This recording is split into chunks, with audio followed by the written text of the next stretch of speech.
I don't recognize him. He was hitting it all over the ballpark in the first few holes. I didn't think there was any chance that he'd be where he is right now. Credit to him. This took guts. Yeah, his composure is so different right now. Well, that's the beauty of this game. You stay with it. It's 18 holes. You keep fighting, and you can put a score on the card. He just blasted that one down the fairway. Out there about 325 yards.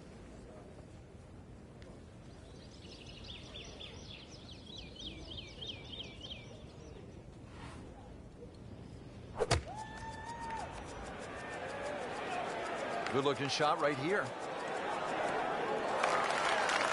Terrific golf shot. And now that for an easy birdie.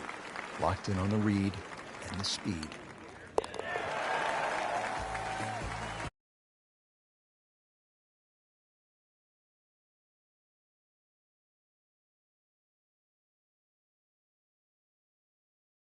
Club with just a wee breeze, as they say over here, Frank. On the tee at the 12th. Yeah, hole that bends to the right, gorse right and left. There's a bit of a mound and rough down the right side that has to be avoided.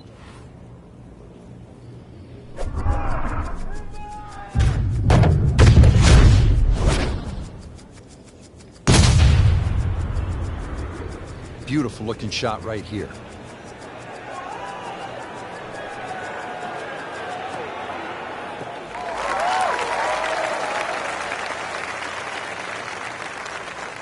Great Bobby Jones used to say the hardest shot in golf's the next one. Judging by that light, it's not going to be too hard.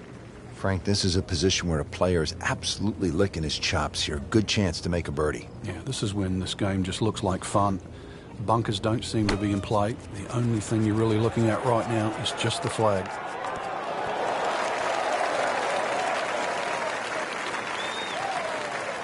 Early part of this second nine, a good approach shot, and for birdie. Birdie try again here today.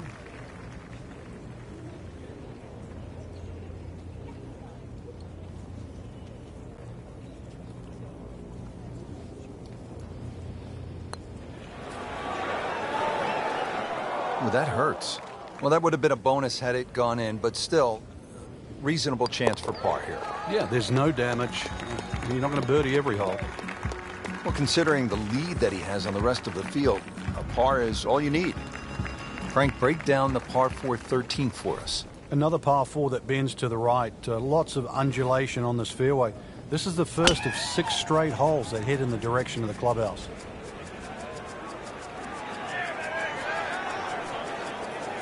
Pretty good drive here. Another straight one. Well, that is a sweet spin, like an easy breeze on a nice summer day. Interesting, with the almost space-age advancements in golf equipment, what with new, lighter materials, and with the increased focus on fitness and strength, players are hitting the ball longer than ever. That has forced architects to lengthen the golf courses without sacrificing the integrity or the shot value of the original design. No way! He holed it, Frank. Great pitch shot. Heading for home now, Frank, the par 3 14th, just under 180 yards. What's the key here? Well, it's rather narrow at the front there. There's 3 bunkers, but it's the second 2 that you really worry about that narrow the front of the screen up. Plus, the front is slightly raised, so ideally you want it to fly it more towards the middle where it starts to widen up. Oh, it looked like he caught a flyer right there, Frank. Well, I don't know what he caught, but this is way too much. Just averted danger right there. So close. Why does he have all the luck? Settles in over the putt.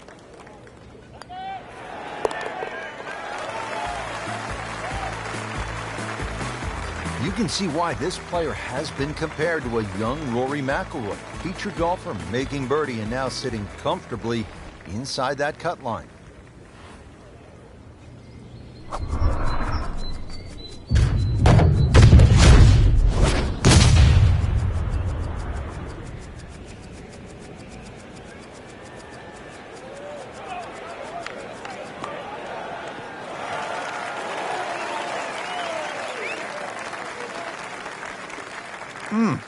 What a drive. Just tattooed that. 190 yards now for this second shot.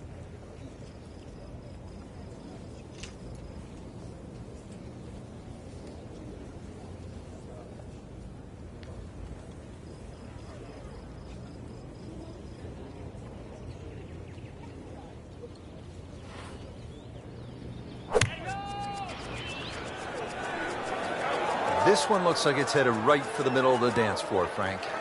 Rather nice shot, I would say. Really in control of this hole. Birdie yesterday and another opportunity on the way.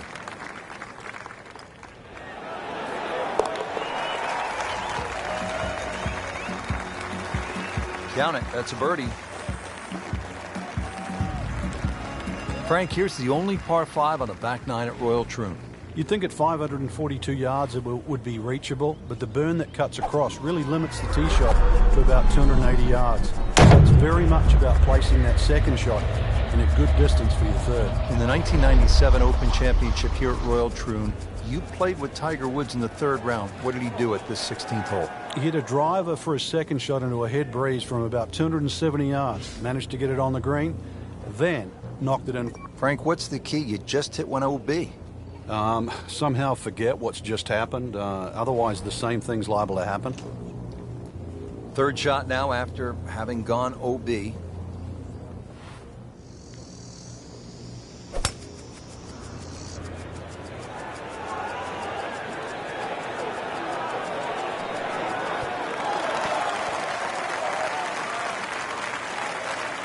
See if you can get this one to drop here at the 16th for a birdie. This hole's been good to him. Birdie yesterday and trying for another one today.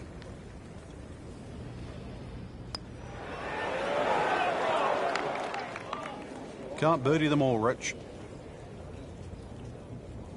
These putts keep the round together.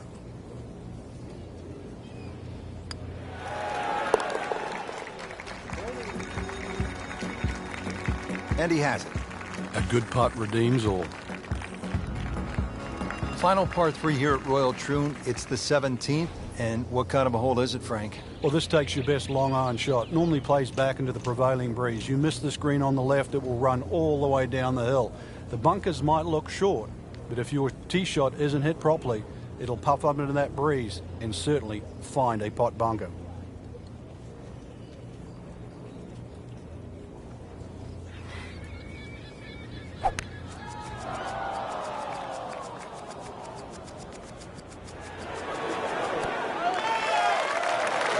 No problems there. Really good approach shot. And now, good looking birdie. Different day, different hole. Made bogey yesterday. He'll do better this time, it looks like. Obviously, you can't make them all from that distance, Rich, but you'd like to give it a real good run.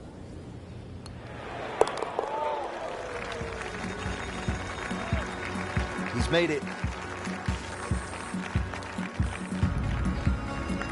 Frank, now the final hole here at Royal Troon, and when you think about the legends who have made the walk toward the clubhouse and the claret jug, it really does give you a sense of where you're at. How about Arnold Palmer, Bobby Locke, Tom Watson, Tom Weiskopf? They've all made the walk on this final hole to the claret jug. And they've all hit great tee shots, and that's really what you need here. There's a bunker for just about every distance you hit the ball. So there's 3 down the left. There's no other way around it but avoiding them. And there's 1 down the right if you try and play it too safe.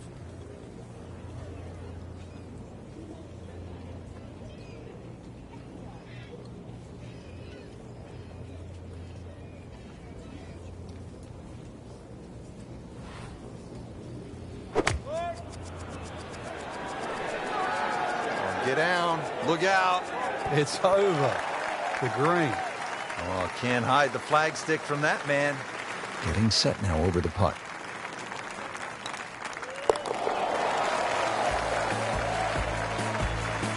Just an amazing display. The records continue to fall.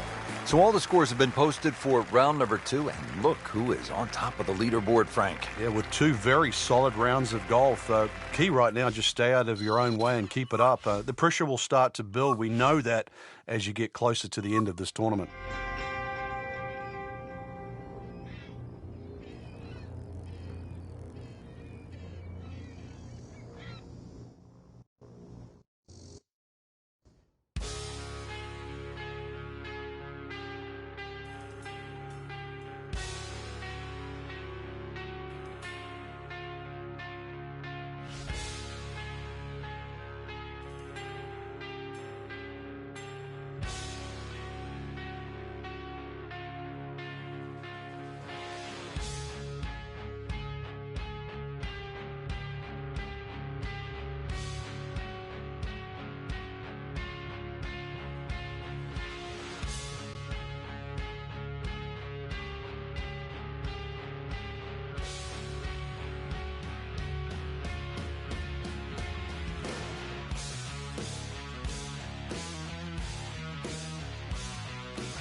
EA Sports and the PGA Tour proudly present the season-long race for the FedEx Cup. Today, it's live third-round coverage of the International Challenge. Rich Lerner alongside Frank Nobilo. Always a treat to be in Scotland, Frank, and at one of the oldest golf clubs in the world, Royal Troon. Yeah, it's getting close to 150 years old. It was first established all the way back in 1878. Actually, the original golf course only had 5 holes on it. But over the Open Championship roster, this has probably been the most successful, or provided the most success to American players. The last 6 Open Championship winners were all American. Has one of the most famous holes in all of major championship golf, the 123-yard par 3 8th. It's known as the postage stamp, and one of the legends had a really nice moment there many years ago. The late Gene Sarazen, the squire, and he had a little... So the dominant performance continues. Yeah, we're watching 2 tournaments right now, the one at the top and the rest. Frank, another great example of links golf. It's not a particularly long hole, but there is trouble if you hit it offline. Yeah, there's a bunker down there at about 280 yards that has to be avoided. Only the long hitters, or perhaps the wind behind your back, is the reason to take that bunker on. There's out of bounds over there. He needs to get lucky. Frank, this is where a round can get away. You've just knocked it OB. Yeah, that shot's never going to come back now, so he doesn't want to compile the error. Now on his third shot after being penalized for going out of bounds. Yeah, tough break, really, Rich, on that last shot. It just got away from him.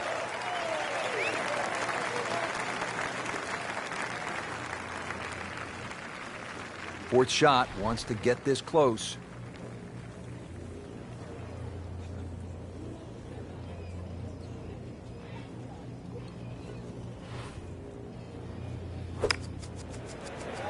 Well, this one should be safely on deck here. This hole really sets up well for the player. Birdie yesterday, and a chance for another one today. You don't want to let this one get away. This is about concentration and focus at this point. That's a bogey, but still in the lead. We start to see shots in hand really valuable. Back to the tee box here on hole number 3, and there are a few club selection decisions that come into play on this first shot, Frank.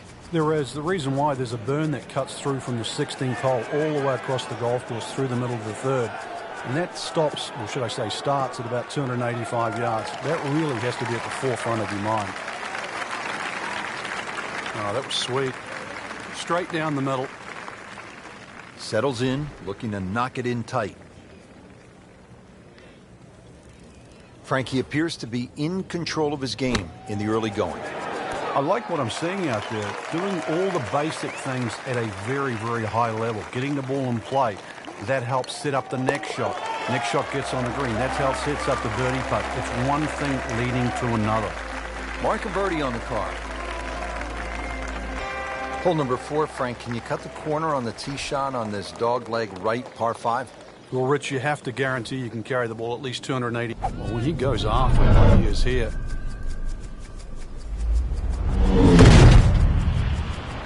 Rich, that is annihilation of a golf ball. Absolutely love it. I mean, he just tore that thing to pieces.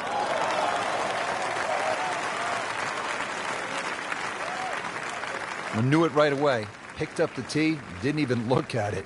We can see it. It's perfect. Right down the middle of the fairway.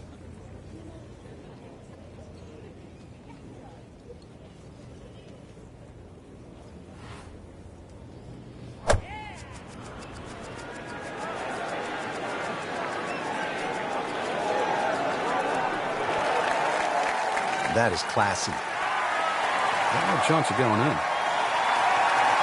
Now the third shot at the par 5. No problems early. Looks good. It does look good. This bodes well. We might be in for a very, very low round today.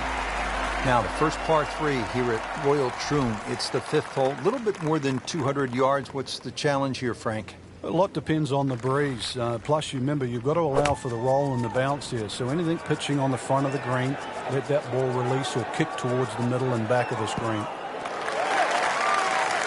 You cannot hide the flag stick from that man inside of 5 feet. Made a par in his previous round. This time, it's for birdie. Not a problem from there, right in the middle.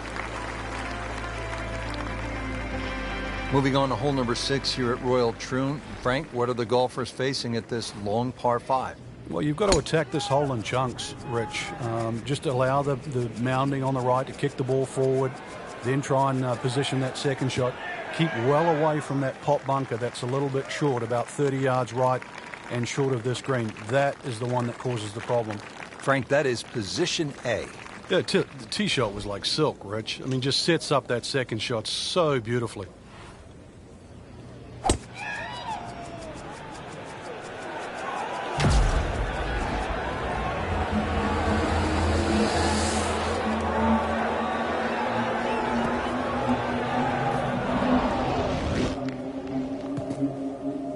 That one was running so hot. Ball sitting down here in the rough. He's digging in.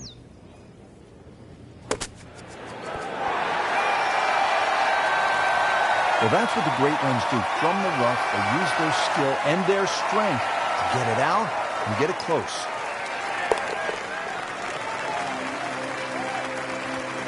Continues to amaze. Yet another birdie. And what a day it's been. Frank, we're moving inland now, and what are we facing here at this par 4 7th hole? Just a dog leg to the right, ideally just a little cut off the tee.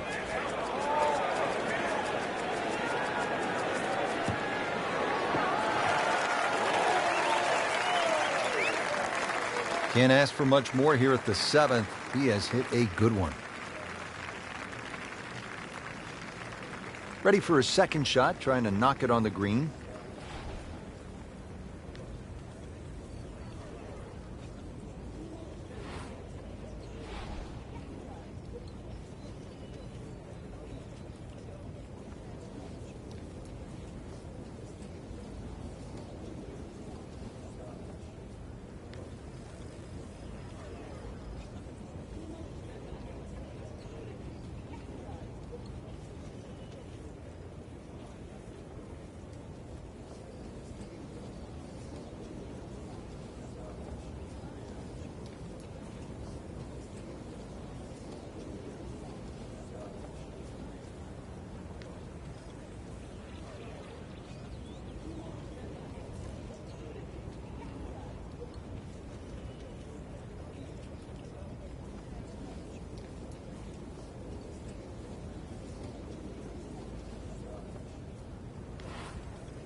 This looks like it's going to find the target. Wow, Frank, he is dialed in. Yeah, that was just some shot on there. Easy birdie. It's a very makeable putt here. He is currently 5 under for his round. And he has it for birdie.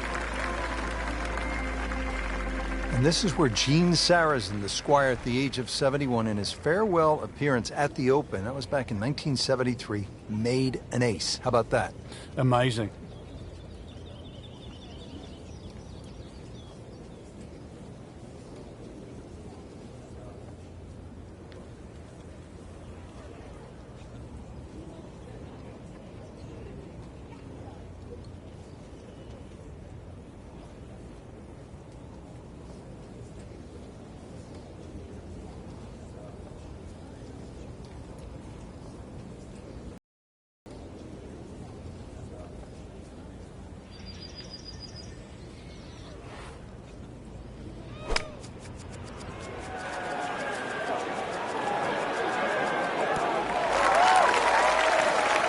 Well, that's how you play the game, right there.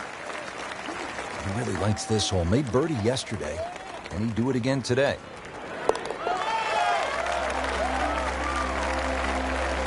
Good putt.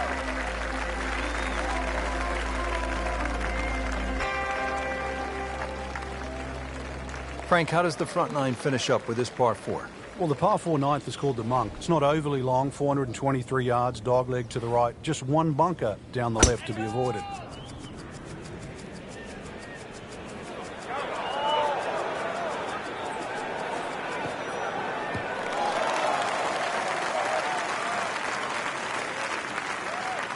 Now it's right in his wheelhouse. Good position where he can attack the pin.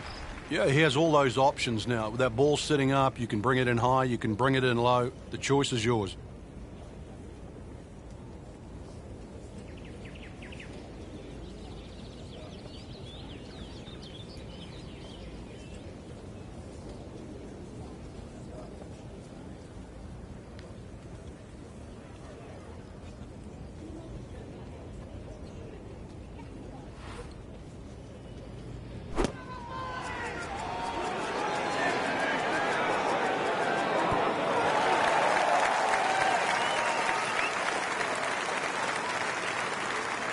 Chance to close out the front side here with a birdie.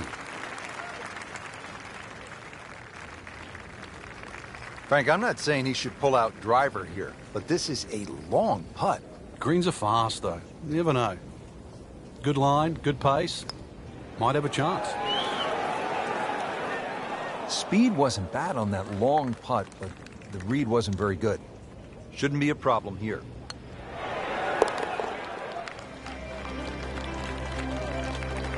Dwindling the holes down. Piles are fine right now. Front nine is in the rearview mirror here at Royal Troon. Rich Lerner pleased as always to be alongside Frank Nobilo, who played Royal Troon in the Open Championship twice. This back nine getting underway, and we start with the 10th hole, and Frank, a blind tee shot. Yeah, from the championship tees, the hole bends to the left. Really, you don't want to hit the ball more than 280, 290 yards. Otherwise, you'll run out of fairway. From there, just a short iron. That one came right off the meat of the bat. He really laid into that. More than got a piece of that.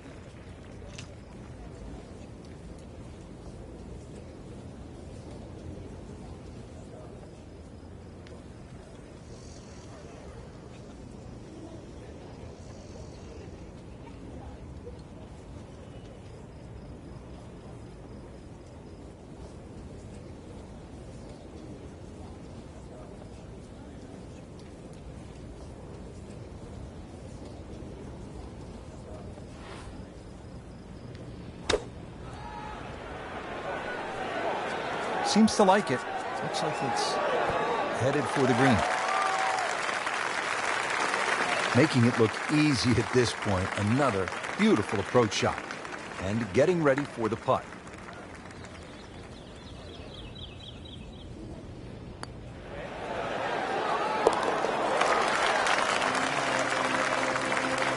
Just an amazing display. The records continue to fall. Rich, I remember playing with, it was Ben Crenshaw and Mark McCumber in a World Cup of Golf at Royal Melbourne. And Royal Melbourne's greens are as fast as any in the world. And it was probably one of the best putting exhibitions I ever saw without Ben actually making every putt. His sense of speed. And I think that's where I started to see that putting was a real art. He would look at a putt like it had 7 or 8 different dimensions to it. But it was all feel. It wasn't mechanical. It wasn't like this sort of amazing thought process. It was sort of through osmosis. He would just feel a green. So it would go up and down, several humps and hollows and that, and invariably just, if it missed, it just settled on the back of the cup. And these were the fastest greens in the world. Incredible display. His longtime caddy at Augusta National, Carl Jackson. They came together in the mid-1970s. Carl recalls the first time he saw Ben, and what stood out was, as Carl tells you, the putting stroke. And in Carl's words, it flowed like the wind. Birdie here yesterday. This putt again for birdie. And that's a birdie.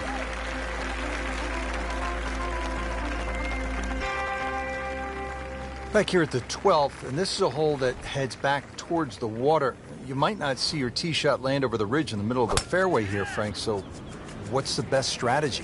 Well, it's called the fox, and you have to be cunning like a fox here. This one has a slight bend to the right, and a little like the previous hole, this is another fairway that certainly requires your best tee shot. After that tee shot, this now from 140 yards.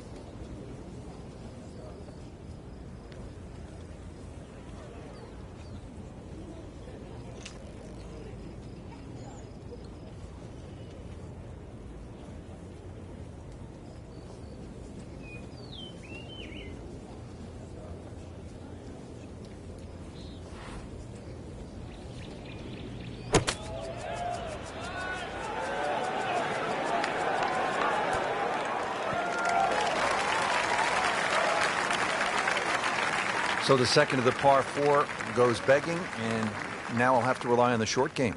Yeah, but a short game, as we all know, can redeem a lot of mistakes. See if he does it here. Pretty good shot right there. Just a little tap in here. Did the job right there. Frank beginning to head towards home. This is the 13th of par 4. Another dogleg right. Problem isn't really the tee shot here, even though there's undulations and mounds all over the fairway. Second shot's played uphill to an elevated green. That one is just a little offline, and that will not end up in the fairway. Second shot coming out of the rough here.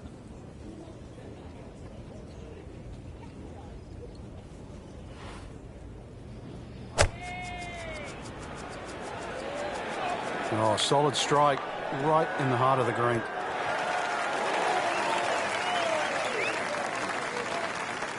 Frank had hit the green, but just didn't have enough backspin.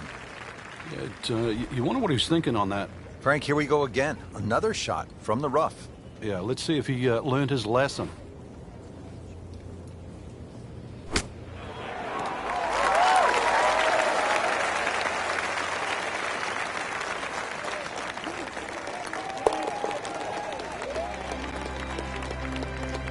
Has it. Good putt right there.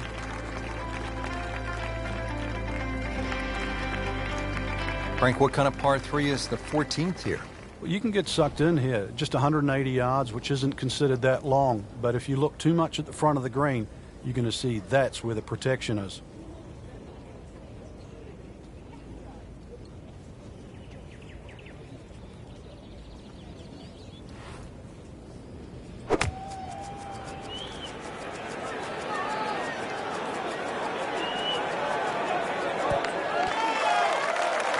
Good chance now for a birdie. That was an outstanding play. Oh, it's almost a guarantee there after that shot. Great, too. Beautiful. At the 15th, this par 4 is over 480 yards. The key here really is the 3 bunkers, 2 on the left, 1 on the right. 260 yards gets you past that. If you find the fairway here, then you don't have to worry about the 3 bunkers that are short of this green. That's a good spot right there. Center cut. Good strike, good lie, good chance to attack the pin. 170 yards away, second shot.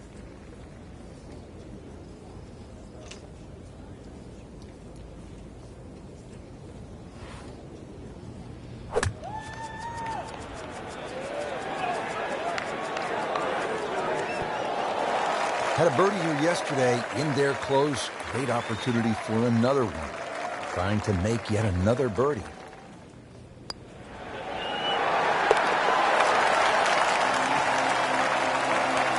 Oh, good roll, good putt. Now the lone par 5 on the back nine, the 16th. And while you might be thinking birdie here, you may want to think again. What are the options off the tee, Frank? Well, really, there's only one option, and that's keep it short of that burn, which is 280 yards. So that makes that 540 yards play that much longer. 315. Now from a good position in the fairway, his second shot.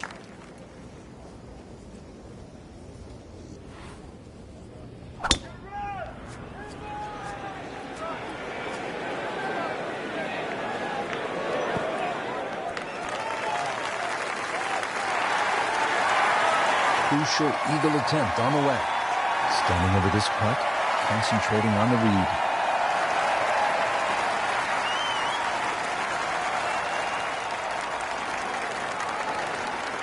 Wow, that hurt. It did. Shot gone forever. Very well done. Almost made it. Yeah, there'll be no stress for the next one. He's made it. 17th here at Royal Troon. This is a very strong par 3, isn't it, Frank? Well, if rabbits have teeth, then this is why it's called rabbit. Very, very strong par 3.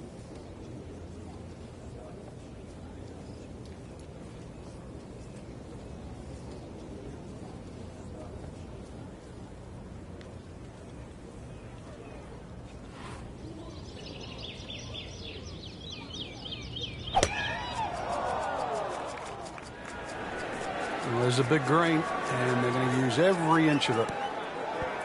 That's one of the more depressing sights in golf. You hit a good one, and then it just sucks back too much spin off the green. No putter, no problem. Slams that into the cup.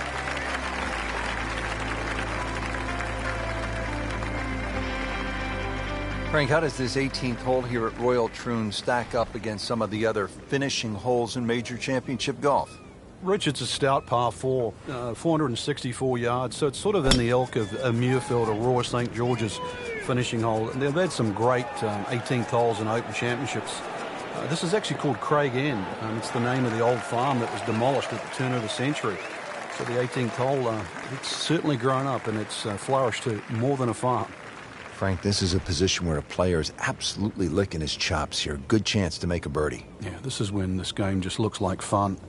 Bunkers don't seem to be in play. The only thing you're really looking at right now is just the flag.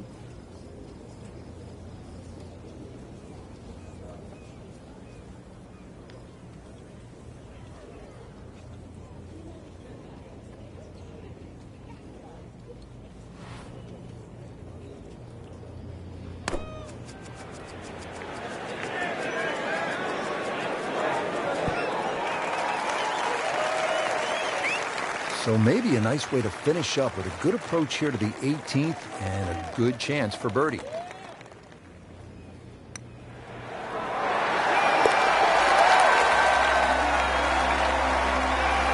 that's how you keep a round going, make putts just like that.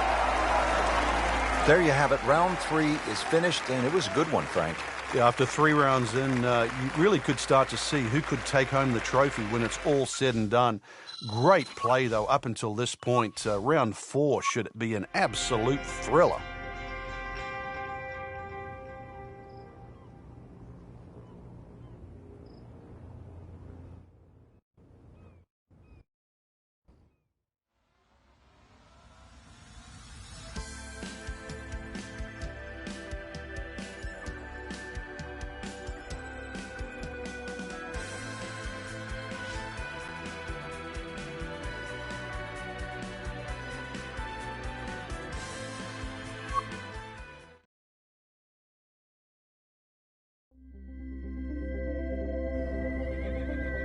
EA Sports and the PGA Tour proudly present the season-long race for the FedEx Cup. Today, it's live final round coverage of the International Challenge. Well, this one's sweet, Frank. Super.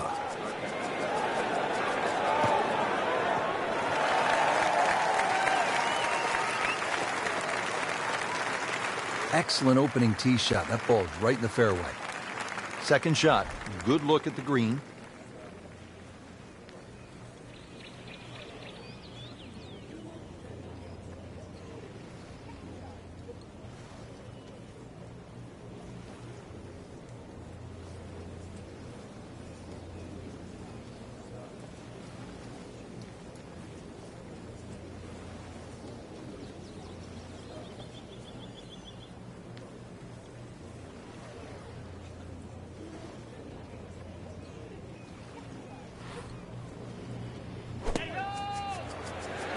Safely on deck. Oh, can't hide the flagstick from that man.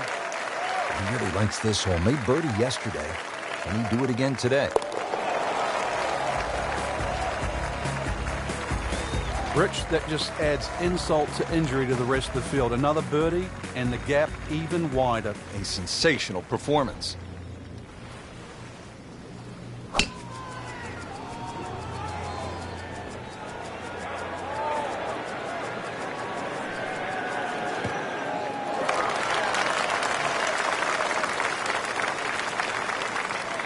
There's always advantage of hitting it further than most, Rich, and straighter than most. When you put the two together, it's just straight up a head start.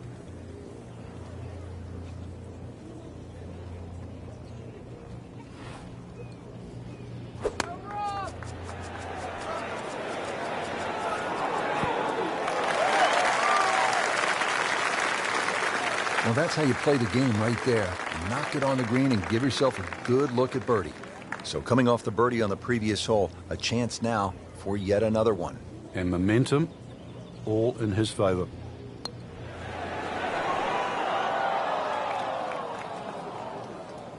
Came to the putt excited to make birdie. Now, settle for par. Yeah, little change in the attitude right now. When you've let one go, you've got to really knuckle down there and make sure you don't drop a shot. It's important this one goes in. Wow, that's disappointing. Chance to get too deep on one hole and you leave it short. Well, the good thing is he didn't miss it, right? He didn't go past the miss. You get what I'm saying? Yeah. We'll never know. Bad news is, Frank, that's a bogey, but the good news, still has the lead. Can't afford another, though. Now at the third hole here at Royal Troon, and Frank, another sort of short par 4, just 379 yards. He's gone for a little extra. Just pulverized that golf ball. Well, it looks as though they're going to need to use all their strength to sort of hack it out of that rough. So, dropped the shot after ending up with the water on that recent miscue. So hit the previous shot in the water, took a drop. This now the third shot.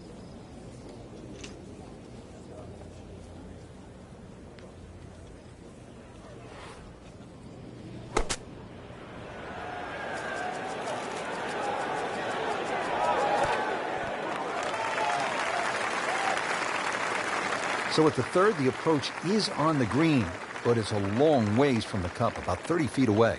Little redemption chance here, had bogey yesterday.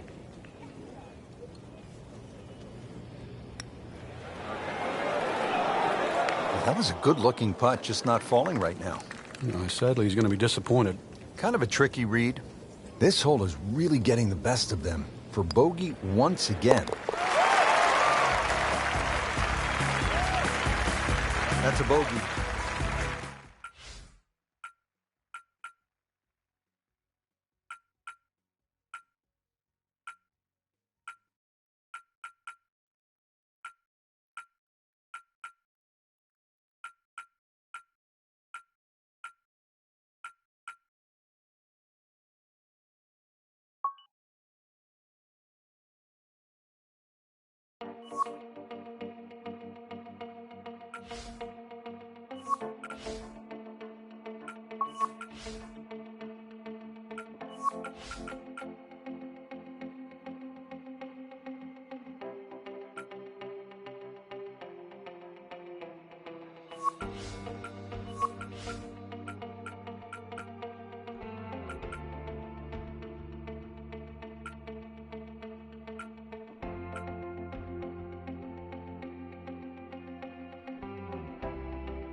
EA Sports, the PGA Tour, proudly present the season-long race for the FedEx Cup. Today, it's live final round coverage of the International Challenge. Now, this is not heading in the right direction. It looks like it's going to be in the rough. They'll pay a little bit of a price for missing the fairway here, because from that rough, you cannot control the spin on the golf ball.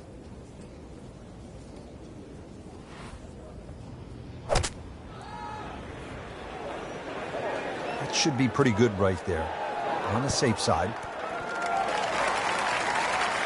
No problems there. Really good approach shot. And now, good look at birdie. Now this for birdie came away with par in the previous round.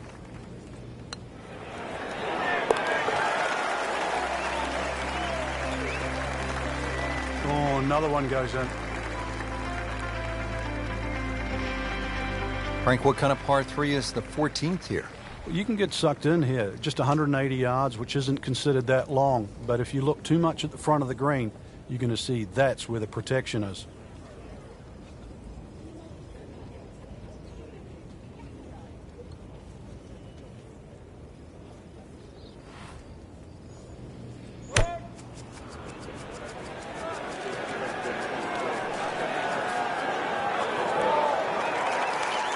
Nice play right there. That's in pretty close. Just needs to keep it steady here over the putt.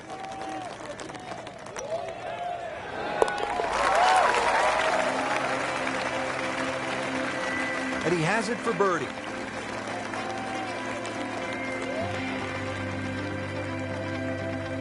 At the 15th, this par 4 is over 480 yards. The key here really is the 3 bunkers, 2 on the left, 1 on the right. 260 yards gets you past that. If you find the fairway here, then you don't have to worry about the 3 bunkers that are short of this green. Frank, ball is in the rough here. What are the problems on this next shot? Well, this is really where the skill level comes in. A good part. This is where the good player separates himself from the rest.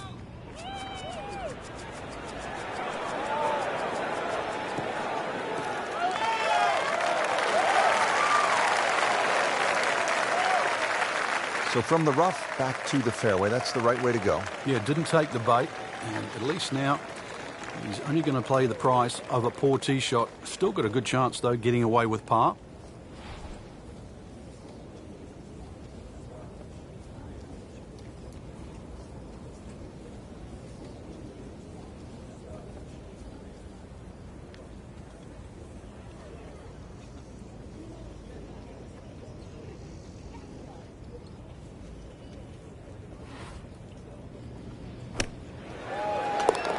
How do you like that? He's holding.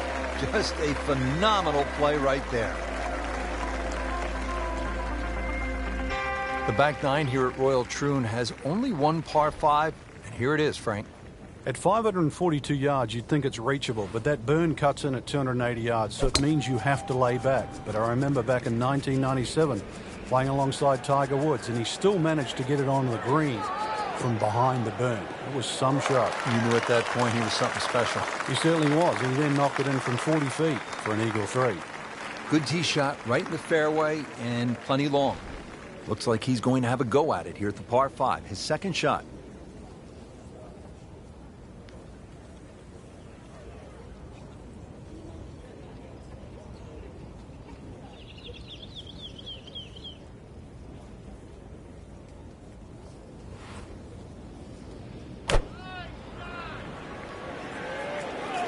Frank, which way is this headed?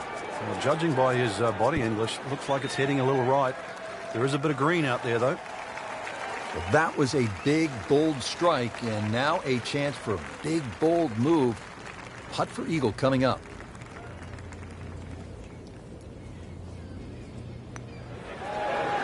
What a tremendous display of golf this has been. Certainly throwing an eagle against the field, too. We've seen it all. Birdies, eagles, just blitzing the field from start to finish. Final par 3 here at Royal Troon. It's the 17th, and what kind of a hole is it, Frank? Well, this takes your best long iron shot. Normally plays back into the prevailing breeze. You miss this green on the left, it will run all the way down the hill. The bunkers might look short, but if your tee shot isn't hit properly, it'll puff up into that breeze and certainly find a pot bunker.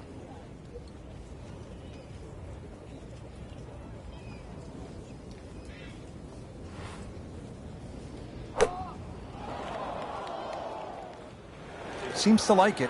Looks like it's headed for the green. Getting set for this next shot from the rough. What does the player need to be careful of here, Frank? Well, this is where we're going to see exactly how good they are because, you know, that's not exactly the best lie, but it's sort of doable if you know what you're doing.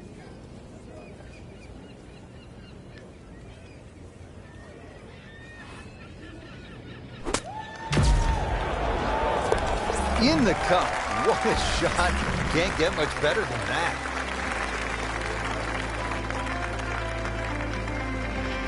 Frank, at the 1989 Open Championship, Greg Norman was in great position in that playoff with Mark Calcavecchi, and I believe it was Wayne Grady. What happened to Norman? Well, he started off tremendous in the playoff. The playoff was 1, 2, 17, and 18. He birdied the first and the second hole. Missed the 17th green just on the left. Took 3 from the edge, which allowed Calcavecchi and Wayne Grady back in. Then took driver up off 18. It bounced just 1 hop too far and found that bunker on the right side. And, of course, the rest was history, and Mark Calcavecchi was crowned the Open champion. Yeah, the Great White Shark, so often so unlucky at major championships.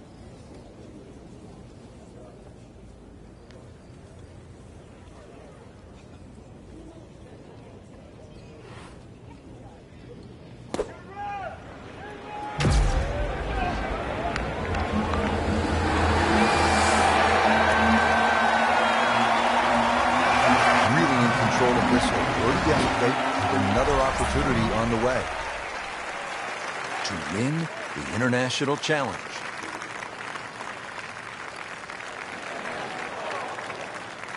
Good try, just didn't quite read the break, Frank. It shouldn't be a problem, you'd think, cleaning up here for par.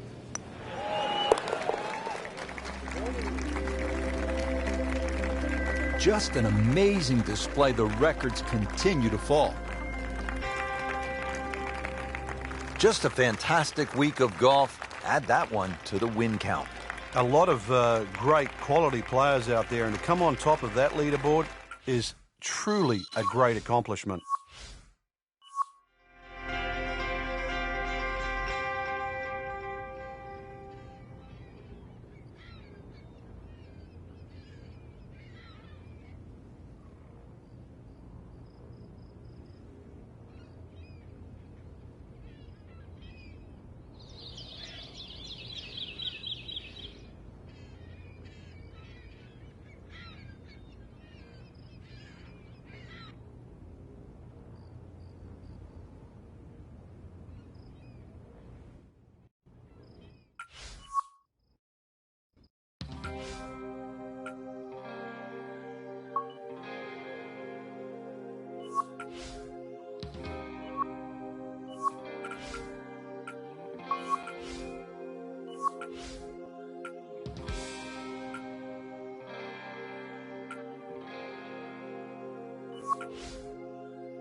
EA Sports and the Wolf Creek Golf Club so proudly present opening round coverage of the EA Sports Spring Invitational.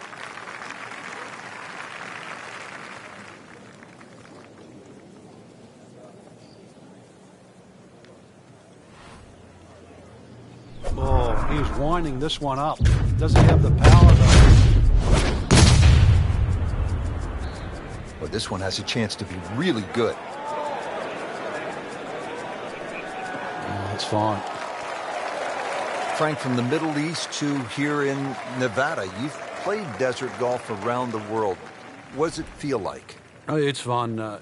It's an oasis. Normally just the drive to a golf course. You're trying to imagine, there can't be a golf course around here. Where could it be? Where all of a sudden is one going to pop up? And then over a mountain you go, there it is, a green oasis. And the other thing about desert golf, they look so perfect in amongst that because the backdrop around really makes the golf course itself pop.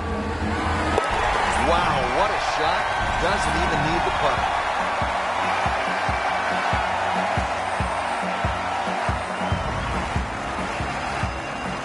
Been fun so far. Let's see what's happening out at hole number 5. As we catch up with today's featured golfer, we have already seen some excellent play. Frank, what are some of the keys to keeping this early momentum? Basically just trying to do the same things. We're seeing good driving, good approach play, and very good speed on the green right now. Keep doing the same thing.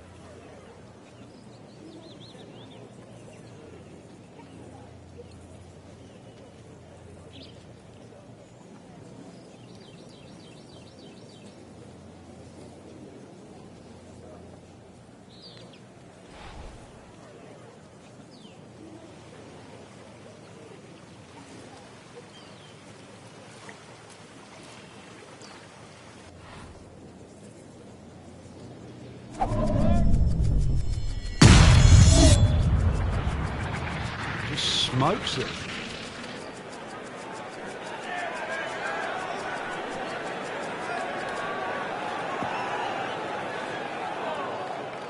Well, he pays a price for that. Yeah, when you don't see the top of the ball in the rough, you know it's not sitting pretty. You need a bit of force to extract one out of there.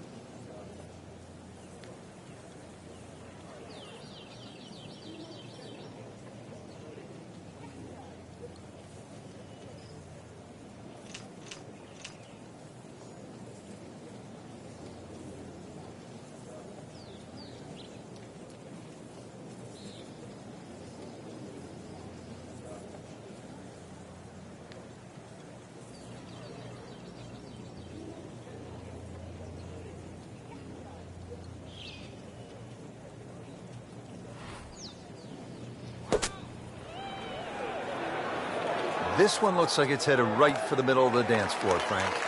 Rather nice shot, I would say. Oh, just a superb shot. You're not going to see much better than that all day today. Hold on, maybe there is a chance for the win. That eagle moving the player into the top 10. Just when we're focused at the top of the leaderboard, there's a lot of movement there in the middle of the field. Frank, here at the 6th, where are you looking to land the ball off the tee? Got to be careful here for the longer hitters, Rich. Driver actually might be too much. That stream that we just saw at the par 5 fifth hole, it also comes across here. So something that lands short of that, which is in the vicinity of 280, 290 yards. That's the key. From there, well, you're not going to have too much more in, sort of 140, 150 yards in. It is a dogleg right, but find that fairway there. Second shot play just a fraction uphill. And this green, well, it's got more humps and hollows in it. That's to be expected, though. This course is absolutely crazy.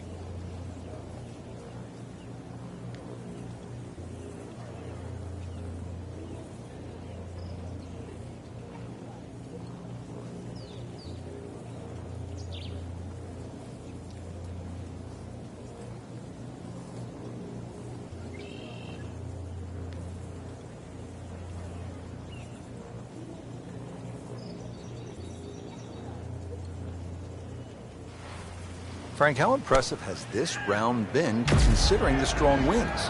Oh, it's remarkable, Rich. Look at everybody else out there struggling. This has been a round to savor.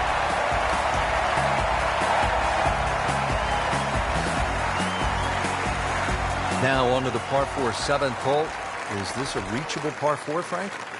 Distance-wise, you would think so, but the designer has done something to avoid that, and that's put all this water in front of the green. It would take a mammoth tee shot, and that's something like 300 yards through the air if you're going to try and even drive this green.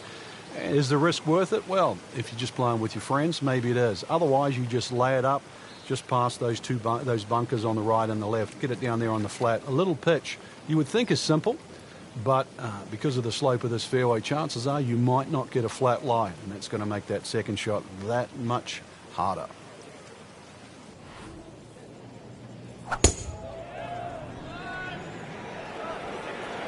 Appears to be a smart shot, Frank.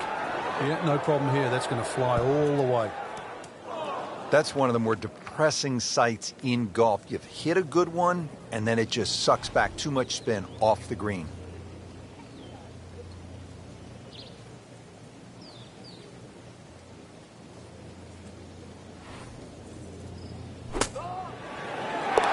It's in the hole. Just a sensational shot right there.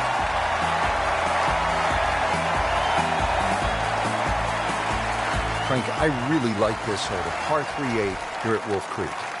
It measures just under 250 yards. Really what you want to know is the yardage just to the front edge of the green. Anything obviously that carries sort of 5 or 6 paces on there, then at least you've got a relatively big green to hit at. But you can see the trouble that surrounds short and left of this green, as well as just over the back.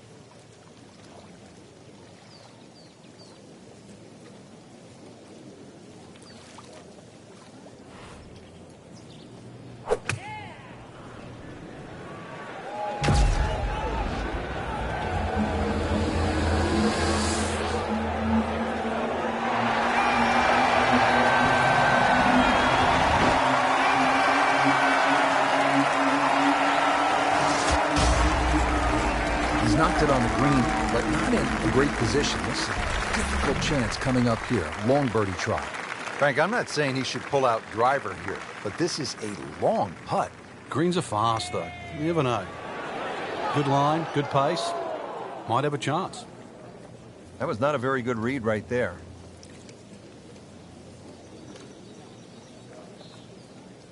This one just requires a little bit of focus.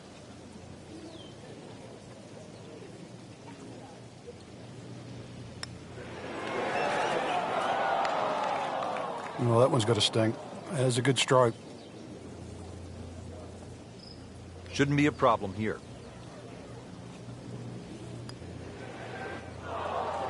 Well, that's just a case of not focusing right there. What a lapse in concentration.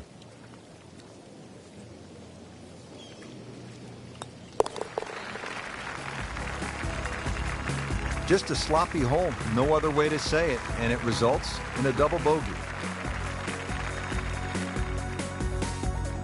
Stepping up to the shot here at the 9th, it's a par 4, 390 yards. It is anything other than straight off the tee because of all these sort of undulations and curvature on the fairway. You'd think well bunkered, but the last bunker on the right side there, longer hitters, they can nearly fly that, just over 300 yards. Either that, shorter hitter just played that fat area of the green. That'll be sort of some, 270 yards. That will take all the water out of play into a green that slopes back at you. So very good chance, even with a wedge in hand, to get the ball close. A good way to finish the front 9.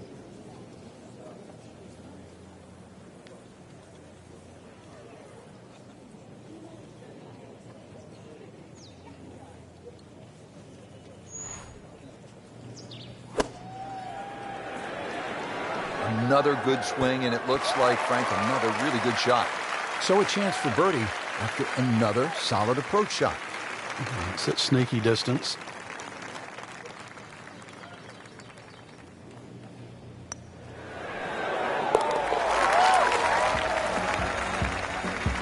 Yet another birdie, and on the march, 7 under for the tournament. Rich, in that great opportunity, name on top of the leaderboard. It is only round 1. Good place to be.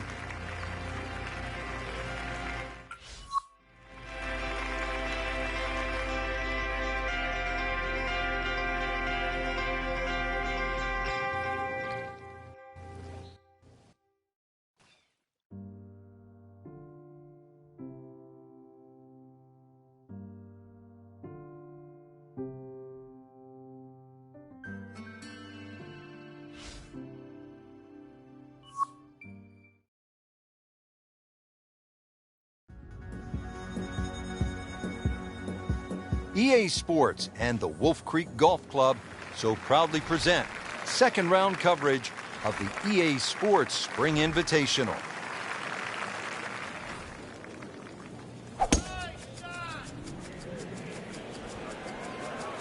Well, look out. This could be wet, Frank. It's heading towards the hazard. Frank, you've just hit one in the water. You don't want to compound the mistake. What's the mindset here? This one right here, you've got to forget that big blue oasis in front of you. Now on to his third shot after the last one went into the water.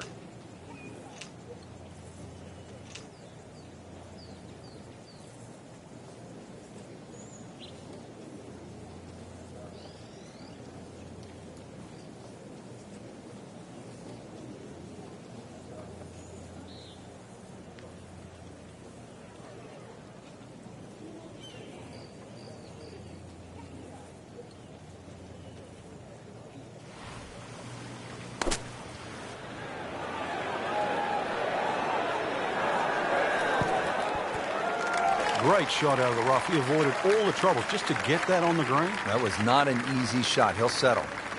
Not a gimme, but well within his range.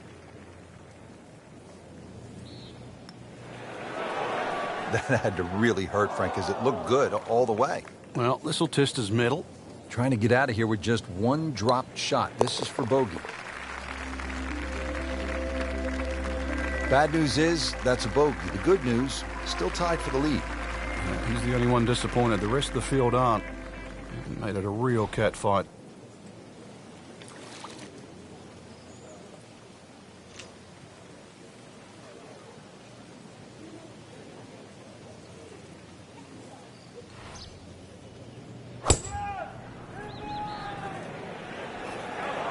Should be safely on deck.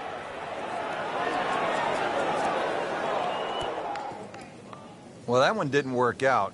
Didn't look bad in the air. It hit the green, but didn't sit. Yeah, it was never going to stop. Second shot coming out of the rough here.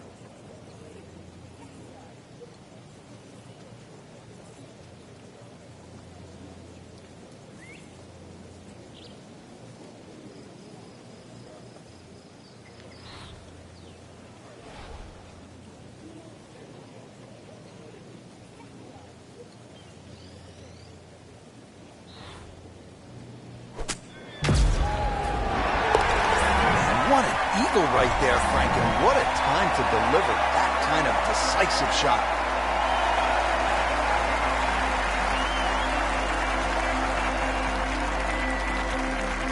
Frank, the par 3/8 really is Wolf Creek in a nutshell. It's hard, and it's really pretty. It is, and it's really long, too.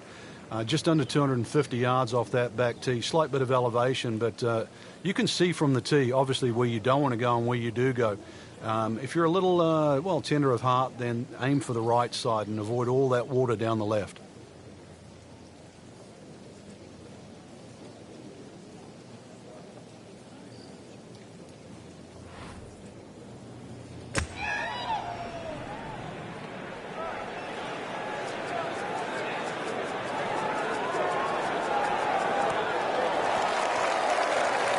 That's a beautiful shot, and that sets him up for a really easy putt.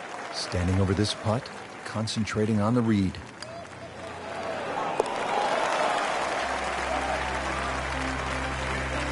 And who knows? It is a 4-round tournament, setting himself up for a good weekend, maybe a great one.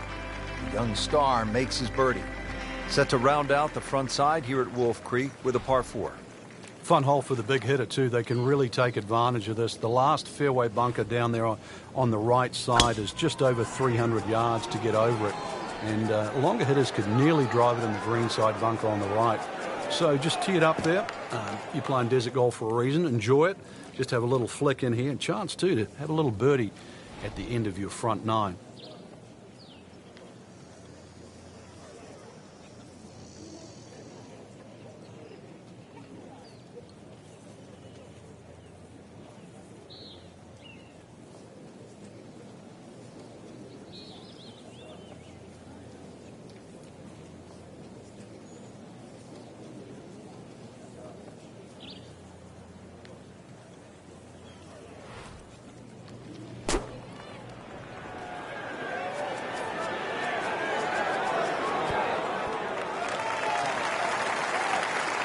So from the rough back to the fairway, that's the right way to go. Yeah, didn't take the bait, and at least now he's only going to play the price of a poor tee shot. Still got a good chance, though, getting away with par.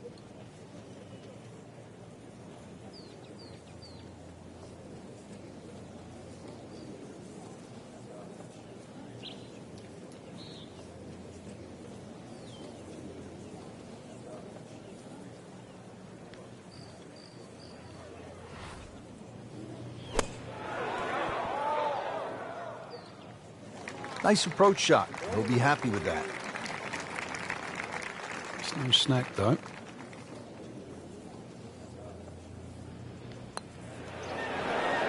Oh, I thought he had that.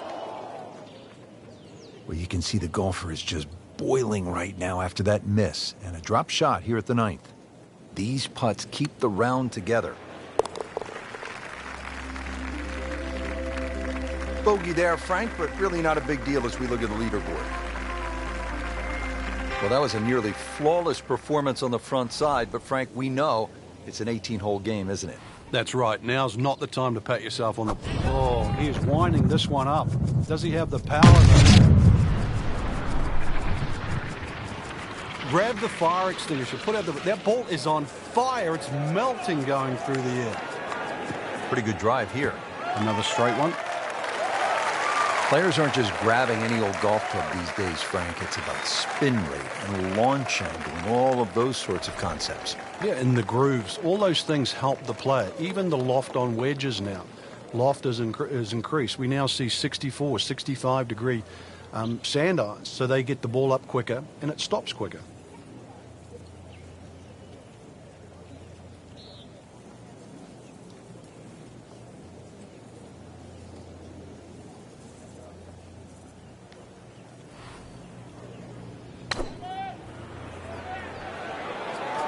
Oh, solid strike right in the heart of the green. Oh, can't hide the flagstick from that man. You don't want to let this one get away. This is about concentration and focus at this point. Putting up some impressive numbers out here now. 9 under for the tournament. There you have it. The second round is complete. Another solid effort put together, and it shows on the scorecard. And after 2 rounds, you really start to see not only who's playing well, but who's consistent.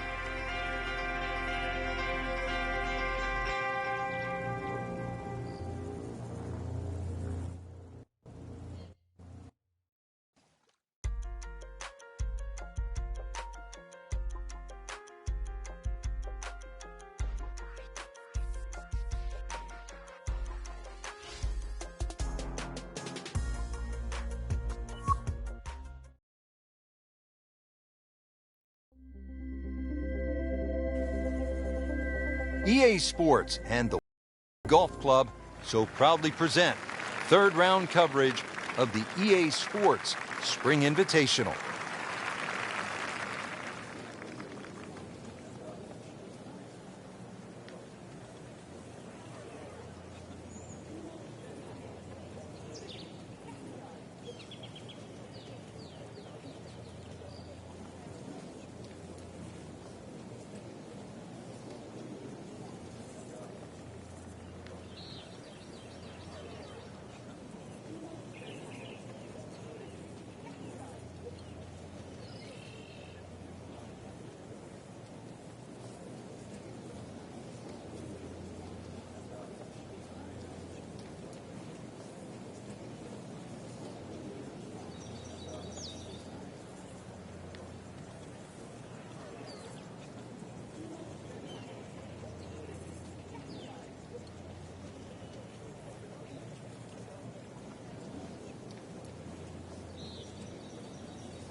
He's gone for a little extra.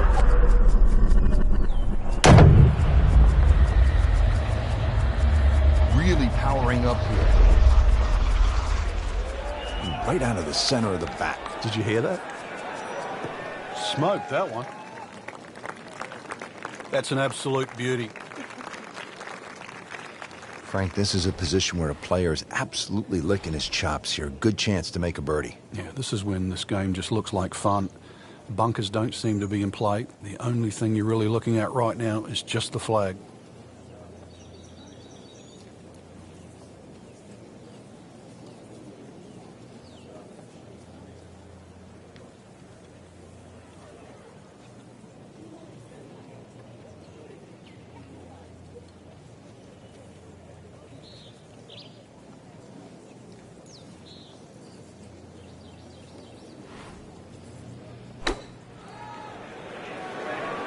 Seems to like it. Looks like it's headed for the green. Excellent shot to within 10 feet. Birdie putt coming up. Had a par on this hole yesterday.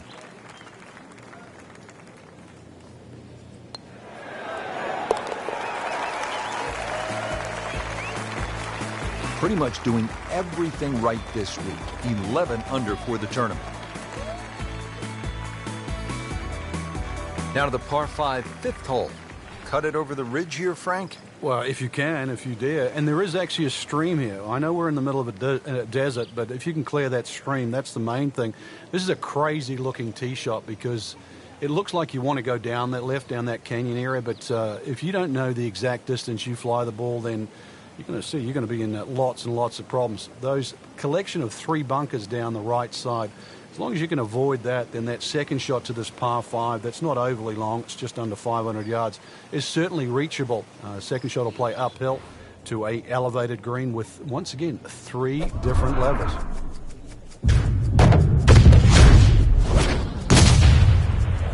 Rich, that is annihilation of a golf ball. Absolutely love it. I mean, he just tore that thing to pieces. He just blasted that one down the fairway. Out there about 325 yards. Frank, what's it going to take here on this approach at the par 5? Well, some people might actually try and bounce it in between those 2 bunkers and run the ball up on the green. But personally, I'd try and actually take a hybrid or something with a little bit more loft and try and fly the ball. Take those 2 bunkers out of play.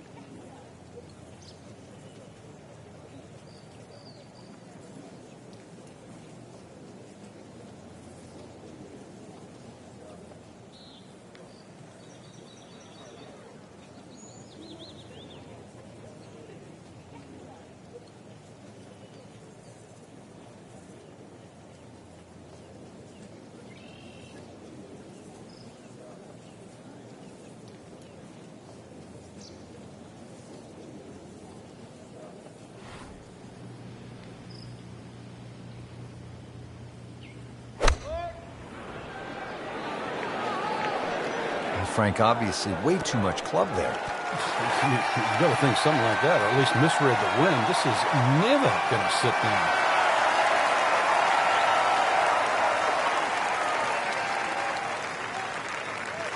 Big swing right there, and a great result. And now a chance for a big swing in momentum with an eagle coming up. Just needs to keep it steady here over the putt. Just sensational golf, and he finishes it off with an eagle.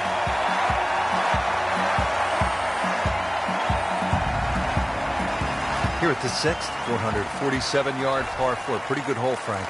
Yeah, probably a layup hole, too, for the longer hitters. Something out there around the 280, 290-yard mark to make sure you don't go it in the stream. Obviously, it's a dogleg right, as you can see. The canyon on both sides is sort of well-defined, so you know where not to go. Second shot plays a little bit back up the hill to a green, once again, that's anything other than flat. It's fun. You've got to make sure you get that ball on the right tier if you want to have a birdie putt here. Frank, they say you have to ride the wind. Boy, he got all of that one. Got every ounce out of the conditions.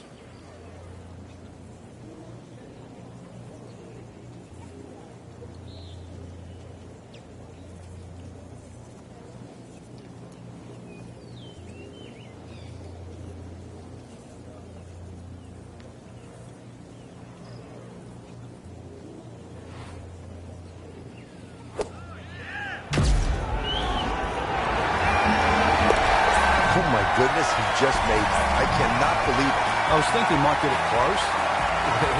And just a great shot. Well, everybody loves the short par 4, and here we have one, Frank, just 302 yards, the 7th hole. And this hole is anything other than straightforward, Rich. Huge drop off at the front of the screen that is surrounded by water. So it's going to be a layup off the tee, really, to try and get the right yardage. This green is very, it's not very deep, but it's extremely wide. The hardest thing is to try and get a flat lie with whatever club you decide to head off the tee and get the right yardage. Otherwise, that green actually might be a little elusive, even though this is a very short hole.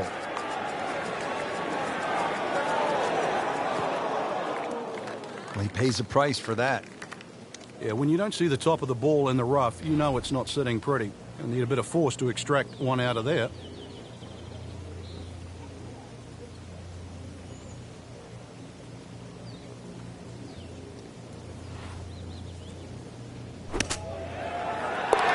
Just making a mockery of the field now. Another eagle. Frank, the 8th here at Wolf Creek in Mesquite, Nevada is really the signature par 3, isn't it? I'd go so far, Rich, to say this is a great par 3. Doesn't matter where it was played. The stream that sort of comes all the way down there and surrounds the left side of the screen makes this hole really daunting. Logic would say if you're going to miss the screen, obviously you'd miss it to the right, but it's just a beautiful hole. And then you put the fact that the canyon frames the whole hole itself. It's beautiful.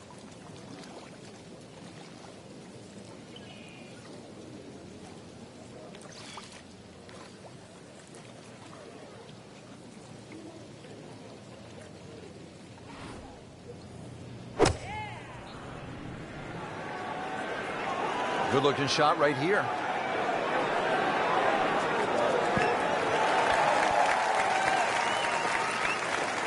It has been a ball striking clinic today, hitting one green after the next.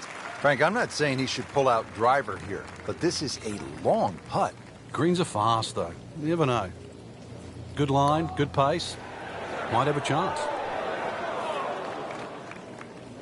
That was not a very good read right there.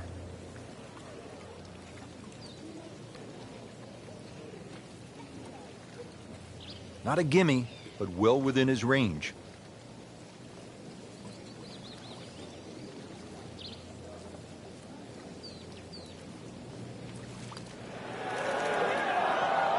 That was a little bizarre right there. I didn't expect that. Locked in on the read and the speed.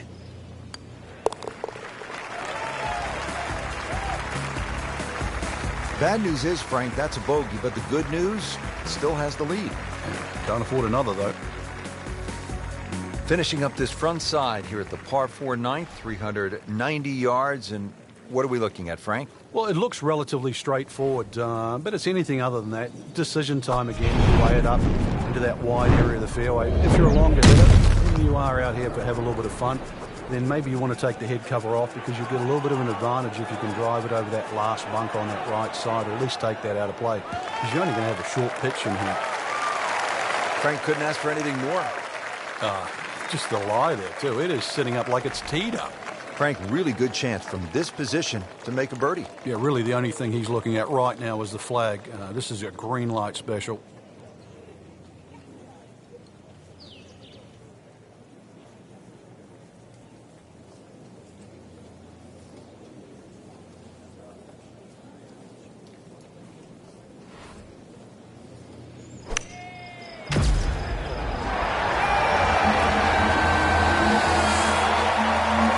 Terrific golf shot. Now back for an easy birdie. This hole's been good to him. Birdie yesterday, trying for another one today.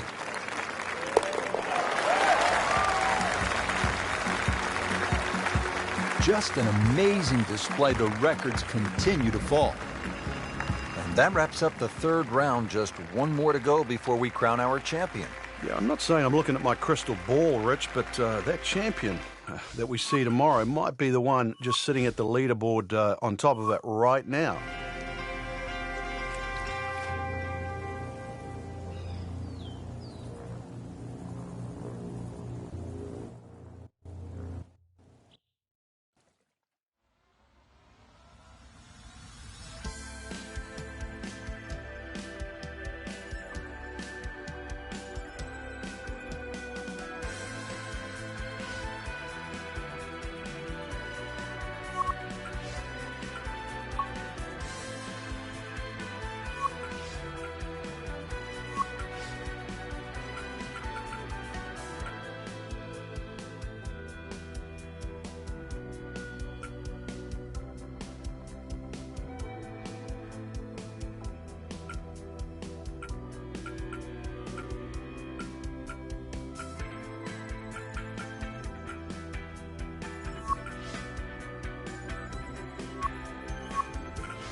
EA Sports and the Wolf Creek Golf Club so proudly present final round coverage of the EA Sports Spring Invitational.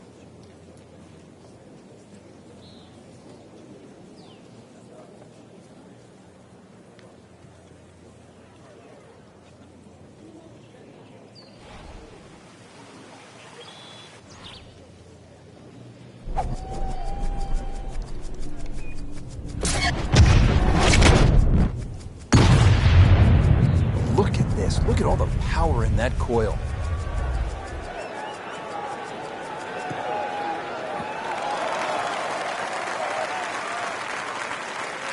In the fairway here at the 10th, nice way to start off the back nine. Frank, what do we have on this approach shot? One of the longer second shots at Wolf Creek here at 10, and really, if the flag is back right, that's when you're going to have to be careful, because the second shot's going to have to be struck perfectly to avoid that pop bunker on the right, as well as not run over the back of the screen. Anything on the left side of the screen, though, you can pitch it towards the middle. It should kick a little bit towards the left, but left side of the green is like green light, and you've got to be a little careful when the flag's on the right.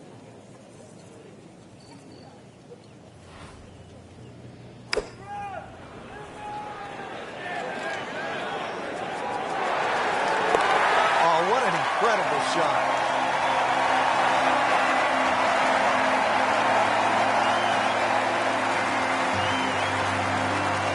Start of the back nine here at Wolf Creek Golf Club in Mesquite, Nevada. Rich Lerner for EA Sports with my partner Frank Nobilo. Frank, tell us about the 10th. It looks intimidating off the back of this tee, Rich, and that's because the desert ridge on that right side, it sort of blocks your view, and you don't see the right side of this fairway. Once you realize there's a lot more room to the right, then that tee shot becomes a little bit easier. Now, also the angle of this green, you're going to see it sort of turn to the right there. So you've really got to be careful on where the flag is positioned on this green. If they put the flag back right, then obviously that's the hardest this hole's going to play. Flag sort of left of center, then this still could very much be a birdie hole. Another good swing, and it looks like, Frank, another really good shot. Birdie try up next. Made a par in his previous round. This time, it's for birdie.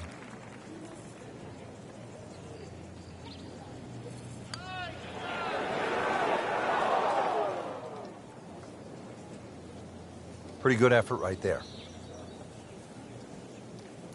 This one just requires a little bit of focus.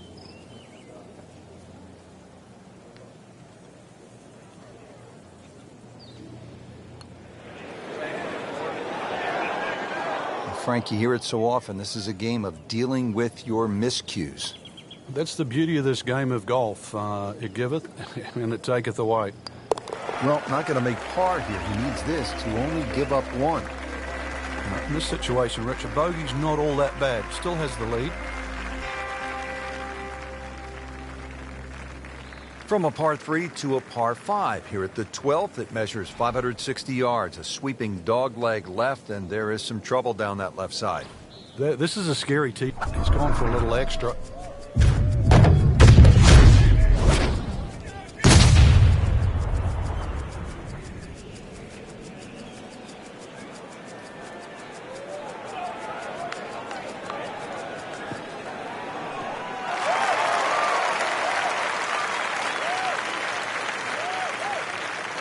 Right where they were aiming, in the fairway.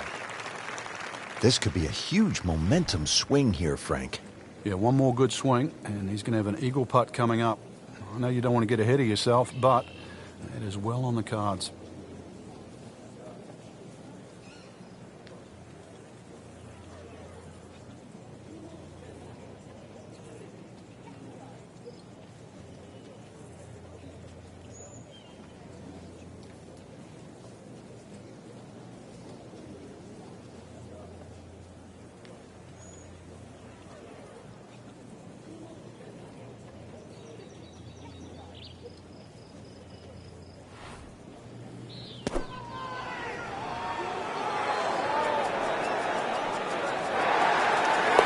Rich, I thought he could get this close.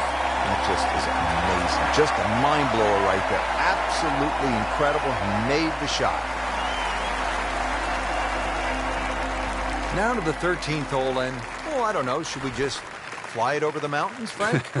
It looks like that, but then you better find dry land. 350 yards, but as the crow flies, it's probably just a little over 300 yards. I don't know if the mere mortals would really want to flash it across that desert ridge. You probably want to play a little left of it, have a little pitch up the hill, but if you're one of the longer hitters, why not just try it, see if you can make it. Oh, looked like he caught a flyer right there, Frank. Well, I don't know what he caught, but this is way too much. Wow, lucky break right there, Frank. Well, that's what everyone else is going to say, except him. Needs a pair of binoculars to see the hole.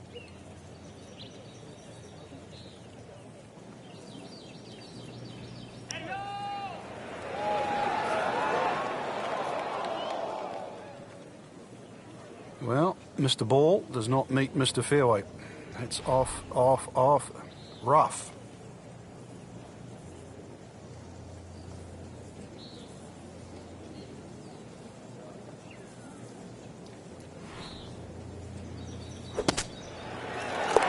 Frank, we have said it over and over. Another birdie.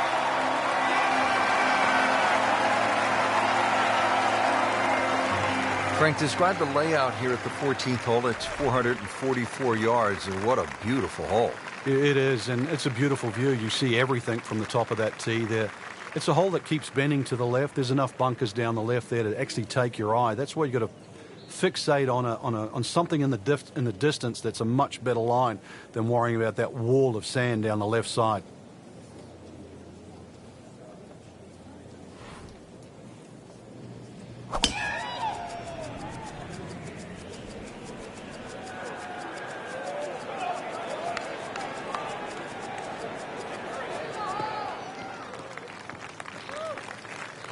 Happiness is a long walk after that one. Frank, this is a position where a player is absolutely licking his chops here. Good chance to make a birdie. Yeah, this is when this game just looks like fun. Bunkers don't seem to be in play. The only thing you're really looking at right now is just the flag.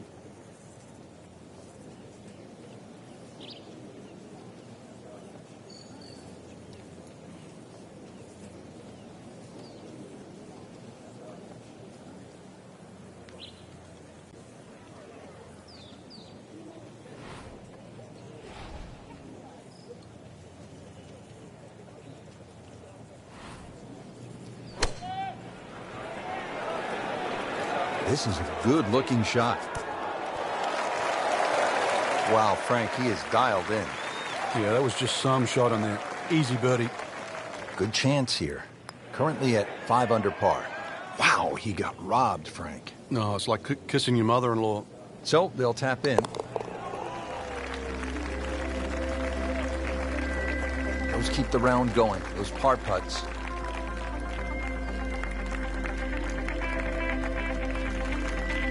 Here at the 15th hole here at Wolf Creek, bit of a breather here. Nice, short par 3. You don't want to miss this green. No, that's the temptation there. If you try and bite off a little too much because it looks a little too easy, then a bogey here and you're in a bad mood all of a sudden at Wolf Creek.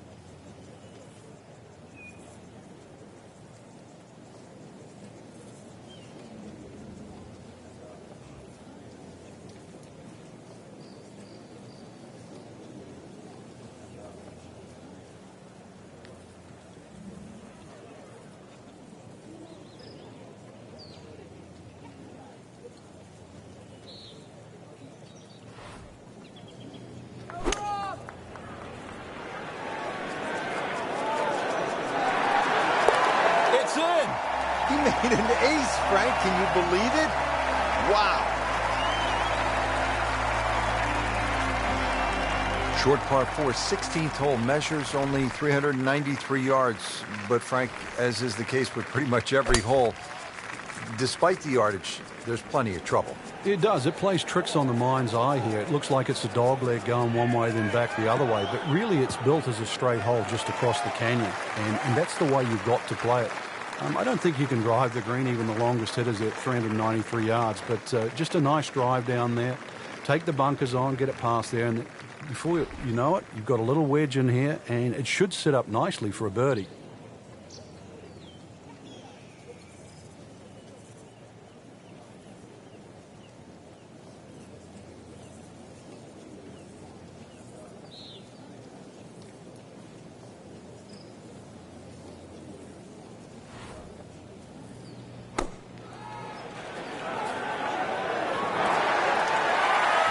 Can't hide the flagstick from that man.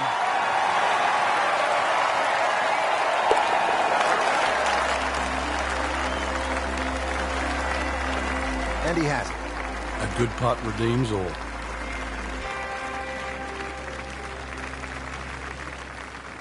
So 2 holes left to play. Now the final par 5 on the course, 562 yards, the 17th. The drive looks relatively straightforward, and I say that because there's a little creek down there that obviously you have to stay short of. But that's the fun part. They want to keep you back in an area where you go, can I hit the second shot across the stream, across the water, and still keep it on the green? And the answer is, I don't know. Excellent start off the tee. That's a great way to begin this hole.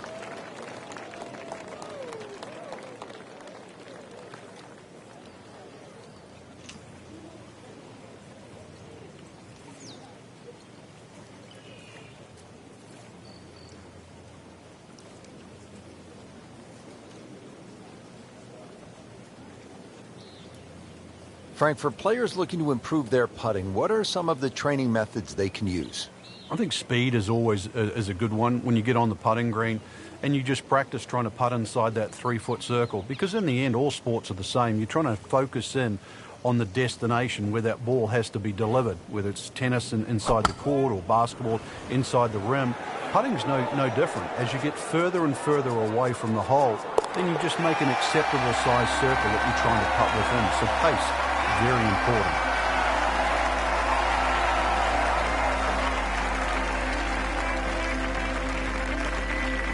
Now the closing hole here at Wolf Creek. Frank, what's ahead of us?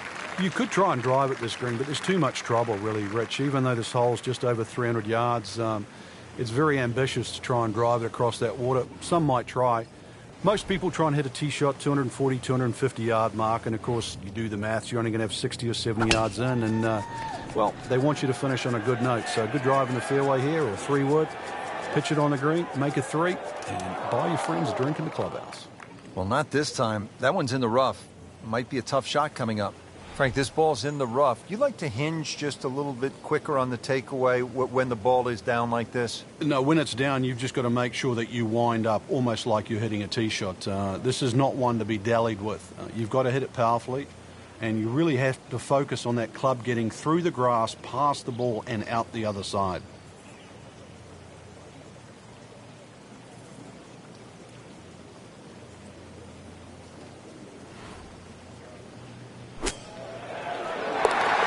Just making a mockery of the field now. Another eagle. Just a great putt and a great win.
EA Sports, the PGA Tour, proudly present the season-long race for the FedEx Cup.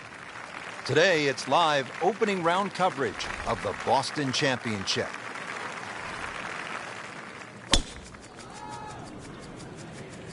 There's something about a well-hit shot.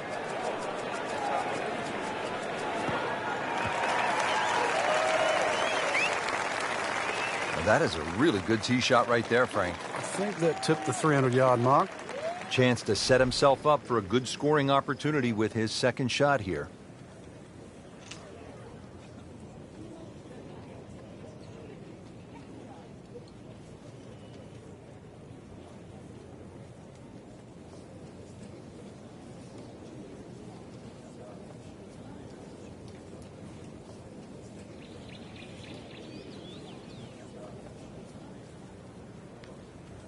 Frank, this is good golfing weather. Nice, strong breeze.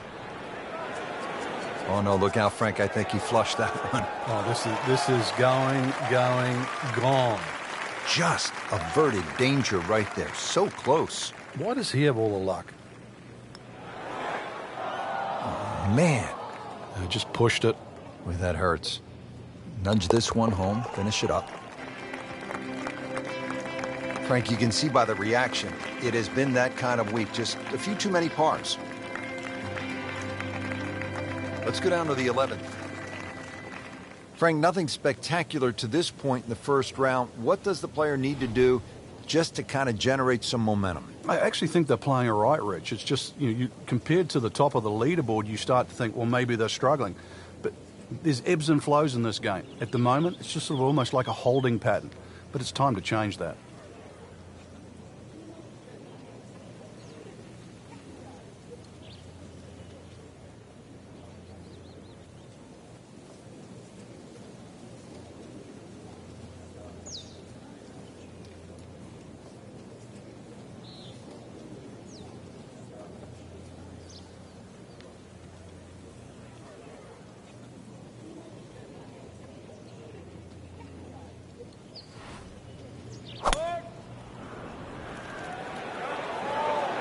This one looks like it's headed right for the middle of the dance floor, Frank.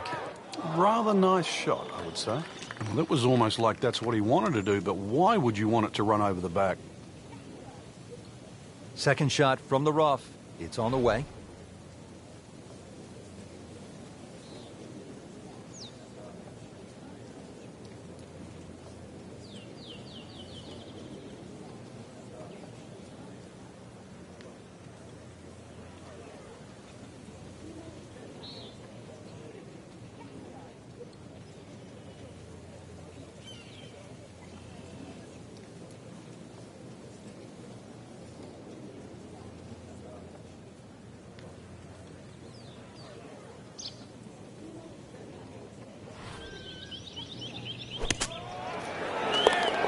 Who knows? It is a 4-round tournament, setting himself up for a good weekend, maybe a great one. The young star makes his birdie. 12th hole now, looking at 461 yards on this par 4. It doesn't look like there's much trouble off the tee, and that's because the trouble's with the second shot. That has it to the right of this green.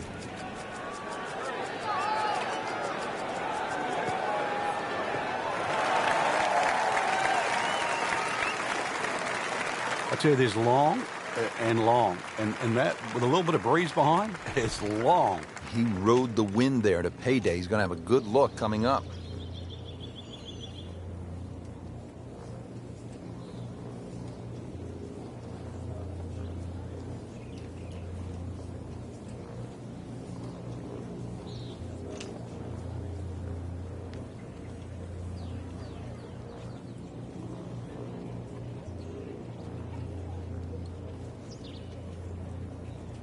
Vijay Singh, Charlie Hoffman, and Big Henrik Stenson, they all have one thing in common. They all tied for the low tournament score at TPC Boston, 22 under. And they're all good. Yeah, this is a golf course that obviously gives in to the longer hitters. And if there's just a little bit of sting taken out of the greens, then these long hitters have a huge advantage. Birdie chance here. Very long putt, though. Got to be a little careful if it gets away on him.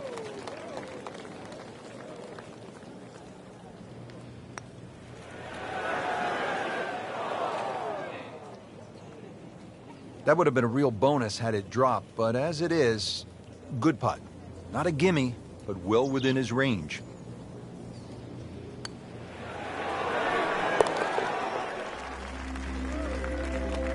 Nice par to remain at 2 under. Ball's teed up at the par 4 13th. And you want to keep that ball in the air as much as you can. Carry that air on the left side. That's a big tee shot, somewhere in that sort of 300-yard mark.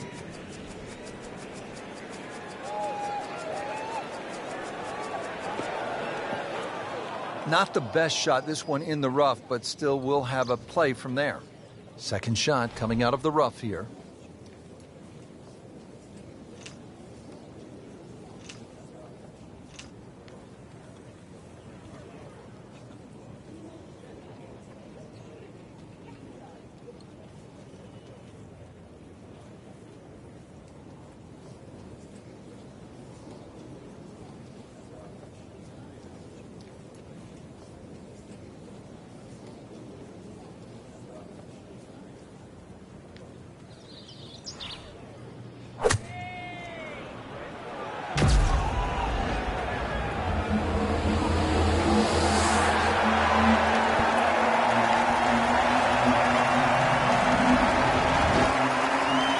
That one lands in the first cut, Frank. Interesting choice coming out here today.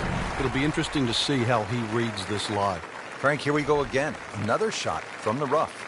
Yeah, let's see if he learned his lesson.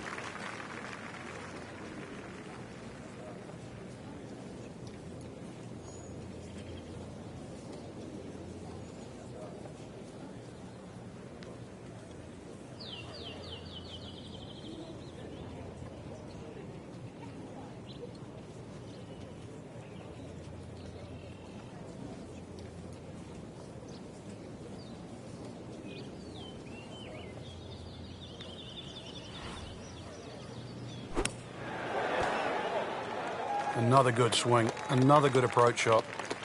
Just a little tap in here. And he makes it for par.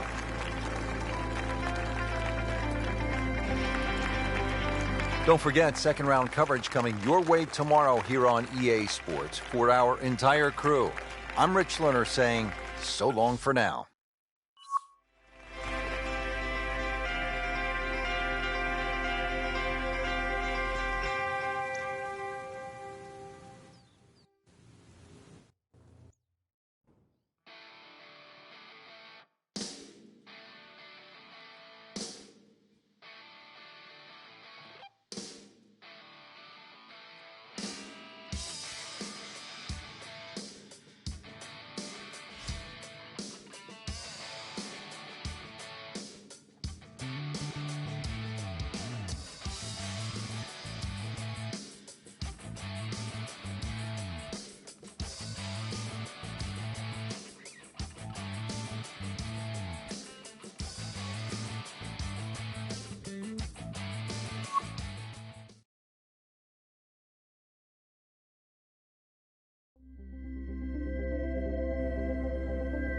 EA Sports and the PGA Tour proudly present the season-long race for the FedEx Cup. Today, it's live second-round coverage of the Boston Championship. I mean, that is one of the hardest drives I have ever seen. Just let it rip. That's a good spot right there. Center cut. Frank, you played in conditions all over the world. Here come the winds now. What's the mindset? Well, this is really what separates the men from the boys. This is where you've got to tell yourself, and it's an advantage to you. Obviously, the scores will go up a little bit, given the conditions. But once again, this is going to suit the stronger player today. You like the old phrase, swing easy when it's breezy? Definitely when you're hitting it into a head breeze. But down breeze, tee it up a little bit, try and ride that wind some more.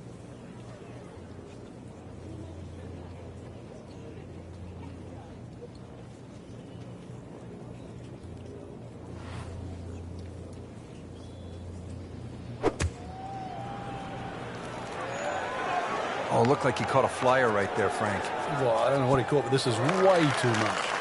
Wow, lucky break right there, Frank. Well, that's what everyone else is going to say, except him. Standing over this putt, concentrating on the read. Frank, I'm sure it feels good to get some red numbers on the card, but this tournament is probably too far out of reach at this point. No question.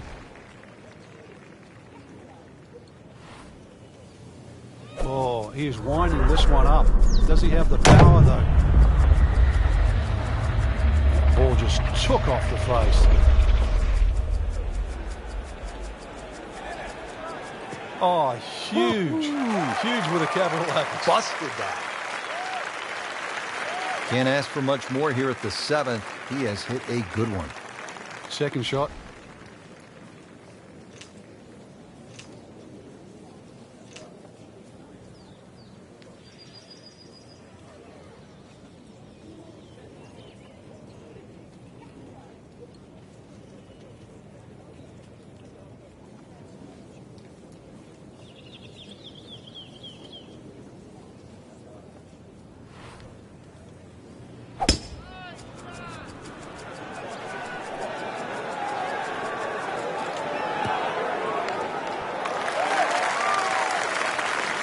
That's a good shot right there, about 10 feet away. He'll have a good chance. Shouldn't be a problem here.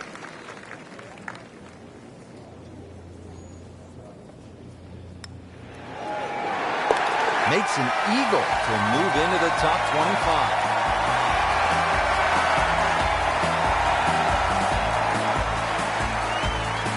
Now to the par 3 8. And Frank, what's the best way to go here? Hit your best, and then you're looking at making two.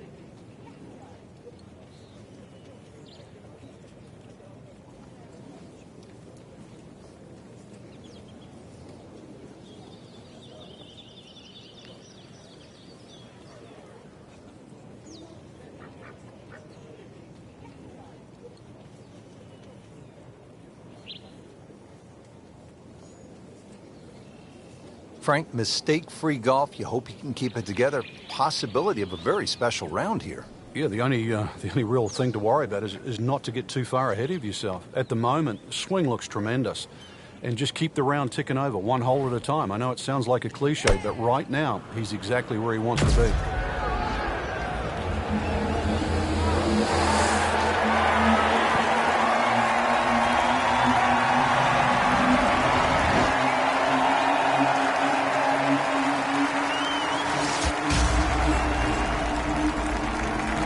Not terrible, but not his best. Outside chance, really, for birdie, but really, it was a rather poor approach shot.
What a turn of events. Just turned this round upside down. Started off slow, but then managed to pick up the pace and back on track now.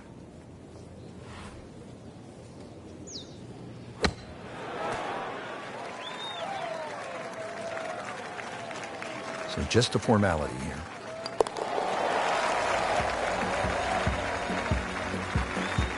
Whew, this is tough to watch. I've already got my eyes covered.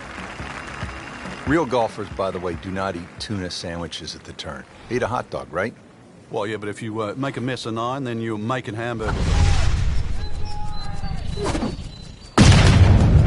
Really powering up here.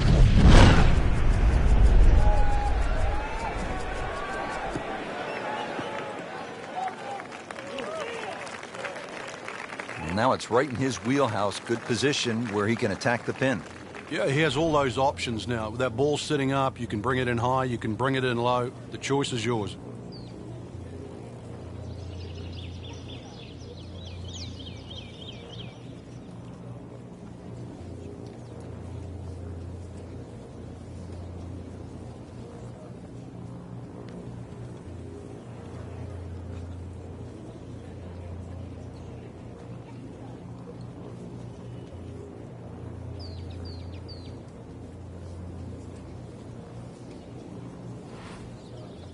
Strong winds have been a factor all day here, Frank. What's the key to scoring low in conditions like this? Well, sometimes you've almost got to make the ball go to ground. You've just got to keep it out of those high breezes and play away from the trouble. And it is in. Amazing. Amazing. There you have it, Frank. The second round is complete. What are your thoughts? I think anybody looking at this leaderboard, anybody in the top 10 of that leaderboard is certainly in a good position to win. Quality of the golf there in that first 10 is excellent.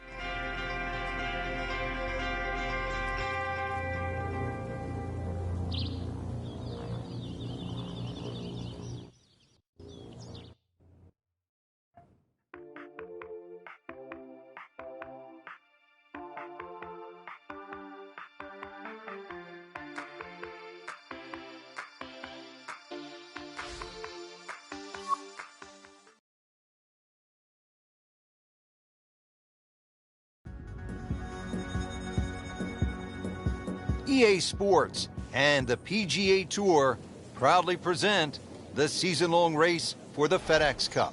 Today, it's live third-round coverage of the Boston Championship. Rich, that is annihilation of a golf ball. Absolutely love it. I mean, he just tore that thing to pieces. Well, talk about taking the head cover off and let it fly. That's beyond long. Goodness, did he get all of that one? Wow.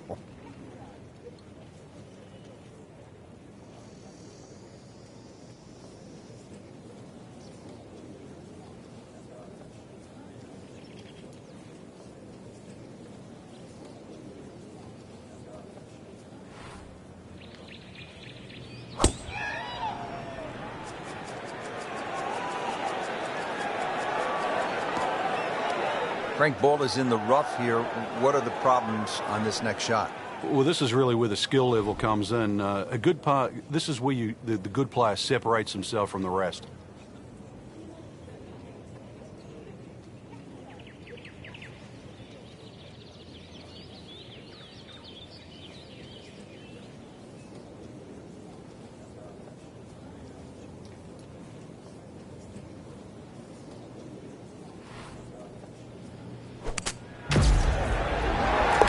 Quick check of the leaderboard, and Frank, there he is, Rory Mcilroy. You still like his chances?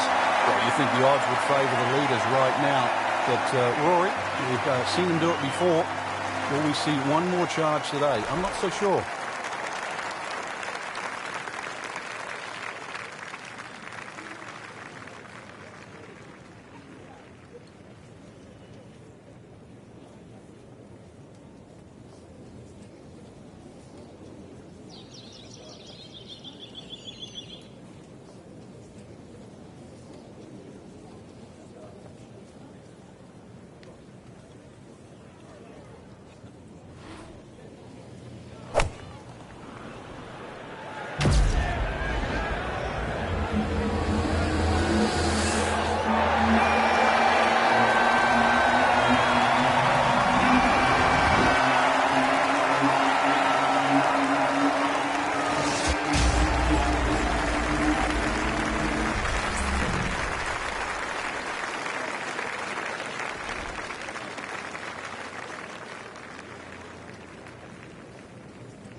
Just a tap in to finish the hole. Moves up into second place with that par. So he's got his eyes well entrenched on the leader. Frank, I don't know about you, but I love a good hot dog and a soda at the turn. Of course, it tastes a lot better after you've made par. How difficult is that proposition here at the ninth? Well, if you stray with your tee shot here, you'll be making hamburgers, that's for sure.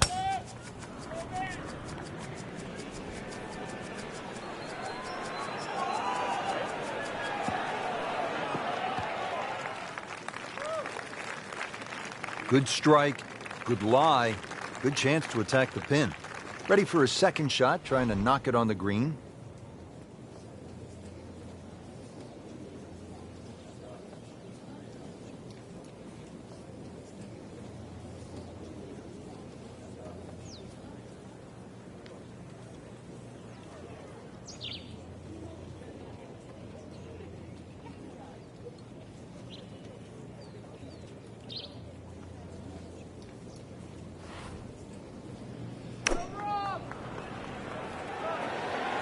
I like the looks of this one.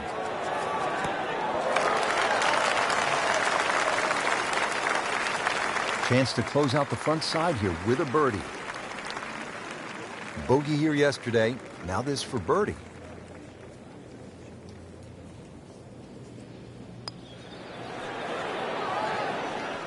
Frankie took plenty of time on this birdie putt. He looked at it from 3 different angles. He forgot one very important ingredient. Yeah, pace. You can definitely fall in love with the line, even with approach shots as well, but obviously we see it more on putting.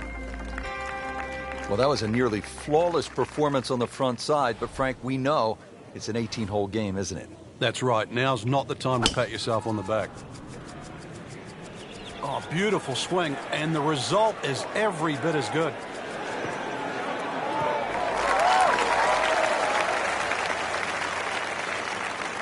Oh, he loves that one. You can see it. This one is high, it is deep, and it is gone. Well, it's going to take a good one here, considering what they've already gone through, Rich. Right now, that green is going to look very small, so it's going to take a good shot here to give himself an opportunity. Some really poor play to this point.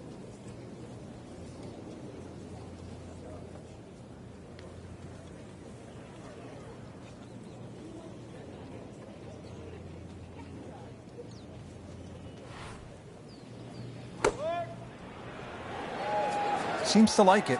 Looks like it's headed for the green. Good chance now for a birdie. That was an outstanding play. Well, it's almost a guarantee there after that shot.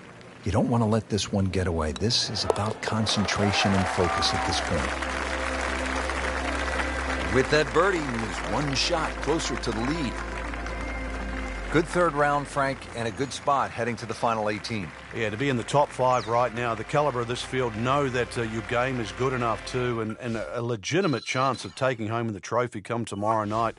This really is what all those hours on the range contribute to, this moment right now.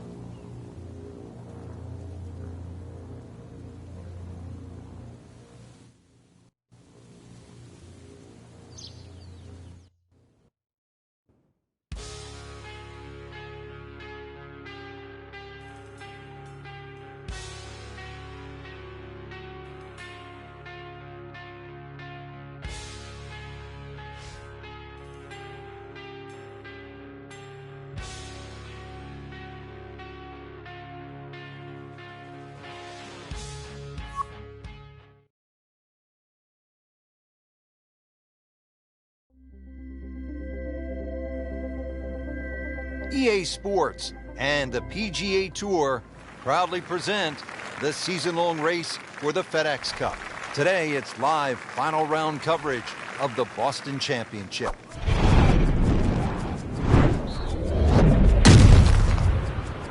It's just burning rubber right here. I mean, this one is taking off like a missile. Just destroyed it. He's going to try and rip the cover off it.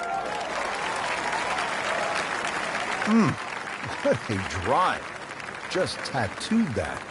And he's set up for his second shot here, looking to knock it on the green.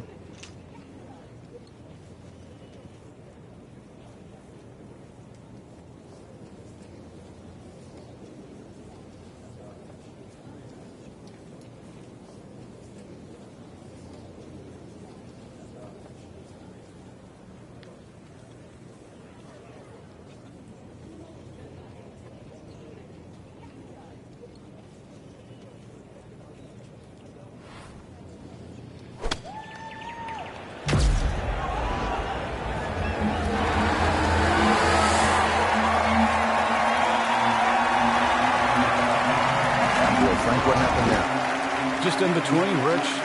You don't want to come up short.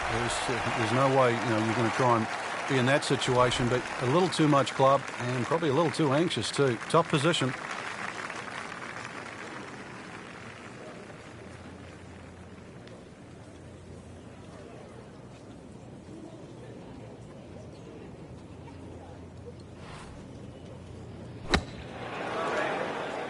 Nice approach shot. He'll be happy with that. So they'll tap in.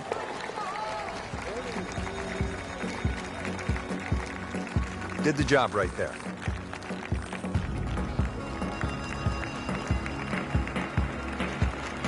Frank, here at the 16th, you really see this sort of New England character, don't you? Yeah, that stone wall now protects that sort of two-tiered green. And it sort of showcases the golf course. It just fits in beautifully with what Hans and Faxon have done to the golf course.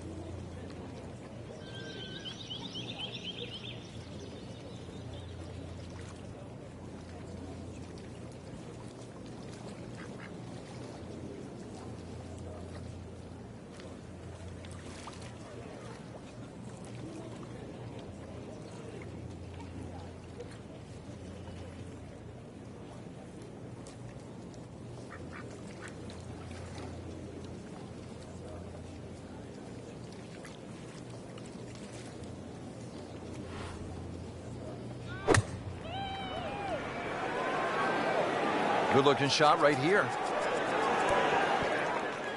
That's good stuff right there. Wonderful approach, and now a really good look at birdie. Par yesterday, now for birdie. Oh, I thought he had that. Well, I thought they'd at least pick up a shot. Birdie looked like a sitter. Now at par. Makeable putt right here, currently sitting at 1 under for the round. Good work right there. He'll settle for par. Frank, 412 yards on the card doesn't look like a whole lot, but You can play a little longer, because really you've got to play it down the right. Don't play it as a dogleg. Just go point A and then point B.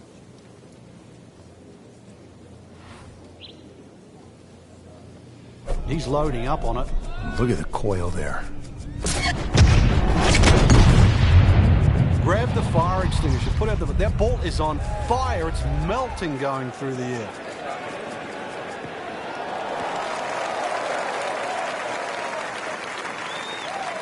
That's an absolute beauty. Second shot. Good look at the green.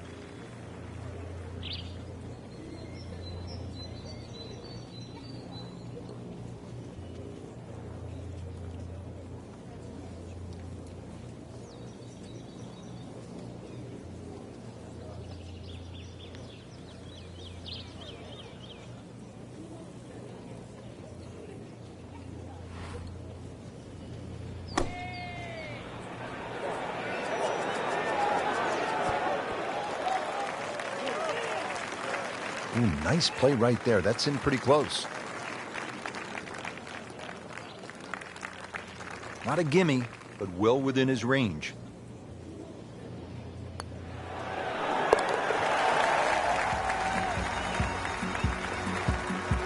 Racking him and stacking him. That's 12 under par now for the tournament.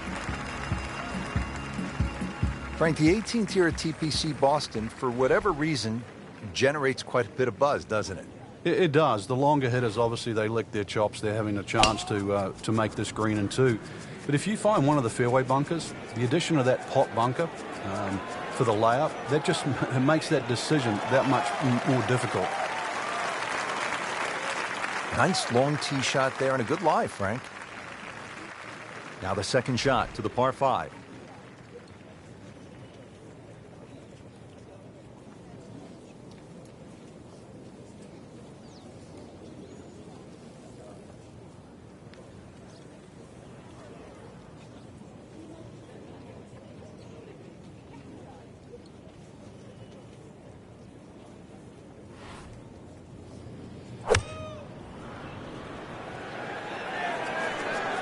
Get down. Look out.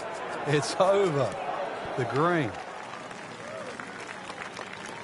Wow, lucky break right there, Frank. Well, that's what everyone else is going to say, except him. Comfortably knocks it in.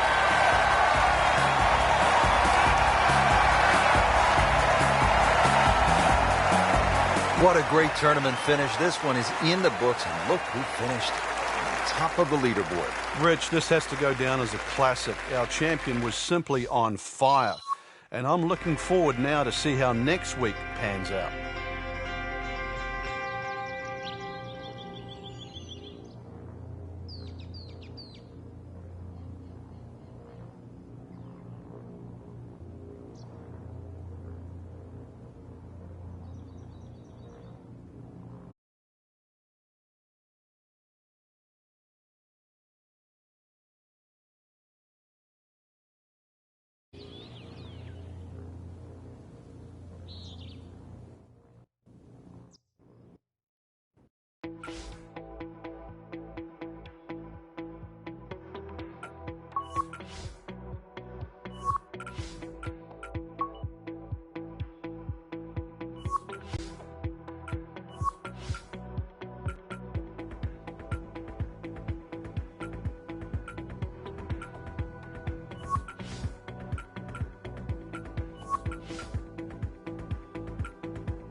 Presented by EA Sports in association with the PGA Tour.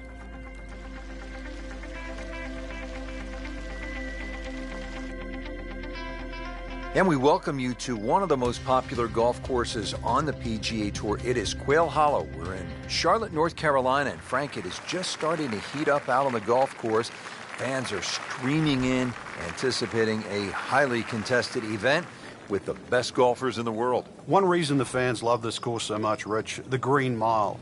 It's fine to have a good golf course, but it's got to have a great finish. It's got a great finish, then it becomes a great golf course. Quail Hollow has that great finish of 16, 17, and 18.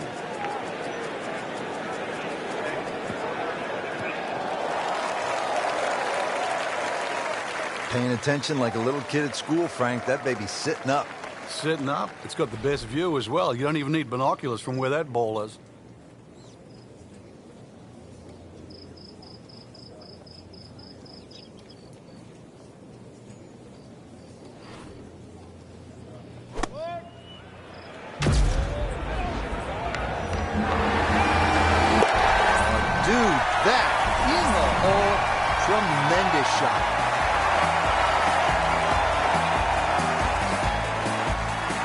Frank, a nice mix of opening holes here at Quail Hollow in the Wells Fargo Championship. Pretty short par 3 here at the second. 180-yard shot will play more like 175 for the half a club downhill. There's much more green on that right side. If you're not too sure what club to hit, then you should stay away from that left side.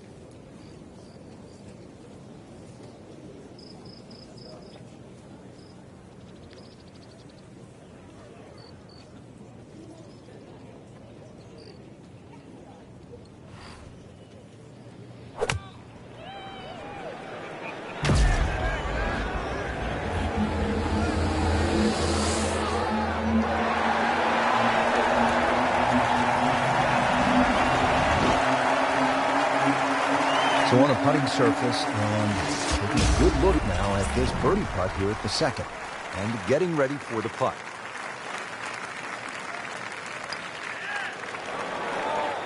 Wow, that was so close, Frank. Just time to forget that one. I mean, he couldn't hit that much better. Just a couple of feet. Holding steady now at 2 under par.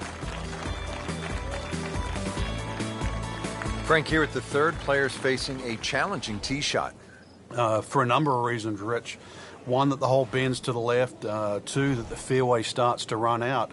And three, the length of the second shot. You get rewarded the better when he goes after it like he is here.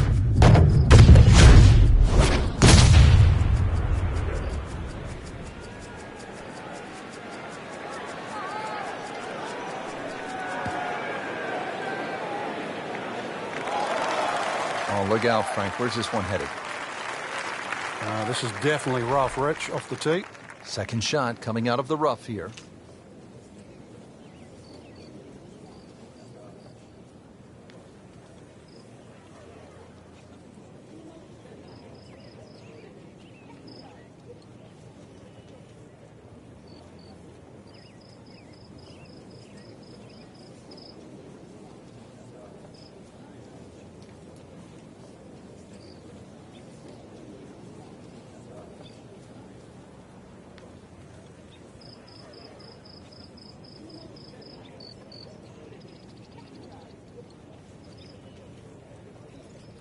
Frank, Rory Mcilroy had his coming out party on the PGA Tour right here at Quail Hollow. That was in 2010. You remember that final round 62? We certainly do, Rich. That great finish to post 62. Personally, I thought that was the best round shot in 2010. And not just because it was his first win, but it showed you what he was capable of. And then obviously we've got to see that ever since. Should be safely on deck. So he's hit it inside 30 feet, not his best, but still a chance. Yeah, the odd 28-footer, and that's exactly what it is. I've seen a few of those go down.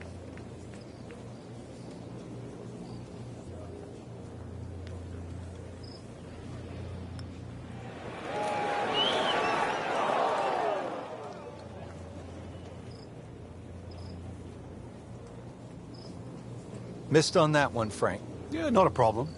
This is a long putt. Really, the key is the speed. If it drops, that's a bonus.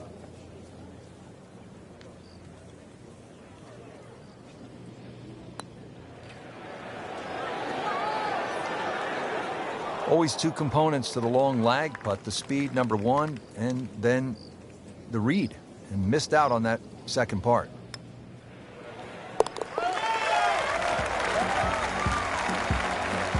-1 in the early going. And now let's go down to the action at the fourth. Frank, when you get out of the gates, as our featured golfer has done, with a lot of pars, steady play, what's the mindset? You've got to keep doing that, Rich. Just maybe get a little closer to the hole, drive a little bit better, work on the pace of the putting. Just little gains, and then all of a sudden you're going to notice a big difference in the scorecard. Well, those are good numbers right there. 320, 320 yards, just crushed it in the fairway.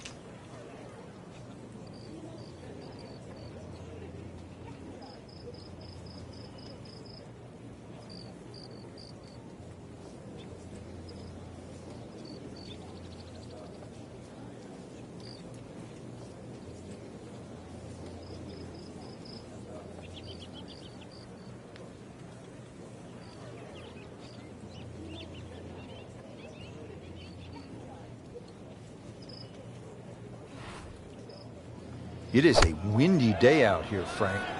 My hat just blew off. This is going to affect the players' shots, that's for sure.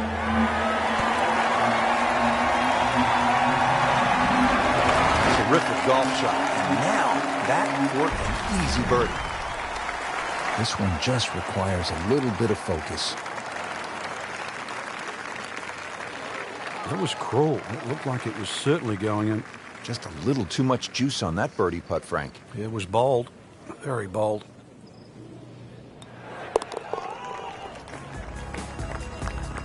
Nice par to remain 1 under. Frank, once again, we saw a lot of outstanding golf here at Quail Hollow. And we saw why this is such a great driver's course, Rich. The fact that so many holes bend in different directions. The ability to hit the correct tee shot and the reward you get when you do it. Quail Hollow certainly stands up to the best in the country. We enjoyed it from the tower. For Frank Nobilo, I'm Rich Lerner, saying so long until next time.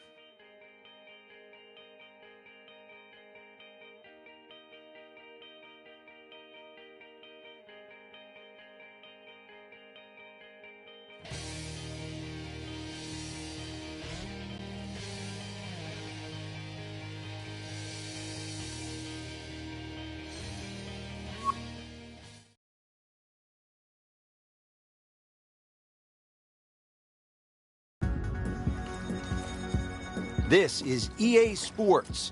PGA Tour coverage coming up next.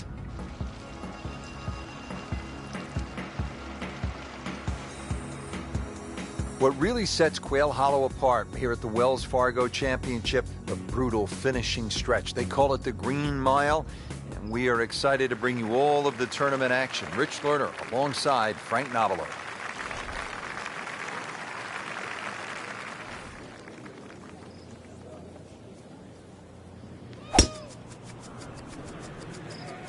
Frank, did you hear the sound of that coming off the club face? It was like a cannon. Oh, this looks good. Certainly is. Frank, I think what sets golf apart from other sports is that the fan can get so close to the great athlete as the round is being played. Yeah, well, that's why the sport itself, and we consider it more intimate for that reason. Most golf spectators play the game. Whereas other sports, you don't see NFL players sitting in the grandstand. You see spectators, but most golf fans are golfers.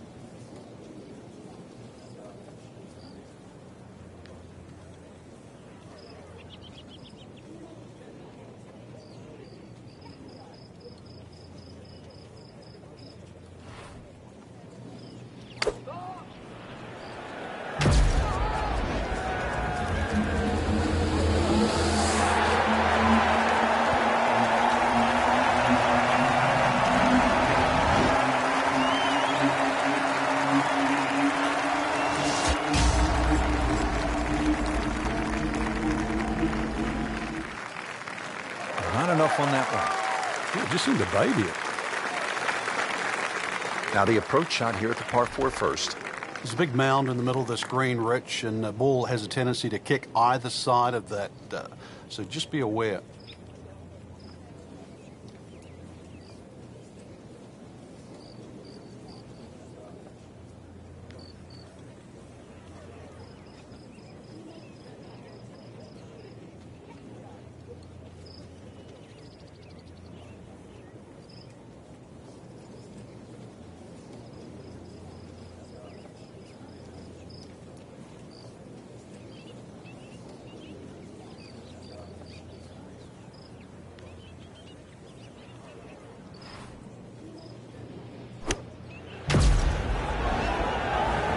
Frank, where is that been? Yeah, thank God for small mercies.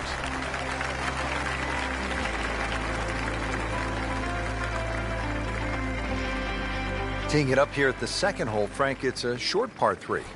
Yeah, it plays a little bit downhill, about half a club, Rich. There's a sort of shallow bunker in that back area, and also that green starts to reduce in size on the left side. Good par 3.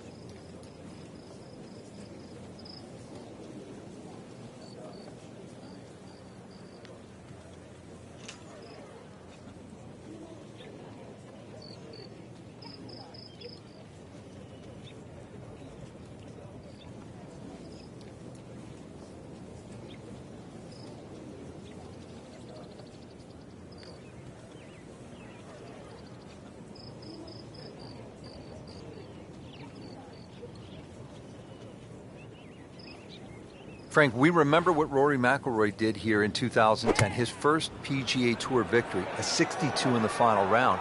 It was also the first victory for Ricky Fowler. Yeah, and oddly enough, it was in a playoff, and in that playoff, Ricky just pulled out a driver and smashed it down there, then hit a sand iron, that front left flag, basically the gimme distance. Not only did he win in the playoff, but he beat Rory Mcilroy, the then world #1 in DA points. And that was the same Ricky Fowler that, remember, in the playoff in 2015 for the Players' Championship, drove the ball in equally daunting fashion over those 3 playoff holes at TPC Sawgrass. Frank couldn't ask for anything more. Just the lie there, too. It is sitting up like it's teed up.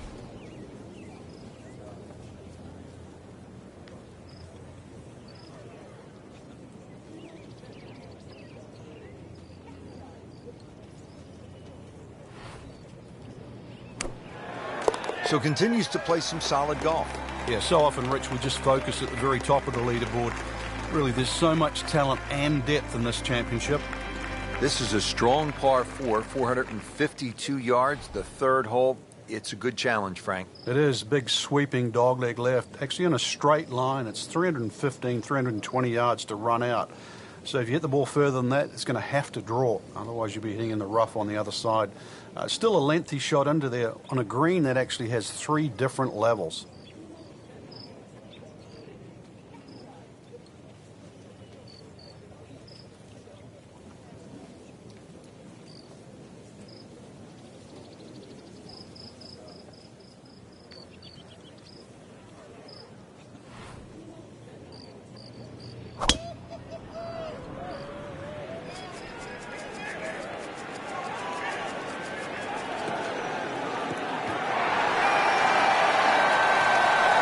Long drive, but a bad lie. Wicket. Good thing he stayed in the first cut, because just a couple of feet over, that rough is really deep.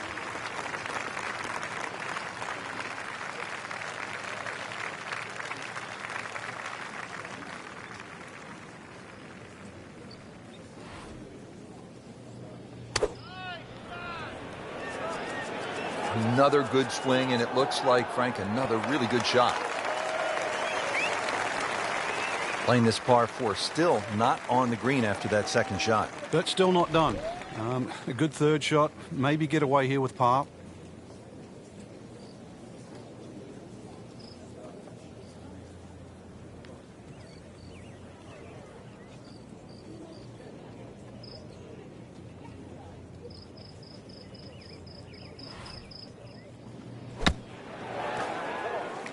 Okay, good shot on the dance floor. So they'll tap in.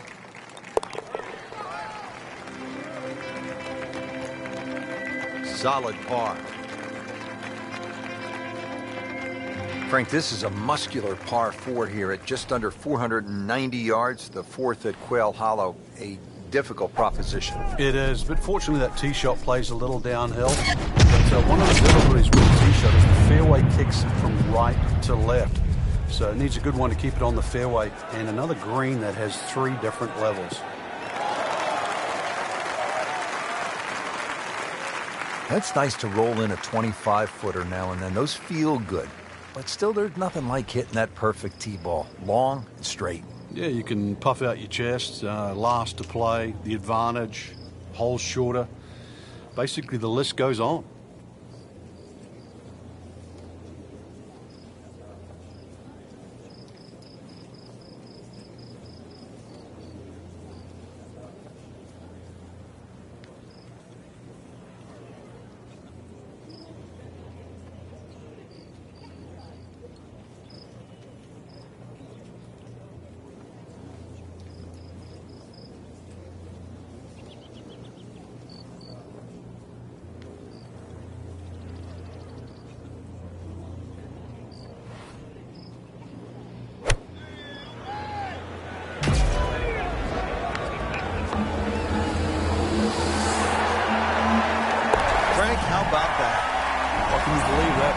Could have hit the flag and bounced away instead. Straight in.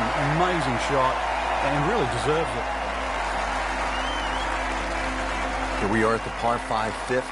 It's 570 yards, Frank. This should be reachable for most players, don't you think? Yeah, if you hit a good tee shot, especially with the draw, it will be. But the hardest part of this is judging that kick on the fairway that kicks the ball to the right. And it sort of turns at that awkward area at where the top of your tee shot range. That's where that dog leg is. Frank, this is a way to make golf easy when you can hit it that deep. Oh, I'm going to say, I know that first number's a 3. I'm guessing the second one's a 2. Let's call it 320.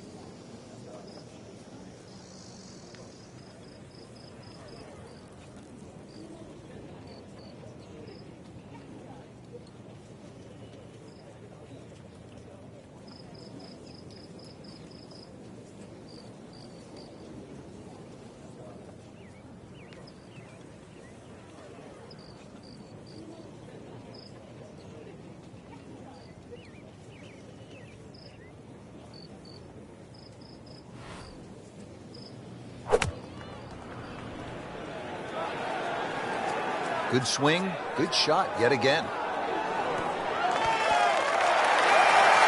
And a chance for eagle after that perfectly played shot. Frank, how rare would this be if this putt drops? Well, this is I'd like to say once in a lifetime, but on the odd occasion we do see back-to-back eagles, but it certainly is something to watch.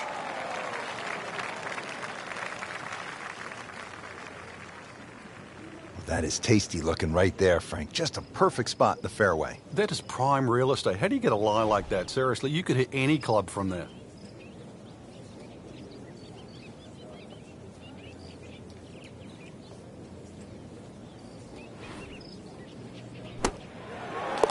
Starting to move on this leaderboard now, Frank.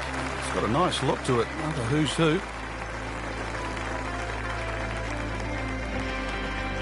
Frank, this is where you know that players like Bubba Watson, Dustin Johnson, Rory Mcilroy are playing a different game than me. They step up to this 250-yard par 3 and they might hit a 5-iron. It is a little downhill, but they might be with a middle iron where a lot of us would be with a driver. Well, you see the advantage of that power on this very hole, not just because of the length they got to hit it, but the green they're heading into.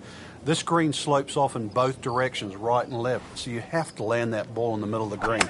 So, yeah, it's a big advantage if you can go at this hole with like a 5-iron.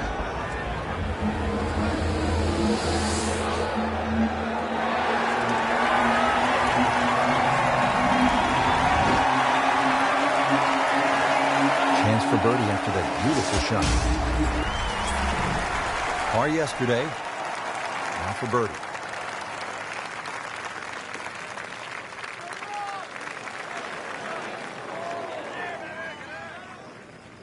Well, there's an opportunity wasted. Just knock it in for a par, and let's forget about this one. Golf is not about perfect, but it is going to hurt the course. Are you kidding me? He just missed that. I cannot believe that. That was such a short putt.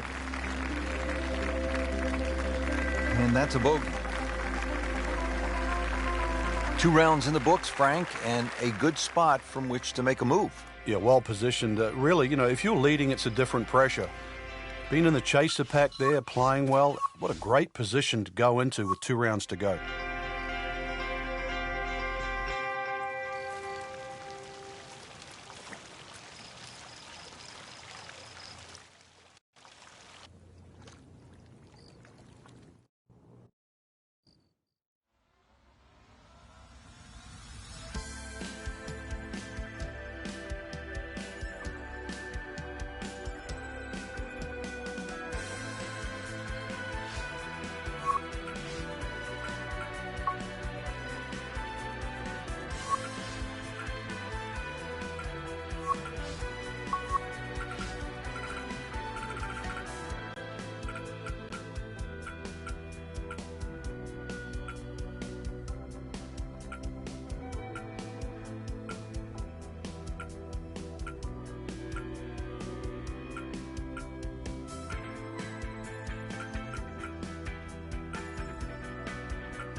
This is EA Sports coverage of the PGA Tour. Welcome to the home of the Wells Fargo Championship, where the likes of Rory Mcilroy, Ricky Fowler, and long-hitting J.B. Holmes have all won. It was first opened for play in 1961. It has really grown through the years, and it is now played by the best in the world. Rich Loader alongside Frank Nobilo for EA Sports. Let's jump down to the golf course.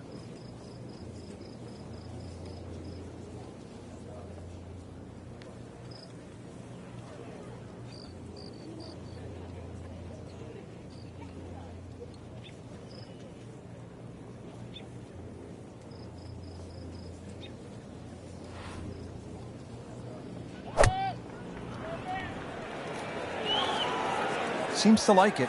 Looks like it's headed for the green. Wow, Frank, he is dialed in. Yeah, that was just some shot on that. Easy birdie. Now this for birdie. Came away with par in the previous round. Starting to move now, Frank, on this leaderboard. Certainly going all in the positive direction. He's in the middle of the pack, now top 15.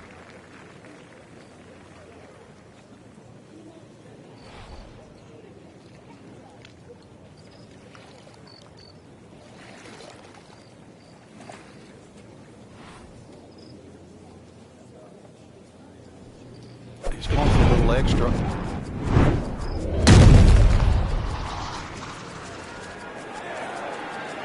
Well, this one is offline just a bit. Look out. You know, that one is going to end up in the rough.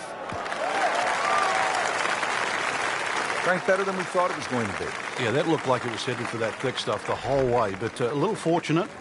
But then I guess you're allowed that in this game.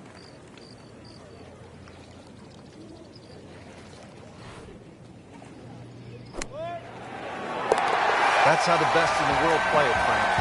Well, I feel a little lucky that it went in, but it was always going to be close. Now as we arrive at the par 5 15th hole here at Quail Hollow, 577 yards. Frank, I think a player has to be thinking about doing what Rory Mcilroy did in 2010. It's the last of the holes that you can really be aggressive on, Rich. So a good drive down here. I'm well aware of the fact that there's water on the left. This is a good chance to make something happen before you play the green mile. And that's what McIlroy did. Hit a tracer, then a 5-iron, knocked it in for eagle, shot 62, and won for the first time on the PGA Tour.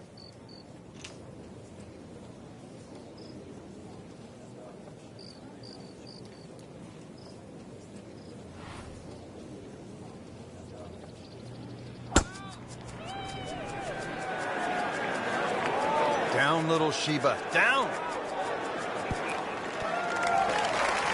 Wow, lucky break right there, Frank. Yeah. That's what everyone else is going to say, except him. Frank, I'm not saying he should pull out driver here, but this is a long putt. Greens are fast, though. You never know. Good line, good pace. Might have a chance.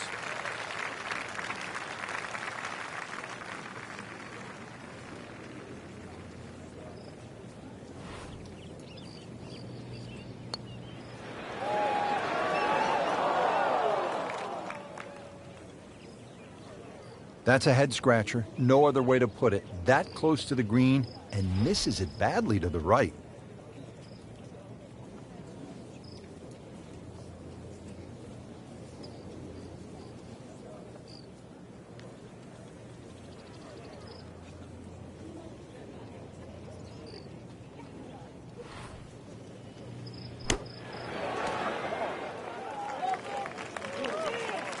Standing over this putt, concentrating on the read.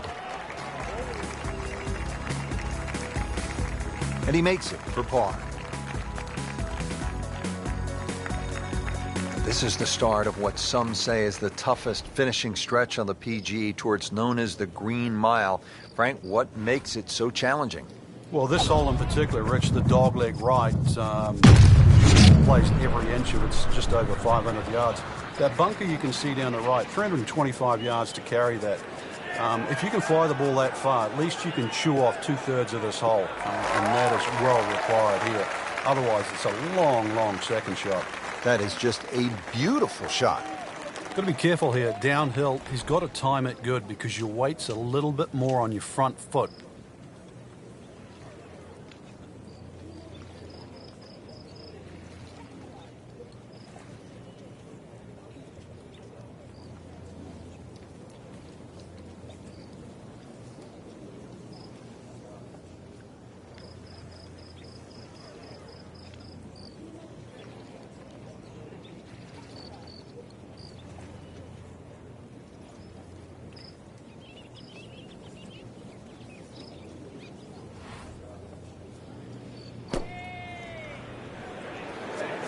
This one looks like it's headed right for the middle of the dance floor, Frank. Rather nice shot, I would say. That will be a great look at birdie. Shouldn't be a problem here, but not a formality either.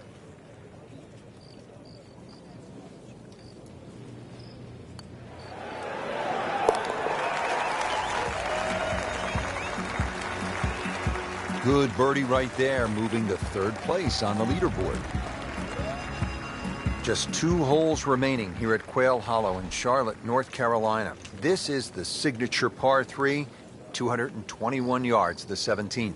And they have a multitude of tees here. One of the new back tees is actually where the old 16th green was. And if you think don't go left is the way to play, then that won't work either, because right's not that much good. This is it. Stand on the tee, and you better hit a good shot.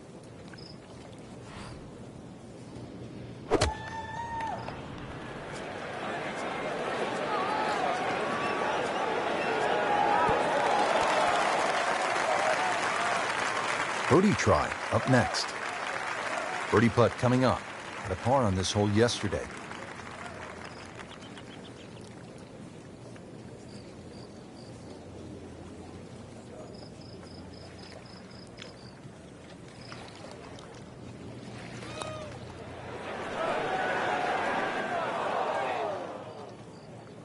That's good work right there. Just a tap in. Getting set now over the putt.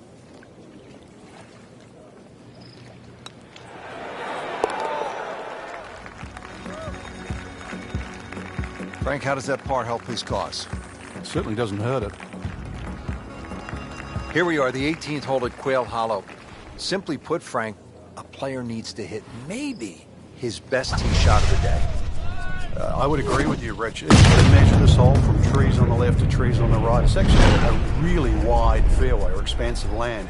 But that creek that just meanders its way through the middle of this hole completely changes the nature of this hole.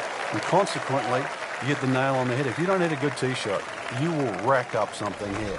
And I've got no idea how big it would be.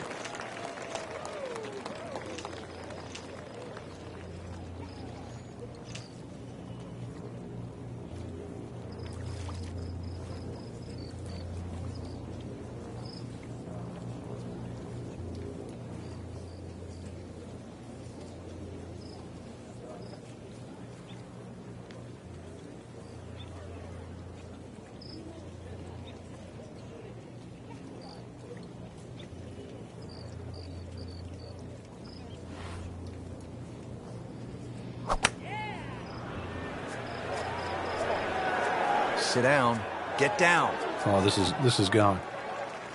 Just averted danger right there. So close. Why does he have all the luck? It's no snack, though.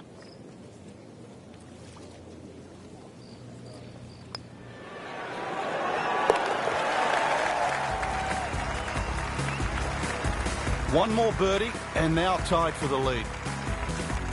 Frank, in golf, there's nothing quite like the final round of a hotly contested championship, and this one could be a doozy. And there's nothing quite like that leaderboard I'm looking at right now. We are going to have some amazing golf. This one is going to have to be won.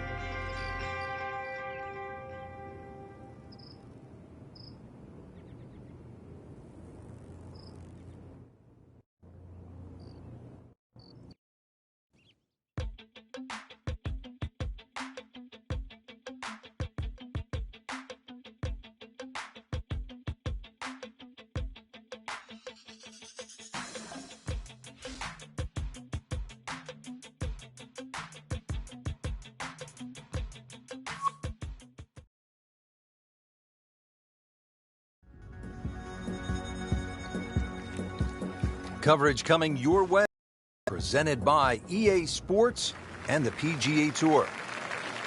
Thanks for joining us here today in Charlotte, North Carolina for the final round of the Wells Fargo Championship. Frank, what do we have out here today? Well, if history has a chance of repeating itself, remember those great closing rounds by Rory Mcilroy, that 62, that was one of the best rounds ever shot that year. Back in 2010, and of course that playoff too, Ricky Fowler back in 2012. We actually beat out then world number 1 Rory Mcilroy with that stunning drive down the finishing hole and brilliant wedge to a tight flag. This golf course, it can give it, it can take it away, but for us, from where we're sitting, Rich, we'll enjoy the view today. No doubt about it.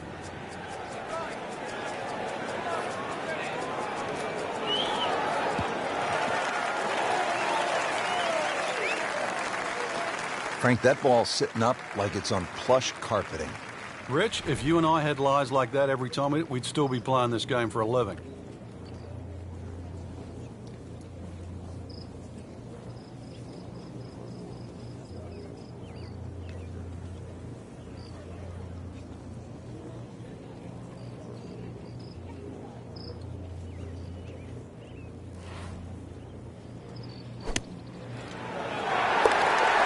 Kidding me? That's an eagle, Frank, and that really changes the complexion of this tournament.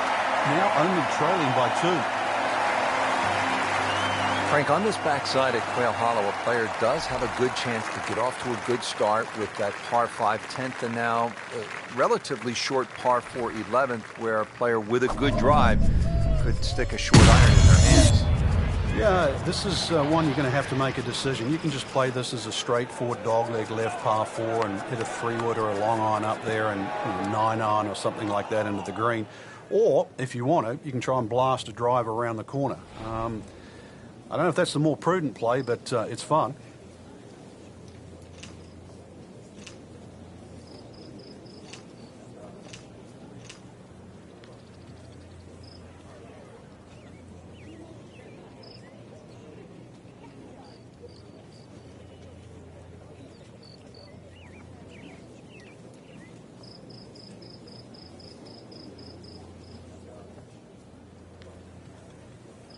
This has really been a good bounce-back round. Slow at the start, now they're picking up some speed.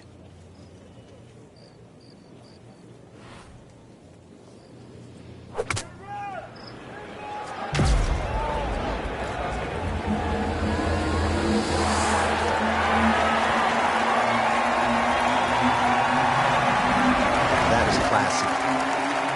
No chance of going in. Made a par in his previous round.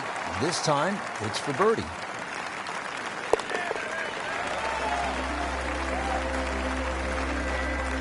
Good birdie right there, Frank. Oh, time to get another cup of coffee. Things are heating up.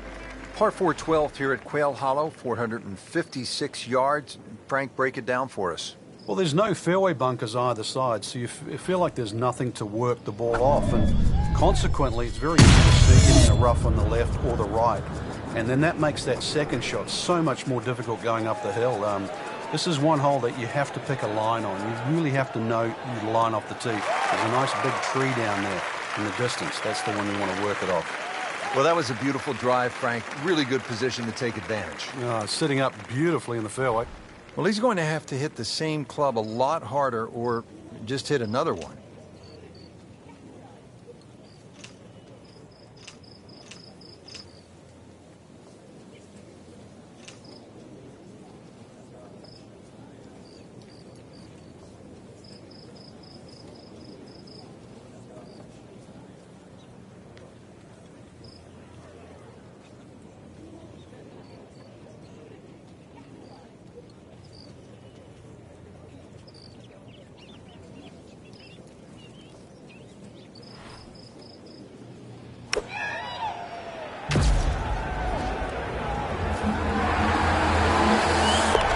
That's the biggest roar I've heard all week long. That was an eagle roar. For good reason. Not just an eagle, too. All of a sudden, back in contention. Now, the par 3 13th hole. Frank, this one 210 yards. Very, very good par 3. This is actually a big green. It's 37 yards deep, but it actually plays small. There's a front right portion. There's a roll-off area in the middle, and there's a roll-off area in the back. So don't be deceived by the size of this green. You better be pitching that tee shot right bang in the middle.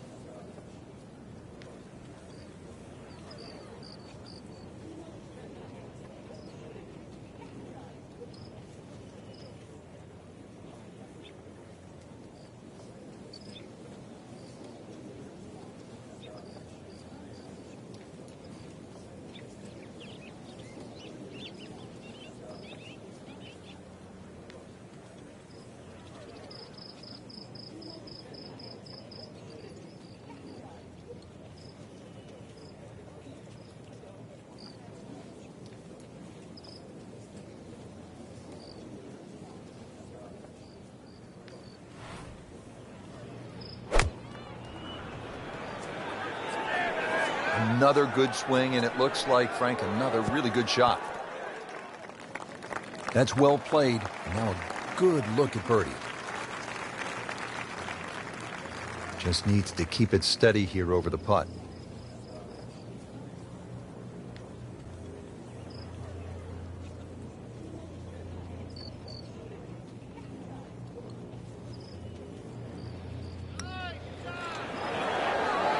Oh my gosh, that hurts. Now, just when you thought they might pick up one, now settle for a par. Not a gimme, but well within his range.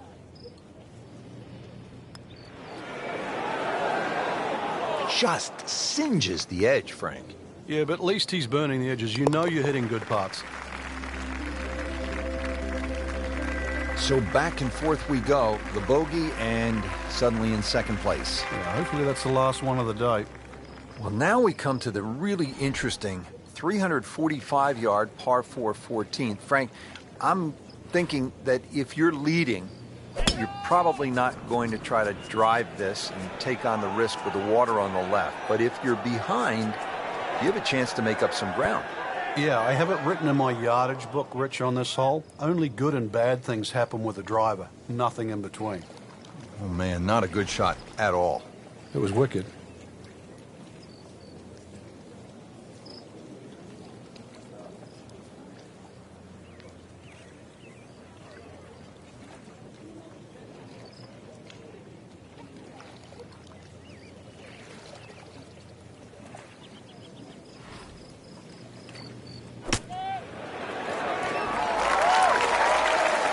I mean, this skill, and that was sublime.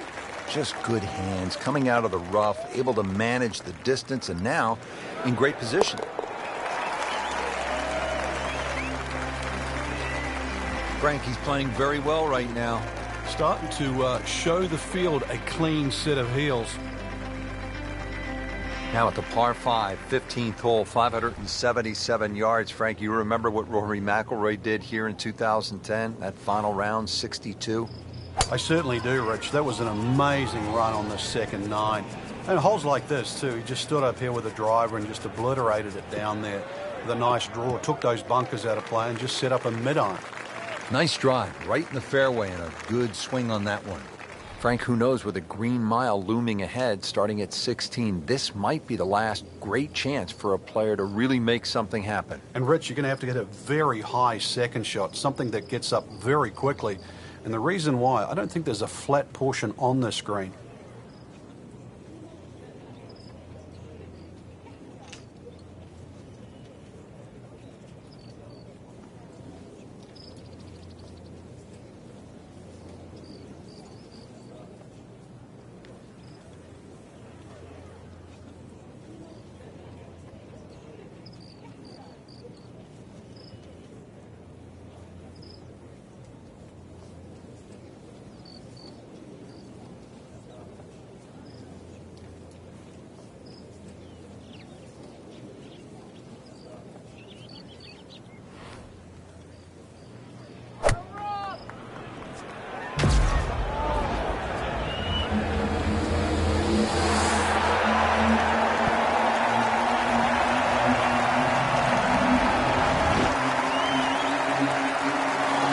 On the 15th green in regulation, but not yet in the hole. This is about a 30-footer, and he'll look at it from a couple of different angles just to try to get a feel for it. Might want to check the GPS on a putt this long.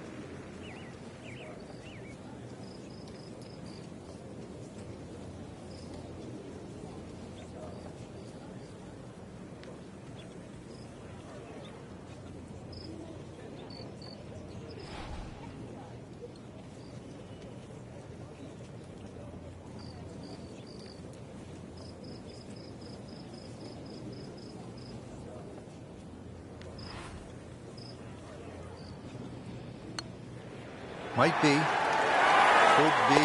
Frank, that is big. Oh, especially right now at this very moment. Huge move on the field.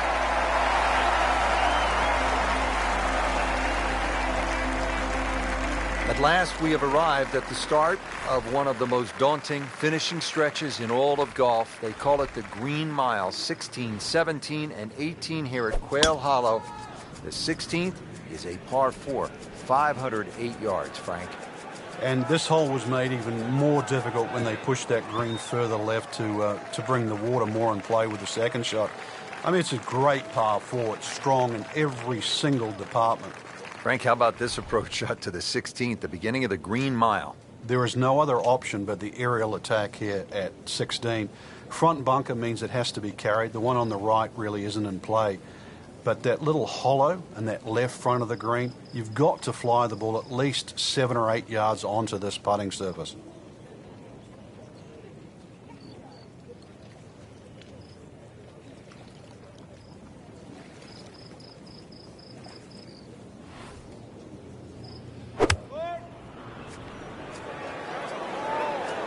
Get down. Look out. It's over. The green. Wow, lucky break right there, Frank. Well, that's what everyone else is going to say, except him. Made par yesterday. This one for birdie.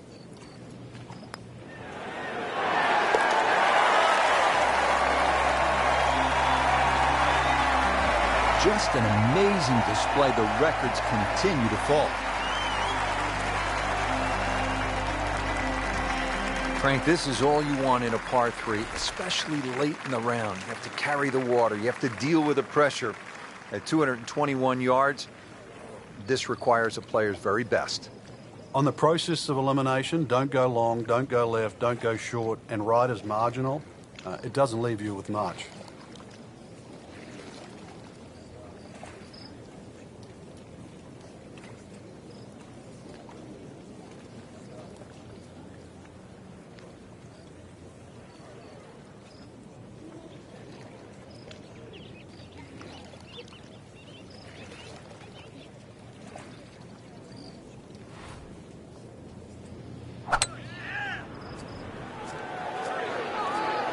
This looks like it's going to find the target. Beautiful shot. That is tight. Unbelievable. That is one to savor for the rest of the round. Birdie here yesterday. This putt again for birdie.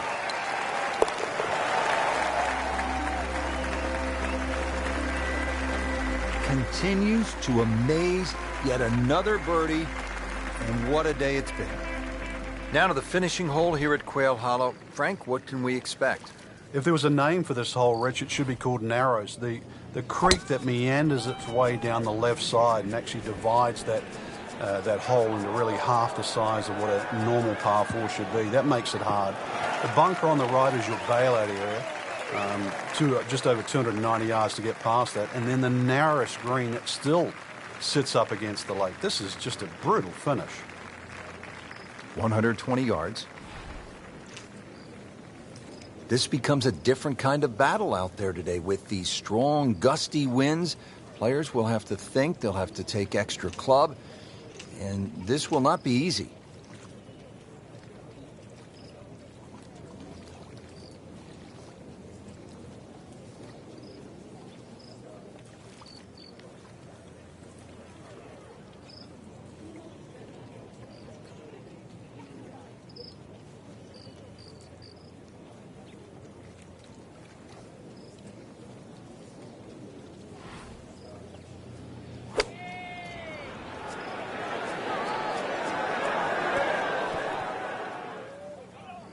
So the second of the par 4 goes begging, and now I'll have to rely on the short game. Yeah, but a short game, as we all know, can redeem a lot of mistakes.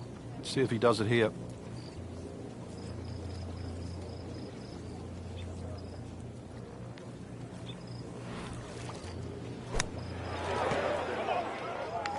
Nice approach shot. He'll be happy with that. It has all come down to this, a chance to win the Wells Fargo Championship. He'll take par and move on. Frank, year in, year out, the Wells Fargo Championship delivers the excitement and the great champions, and this year, well, didn't disappoint. No, joining the list of, the Ricky Ricky Fowler's, the Rory Mcilroy's, the JB Holmes, Sean O'Haire, Tiger Woods, Furyk, list goes on. These are the best players in the game. So adding your name to that list really is the hallmark of a very, very successful professional golfer.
NBC Golf Channel on EA Sports, in association with the PGA Tour, proudly presents the season-long race for the FedEx Cup. Today, it's live opening round coverage of the Players.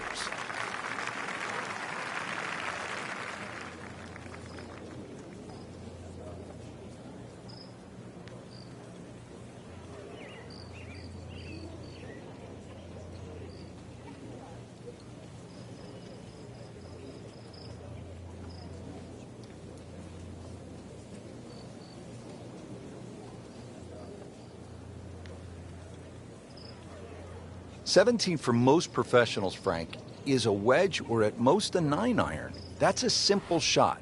What makes it so difficult?"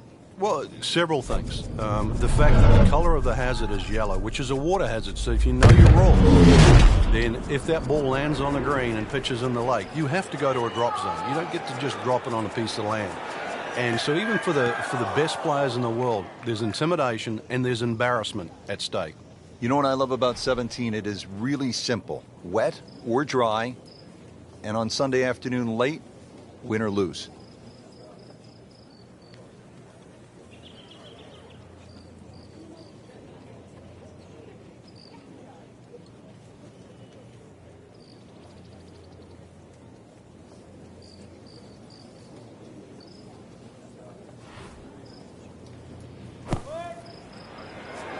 Seems to like it. Headed for the fat part of the green. What a display of shot making this has been, Frank. Oh, that incredible approach shot there. The easiest of birdies coming up.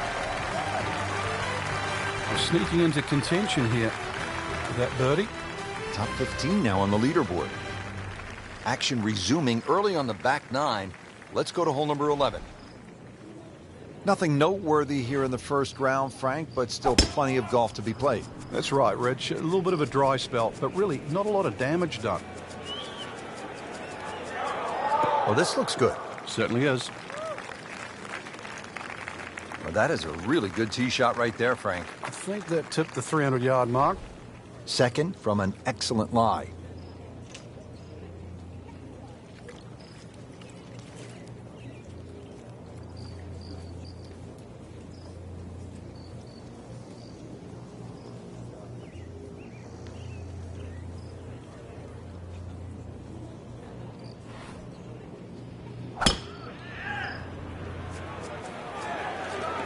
Looks like it's heading for the bunker. Well, Mr. Ball does not meet Mr. Fairway. It's off, off, off. Rough.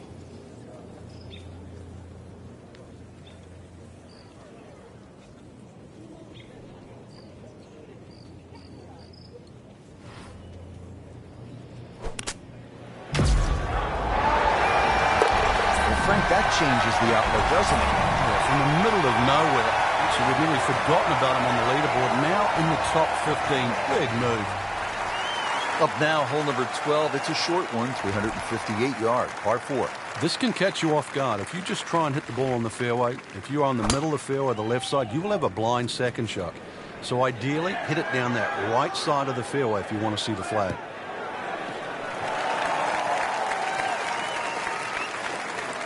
Frank couldn't ask for anything more. Just the lie there, too. It is sitting up like it's teed up. Now the approach to the 12th. Frank, what's the player looking at? Well, it's a fun shot here for the second shot, especially if you've driven it down the right side, because then you can see the flag no matter where it is on the green.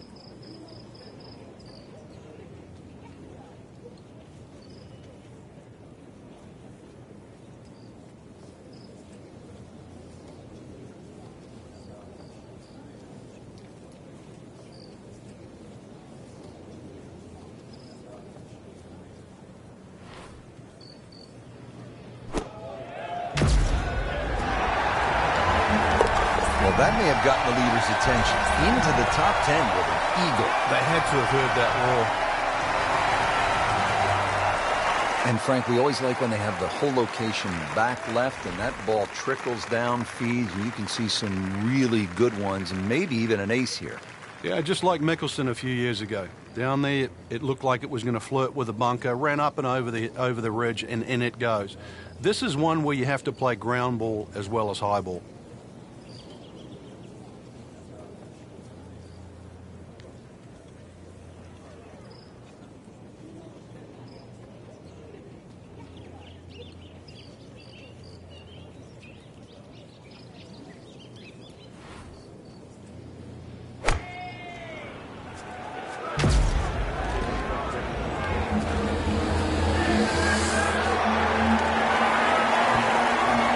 That's how the game is played, right there.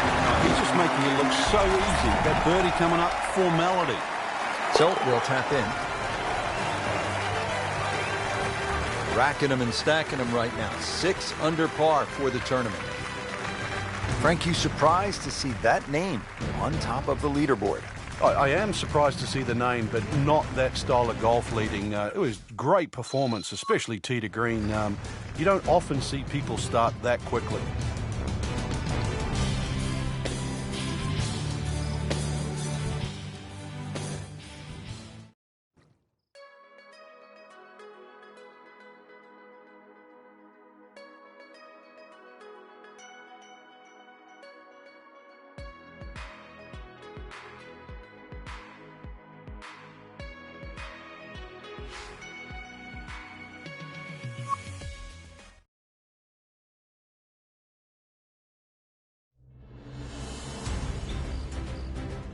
NBC Golf Channel on EA Sports, in association with the PGA Tour, proudly presents the season-long race for the FedEx Cup. Today, it's live second-round coverage of the Players. Hello again and welcome. Rich Lerner alongside Frank Nobilo, coming to you from one of the game's most famous venues, the TPC Sawgrass, home to the Players. And home of the Players, too. The PGA Tour professionals that play the tour, they basically run and own this wonderful venue. It is their championship, and it's one that each one of those players playing here this week would want to win. It might not be considered a major, but the Players, it is their championship.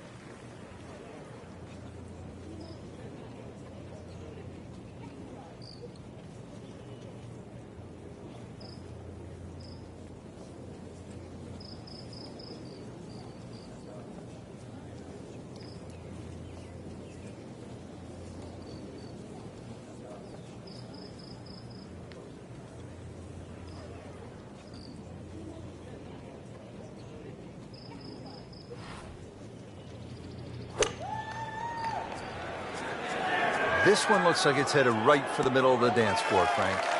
Rather nice shot, I would say. Well, that is a ball-striking clinic right there. Another dazzling approach shot. Pretty close. See if he can go one better than yesterday when he made par. This putt for birdie. It doesn't go in, you got to add another one to the scorecard. And that's where the golf ball's just staring at you. Oh, yeah. Mocking you and laughing at you. You know deep down it's smiling too, don't you?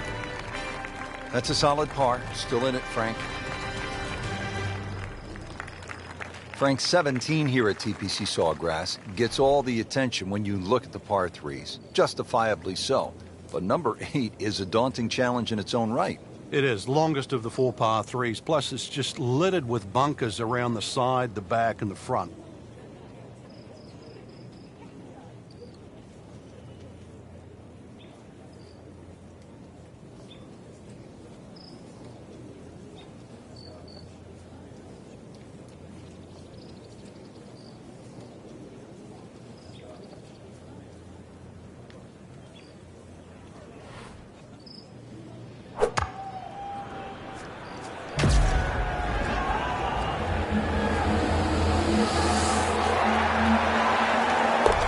Frank, I think that went in. It's a one. It's a hole in one. He made an ace. That is unbelievable.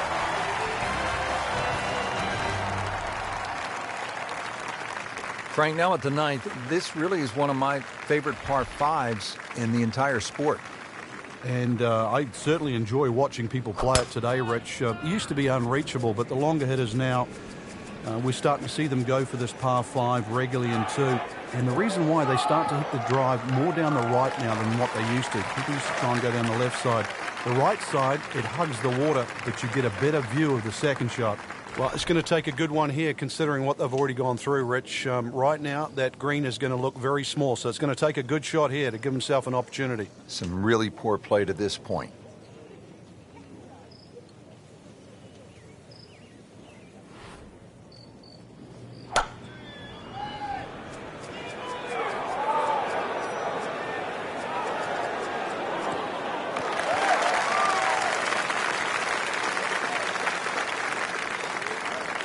So this is the 3rd shot to the par 5.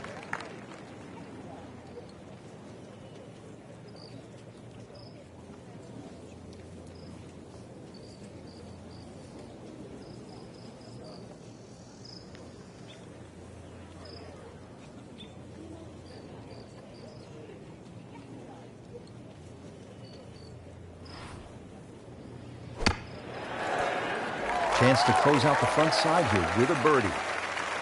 Nudge this one home, finish it up. Comfortably inside the cut line, the young prodigy makes another birdie. Let's get the back 9 started here at the stadium course at TPC Sawgrass and break down the 10th for us, Frank. Well, it's similar to the opening hole. The 1st and 10th give you the same feeling where you feel awkward off the tee shot. Difference to the 1st hole, you've got to poke your tee shot towards the right side of the fairway here, turning it into a dogleg. And similar thing, now you're going back across the fairway to the green.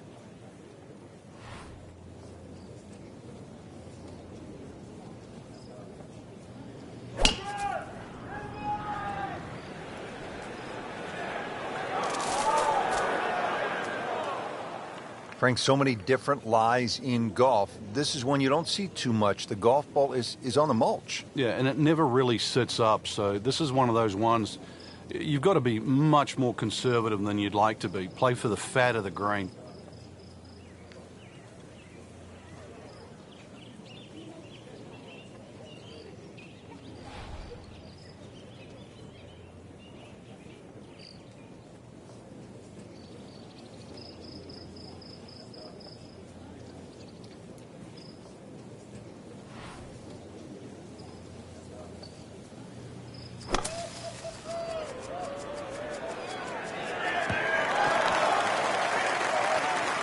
Not enough on that one. Yeah, just seemed to baby it. That little front piece, you have to be right on the money there. And then, of course, that green starts to open up and then move to the right.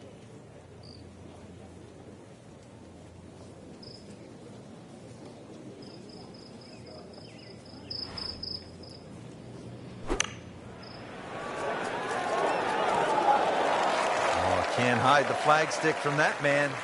Locked in on the read and the speed.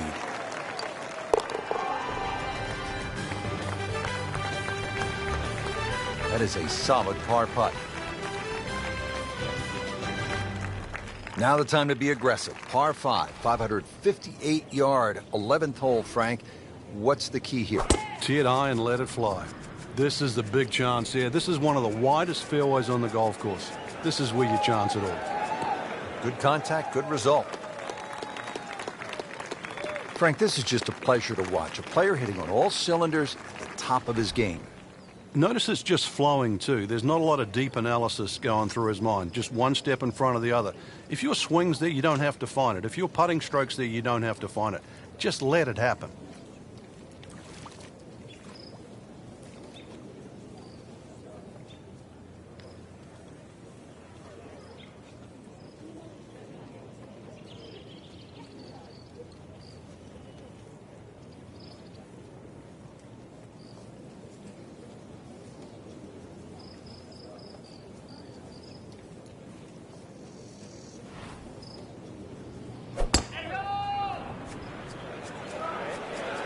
Good swing, good shot yet again. This hole really sets up well for the player. Birdie yesterday, and a chance for another one today. These putts keep the round together. What a tremendous display of golf this has been.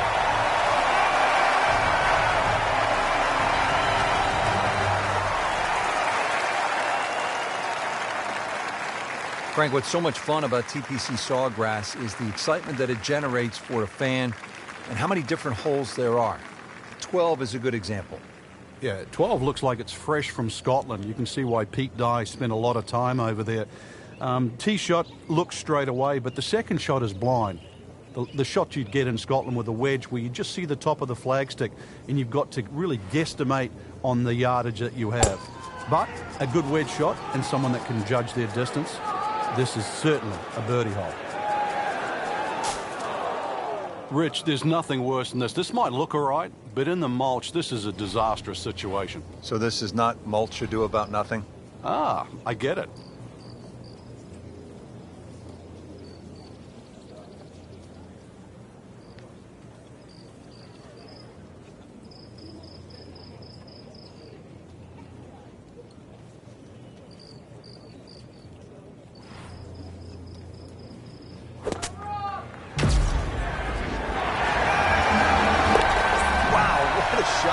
What are the chances of making it from there?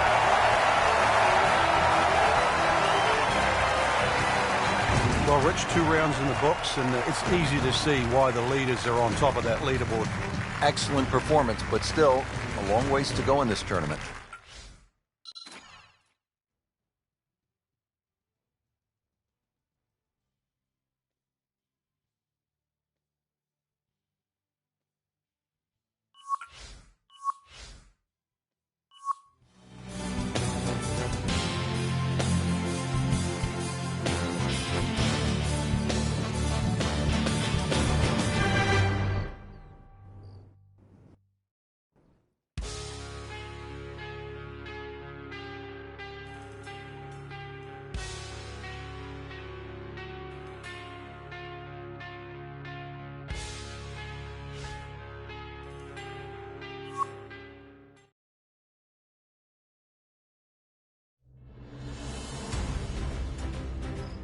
NBC Golf Channel on EA Sports, in association with the PGA Tour, proudly presents the season-long race for the FedEx Cup. Its third-round coverage of the Players.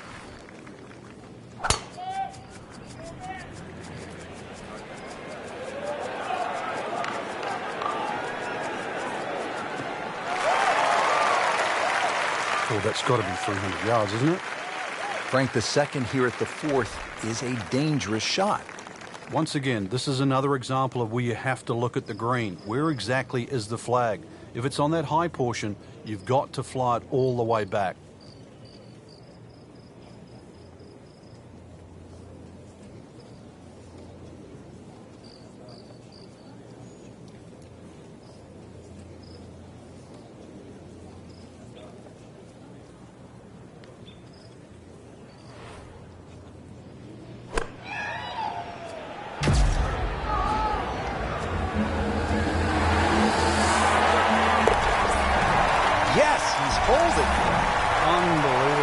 that distance.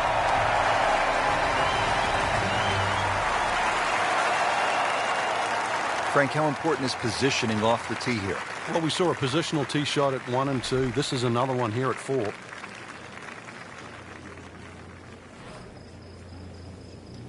He's gone for a little extra. Wow. John Daly, take a back seat, big fella. How about that drive? Is it stopped yet? It's still going. Outstanding tee shot. Yeah, ball's sitting up. You don't have to worry about the wind or anything there. You just take a full-blooded cut at the second shot from here.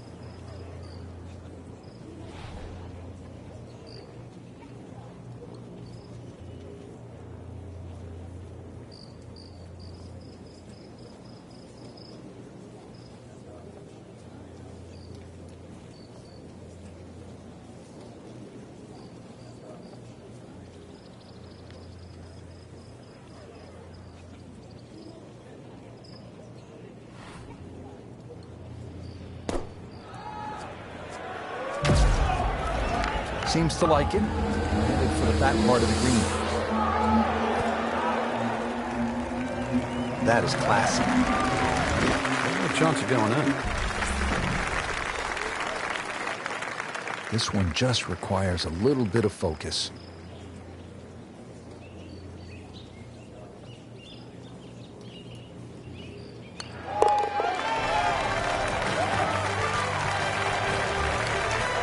You always like that. Count it as a birdie.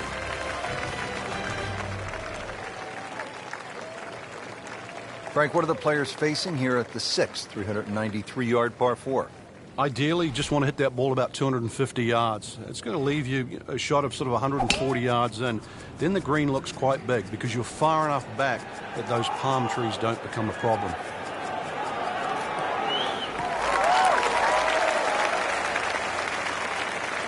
That's an absolute tracer right there. In the fairway and well over 320 yards.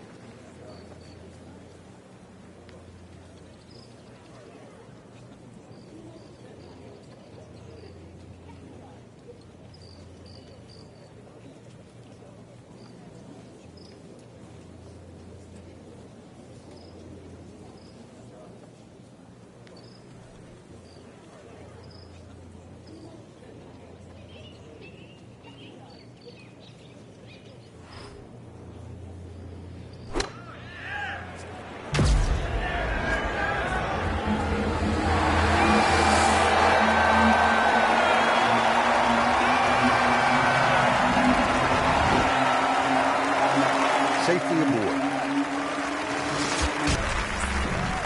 Frank going for another birdie here. Chance to get on a real roll.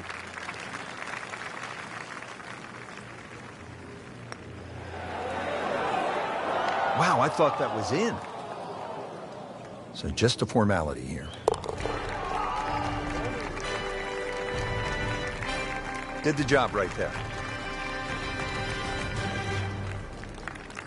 Frank, the 7th hole here at the TPC Sawgrass, vintage Pete Dye, isn't it? It is. Anything other than straight confuses the player off the tee. But there's 3 pot bunkers down the right side. Just inside that last little pot bunker on the left of that, it's actually a pretty good line. Can't ask for much more here at the 7th. He has hit a good one. Frank, really good chance from this position to make a birdie. Yeah, really the only thing he's looking at right now is the flag. This is a green light special.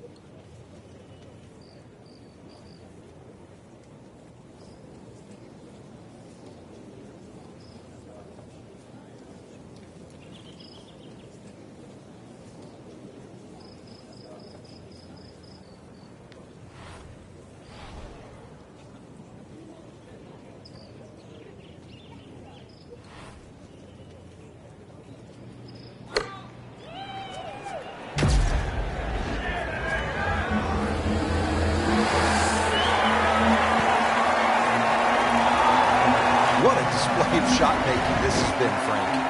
That's incredible approach shot there. The easiest of birdies coming up.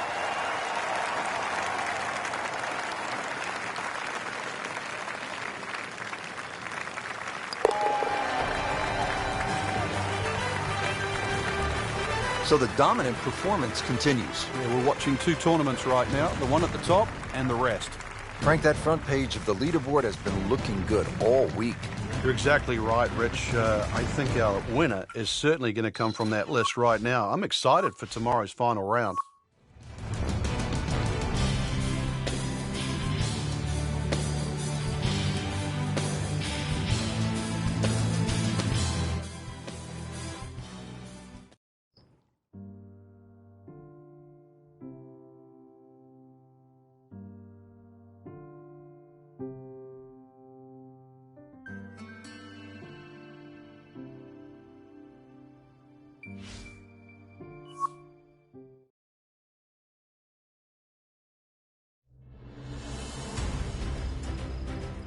NBC Golf Channel on EA Sports, in association with the PGA Tour, proudly presents the season-long race for the FedEx Cup.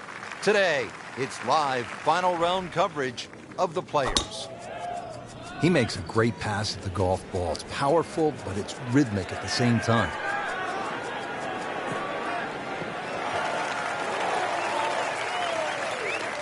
Good strike, good lie, good chance to attack the pin. Frank, halfway home on maybe the toughest par 4 in the golf course. Yeah, for some reason, for such a big green, it's always hard to get that second shot close.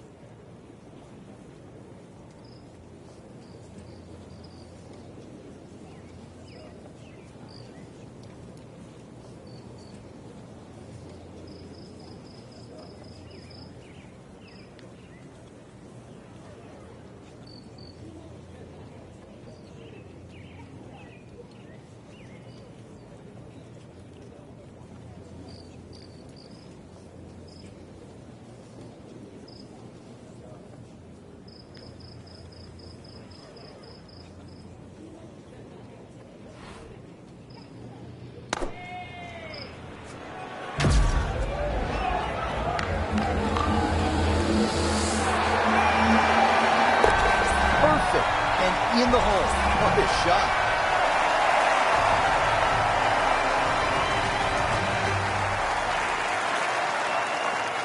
Frank, the 15th hole certainly has the respect of the professionals. But you're right, this is a positional hole where just keep the ball down the left center. You can't go too far, though, because you'll get blocked out or you'll run out of fairway. There, it's really about knowing where the flag is, what position on the screen, because this is another green that's not flat. If the second shot lands on the wrong portion of the green, it'll finish well away from the hole. Well, those are good numbers right there. 320, 320 yards. Just crushed it in the fairway.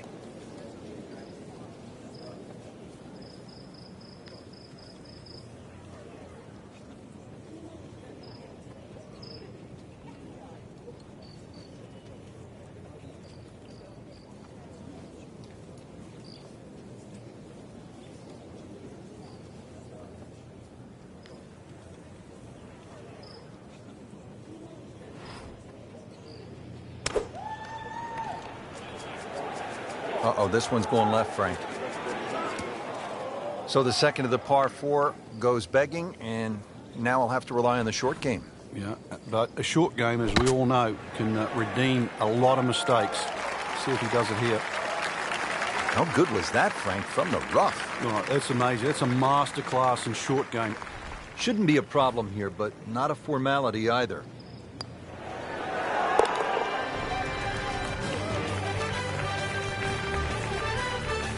In for par. Of excitement in the game.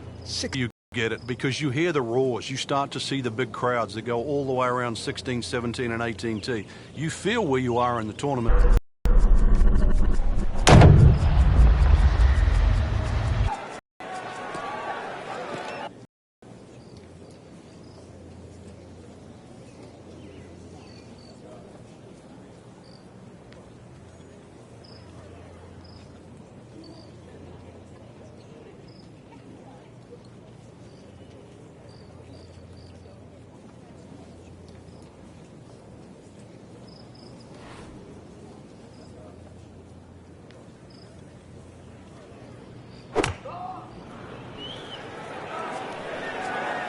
Frank, this one looks like it might have a postage stamp on it. Airmail City.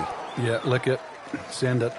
Wow, lucky break right there, Frank. Well, that's what everyone else is going to say, except him. Just an amazing display. The records continue to fall.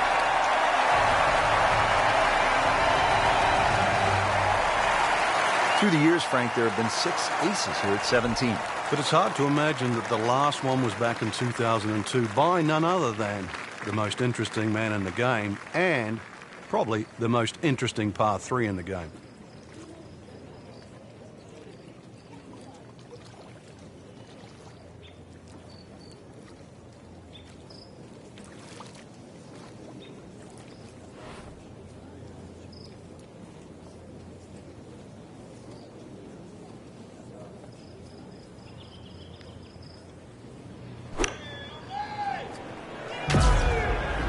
Has it? Maybe wet. Richard's gone. In the hole. You do not see that every day. That, folks, is a hole-in-one. Wow. Now to the final hole here at TPC Sawgrass, 462-yard par 4. Frank, is this one of the toughest finishing holes in the sport? It is, because the simple reason you play 17 holes and the job isn't done yet. Excellent looking shot here. Long and straight. That's how you do it. He just blasted that one down the fairway. Out there about 325 yards. Frank, this is a position where a player is absolutely licking his chops here. Good chance to make a birdie. Yeah, this is when this game just looks like fun. Bunkers don't seem to be in play. The only thing you're really looking at right now is just the flag.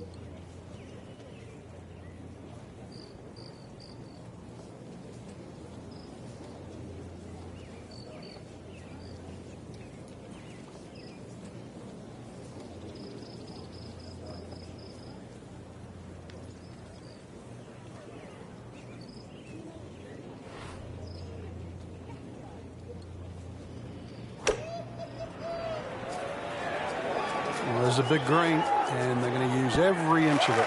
Good chance now for a birdie. That is an outstanding play. Oh, it's almost a guarantee there after that shot. To win the Players' Championship.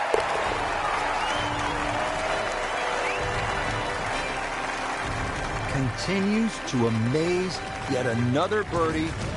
And what a day it's been. That has to feel so good. A big championship victory.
EA Sports and the United States Golf Association are proud to present a national championship.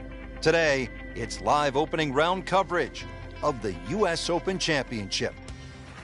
Hello again and welcome. Rich Lerner alongside Frank Nobilo here to call the action for EA Sports at the U.S. Open Championship. We are at Chambers Bay in University Place, Washington. And Frank, this does not look like any U.S. Open golf course that I have seen.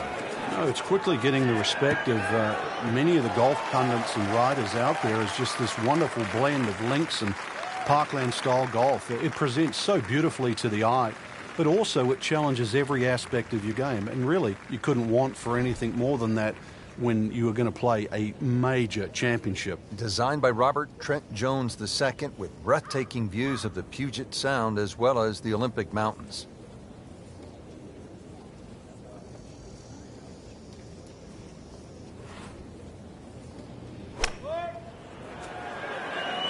This looks like it's going to find the target. He's making the game look very simple right now. See it, hit it, and he's got it right on track.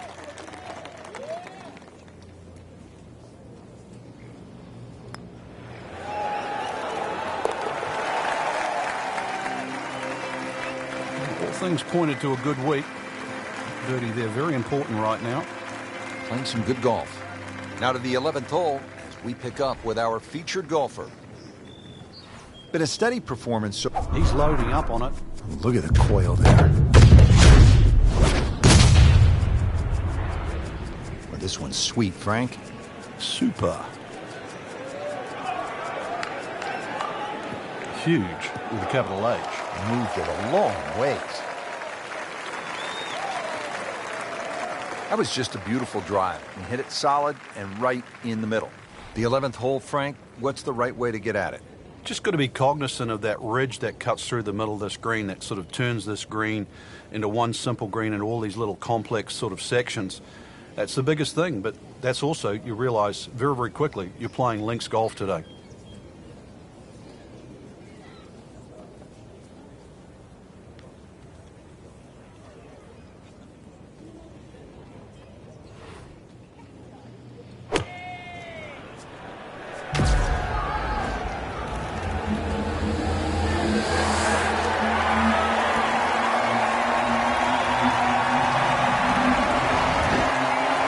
Close, but not bad either.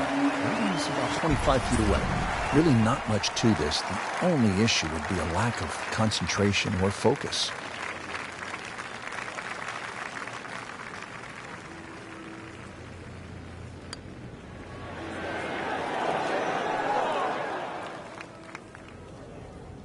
When you consider the length of that putt, that's a good putt. Really. This is that awkward length. Good stroke. Just came up empty. Nudge this one home. Finish it up. So that's a bogey, and now to 1 over par for the tournament. Frank, we just came off that long par 4 at the 11th, well over 500 yards. Now at the 12th, we go in the opposite direction. This has become a staple at a U.S. Open, the reachable par 4. Yeah, the logic would say just grab sort of a mid-iron to a long iron, knock it down, wedge it on there, and have no strain, no sweat. But just going to play golf like that. Take the head cover off. Come on, chance it. It's called narrows. You know, the odds are going to be narrow, but you just might hit the green.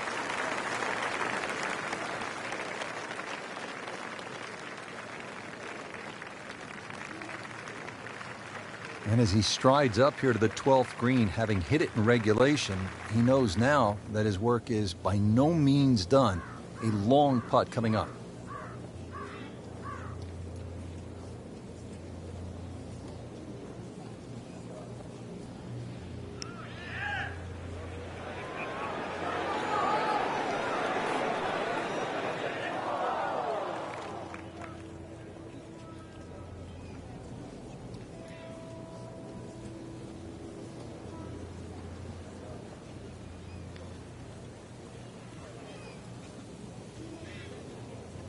That's a head scratcher. No other way to put it. That close to the green and misses it badly to the right.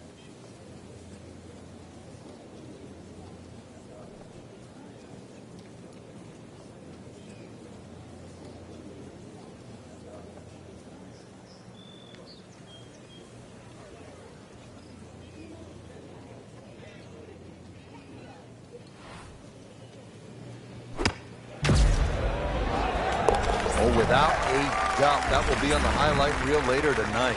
Excellent shot. Coming down the stretch here at the U.S. Open at Chambers Bay, just 6 holes to play. And Frank, this par 4 13th will really test the players. It is. If someone makes 3 here down the stretch, it will be monumental. A 4 here, no one will leave this hole unhappy.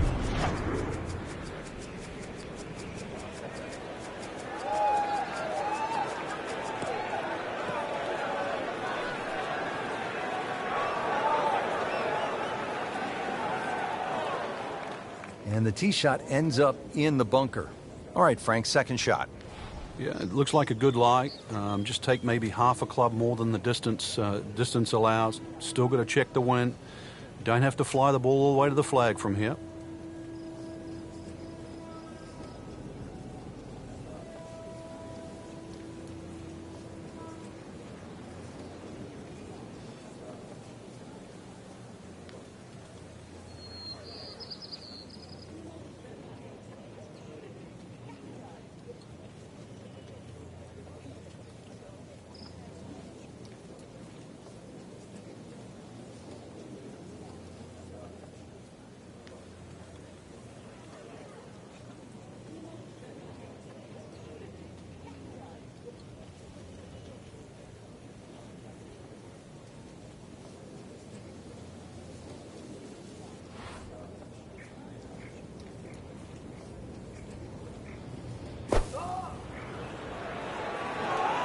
Another good swing, and it looks like, Frank, another really good shot.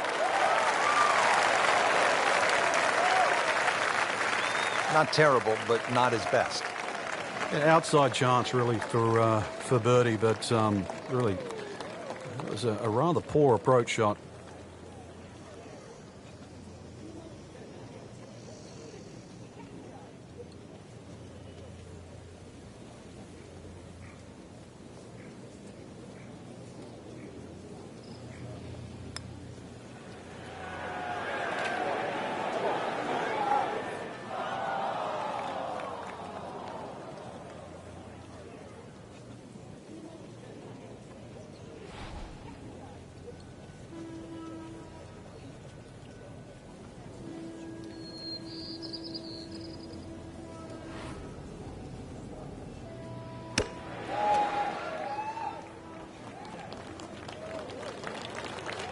Just needs to keep it steady here over the putt.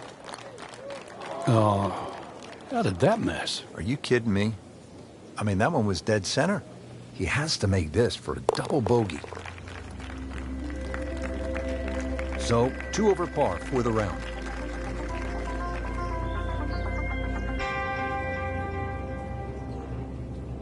Frank, a 5th consecutive par 4 here at the U.S. Open. This is the 14th hole, and I'm guessing by the time you set foot on this tee, you'll know exactly where your game is at.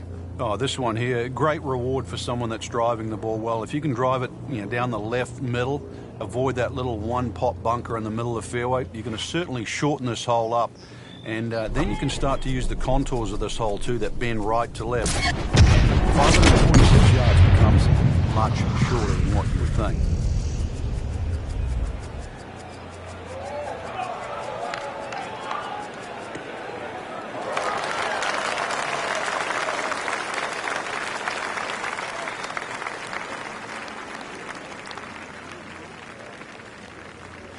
Split the fairway with that. Just a gorgeous swing. Frank, really good chance from this position to make a birdie. Yeah, really the only thing he's looking at right now is the flag. This is a green light special.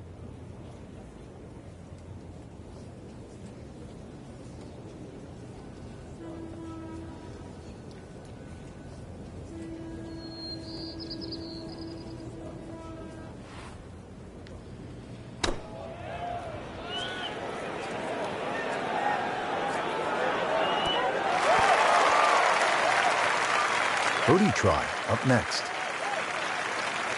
Sitting right now at 2 over par for the round.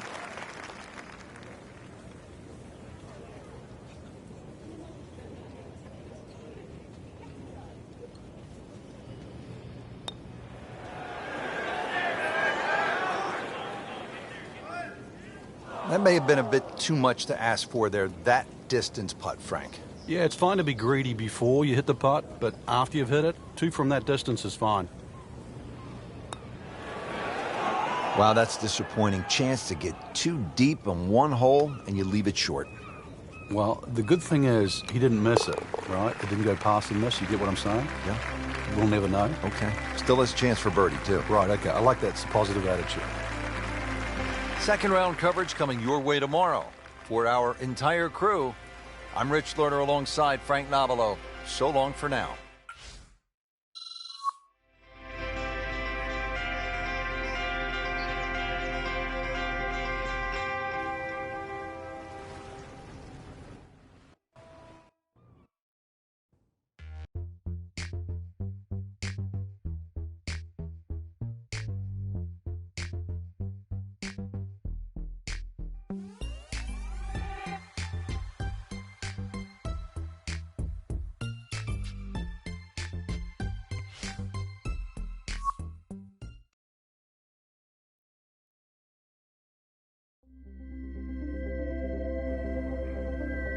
EA Sports and the United States Golf Association are proud to present a national championship. Today, it's live second round coverage of the U.S. Open Championship.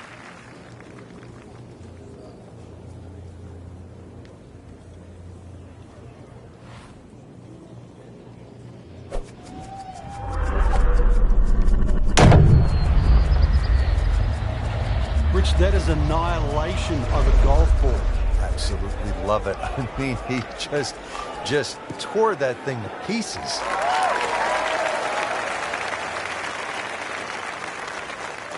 I've seen some long tee shots, but it's the advantage to tee that ball up. Get it up there quickly, get the wind behind you. It's amazing how far you can hit it.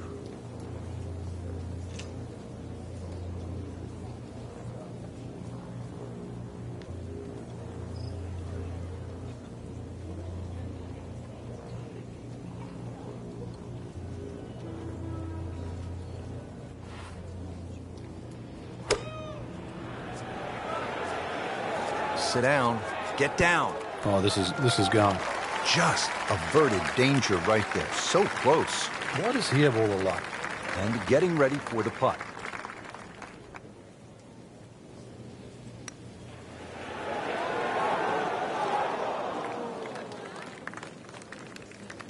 Did a nice job with that putt. Good read, good speed.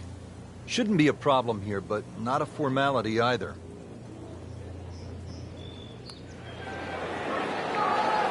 That is a painful bogey at the 7th hole. Just a tap in to finish the hole.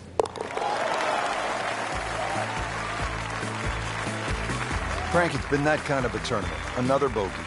Yeah, it's not exactly a small gap between that player there and the rest of the field. That gap's got to feel like the Grand Canyon right now.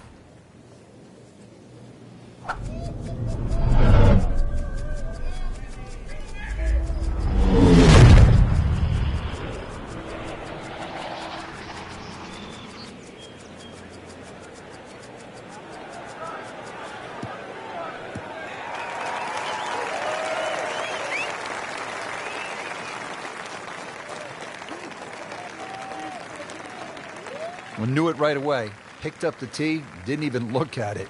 We can see it. It's perfect. Right down the middle of the fairway.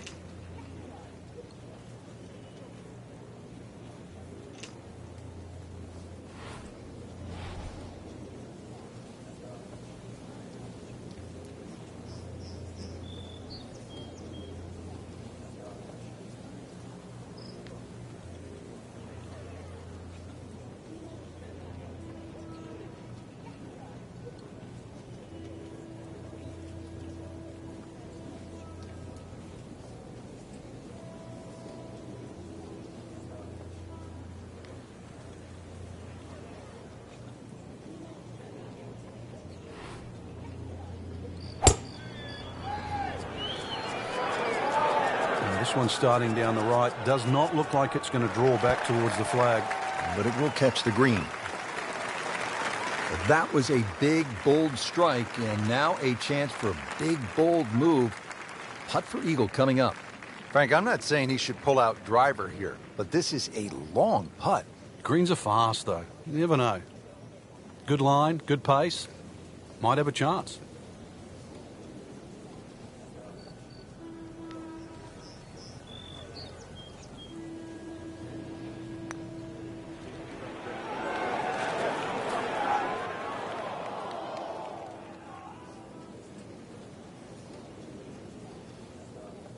Looks like he just misread that.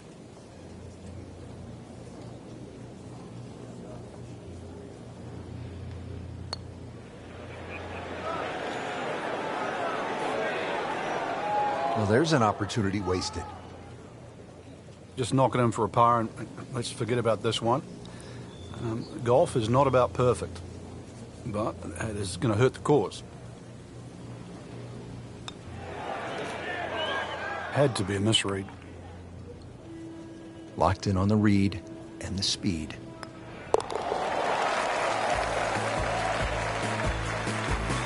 That is another bogey. It's getting messy, Frank. Ouch.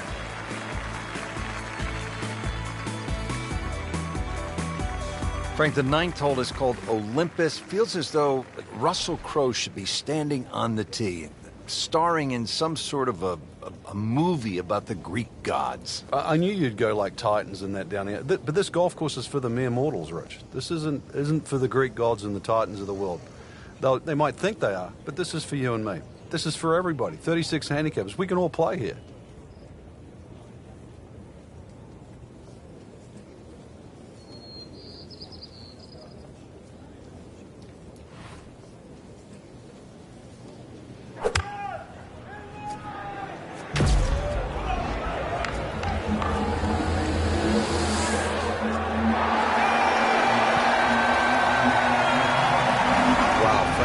dialed in. Yeah, that was just some shot in there. Easy birdie. See if he can go one better than yesterday when he made par. It's putt for birdie.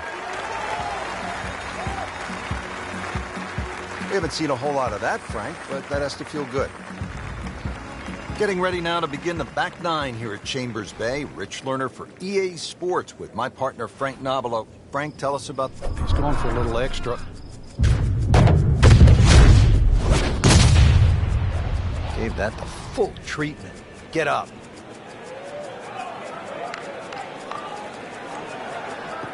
Good contact, good result. Frank, when I think about a U.S. Open, I think of 5-footers for bogey being as important as a 5-footer for birdie at most other tournaments. Yeah, and I think that's why when you look at the list of great U.S. Open champions, the names of Ben Hogan's come out, tough character from Fort Worth. Jack Nicklaus, the greatest achiever in the game. Tiger Woods at his best. U.S. Opens, to win multiple U.S. Opens, it just takes a very, very rare character.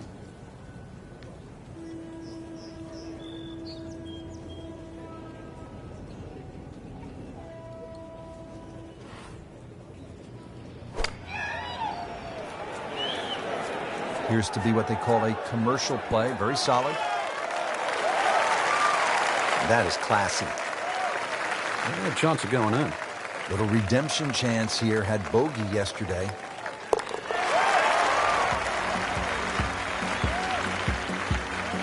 And he has it for birdie. Stepping up to the tee here at the 11th, Frank. Yeah, it looks straightforward. You see a big dune in the middle of the fairway. You can really take that out of play. Get it down there as far as you can. You're going to need to. And then from there on in, it's really just trying to find out exactly where you want to land that second shot so that you can get it on the right level.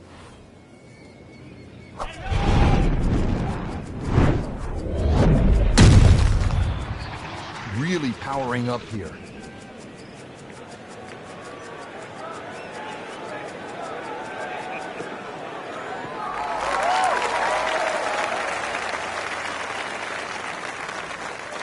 Happiness is a long, long, long, long walk after that one.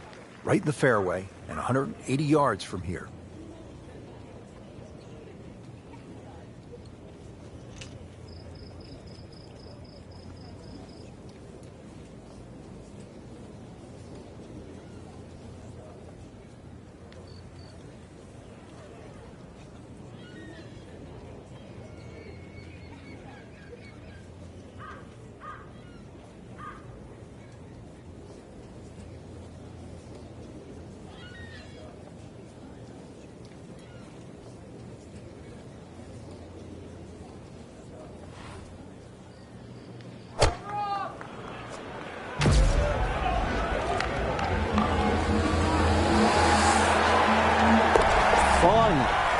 Something happens, that's good.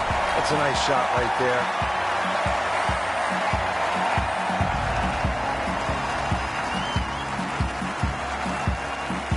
The 12th here at Chambers Bay is known as the Narrows. What's the play here, Frank? Two, really. You could just sort of iron it down there, have a little wedge or a pitch in there with no sweat whatsoever. Or, if you want to have a little bit of fun, if you can drive it over that bunker that's just short left of this green, you might just putt for an eagle.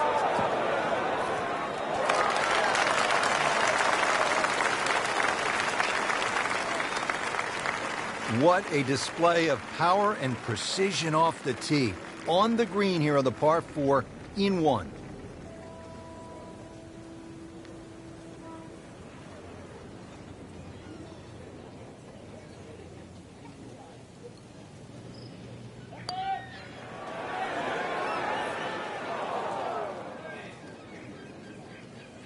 Kind of a tricky read. It's the beautiful part of golf. Brand new day, new hole. Remember, he made a bogey here yesterday, this time for birdie.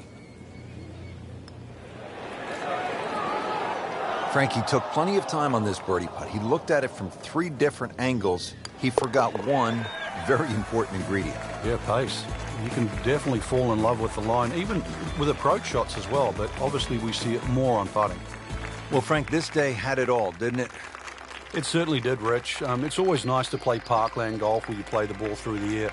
But every now and again, when you get the opportunity to play a golf course like Chambers Bay and you get to see how the game was really invented, it can be played just as well along the ground as it can through the air. It's been fun. Just a tremendous day here in the Great Northwest from Chambers Bay in the state of Washington. For my partner Frank Novello and all of us here at EA Sports, I'm Rich Lerner saying so long for now.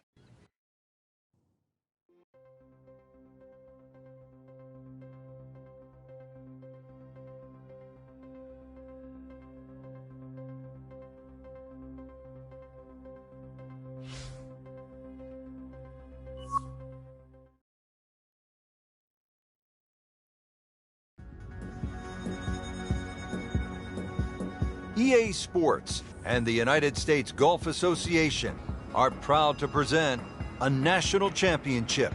Today, it's live third-round coverage of the U.S. Open Championship. Today, we're here at Chambers Bay in University Place, Washington for the U.S. Open Championship. Rich Lerner alongside Frank Novello for EA Sports, set to bring you all of the action out on the course. And Frank, what can you tell us about this unusual layout? It's actually the first golf course that Robert Trent Jones II has actually designed in Washington, and it just fits in beautifully with the environment. The Puget Sound really sets off the whole golf course. So it looks like a links golf course, but it can play in so many different ways. You can play it through the air, you can play it along the ground, and of course already it's hosted US Amateur and US Open.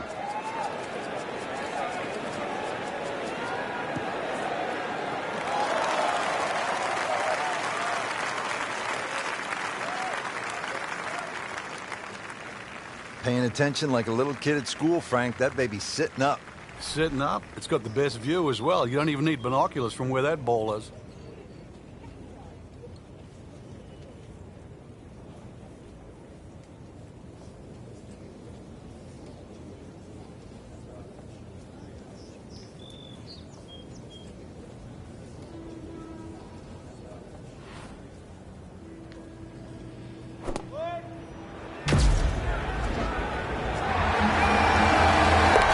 If you hit enough shots, every now and again, one's going to go in. Crazy, crazy game.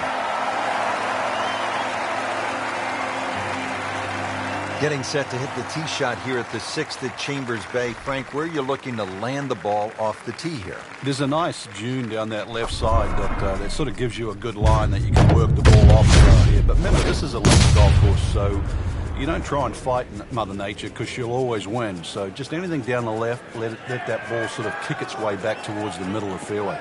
A lengthy par 4, though, at 495. And now it's right in his wheelhouse. Good position where he can attack the pin. Yeah, he has all those options now. With that ball sitting up, you can bring it in high, you can bring it in low. The choice is yours.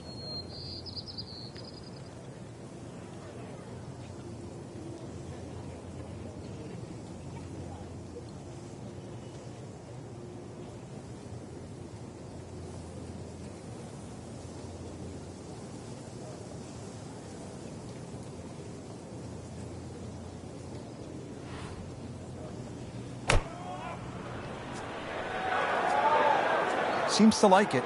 Looks like it's headed for the green. Just a beautiful approach shot. Made par yesterday. This one for birdie.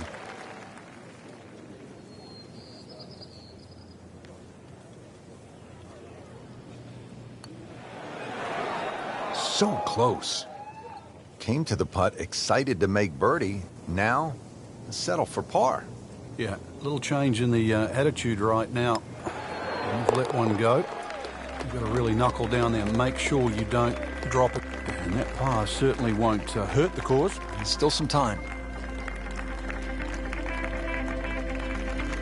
Well, Frank, what a stretch of tough par 4s here at Chambers Bay. Now to the 7th. Long uphill par 4 and a lot of trouble to the right.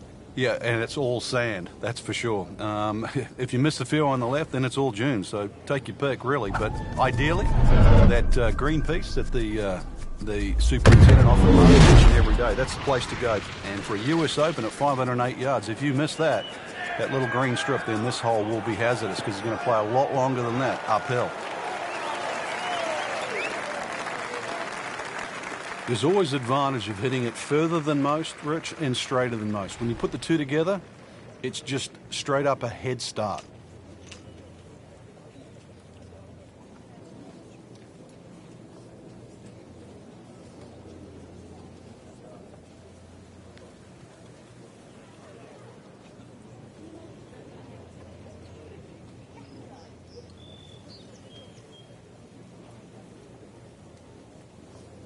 Frank, what do you think the designer Robert Trent Jones II and his team saw when they first came out to this site right along the Puget Sound? I'd like to think they saw what is we know now as Chambers Bay, but I imagine it would be a very difficult process, like all the other Great Links golf courses. You're trying to somehow extract a championship golf course, a test for every level of play, a walking golf course that's going to be fun at some levels and very testing at the highest level. He's managed to achieve all of that. So many bold landforms, as they say, and those landforms were really just shaped by the wind and the weather coming off the Puget Sound. Yeah, which really is the definition of a true links. True links is wasteland, which is around the coastal land that can't really be used for anything else. And also the natural erosion. I mean, that's where some of these courses just develop. But these holes will change over the next 50, 100 years, purely by the nature of its location. Grab the fire extinguisher, put out that ball is on fire. It's melting going through the air.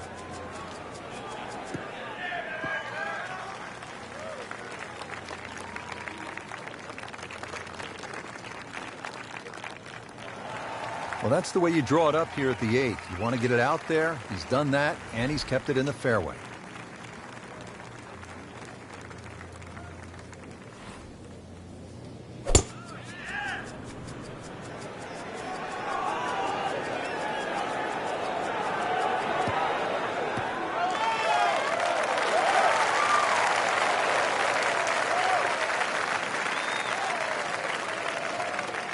Now the approach at the 8th, and Frank, what are the options for a player?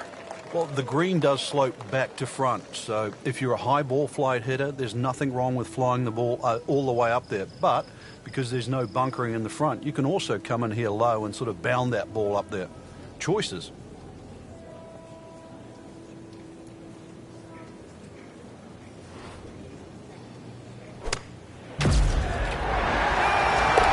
Wow, Frank, I did not expect that either.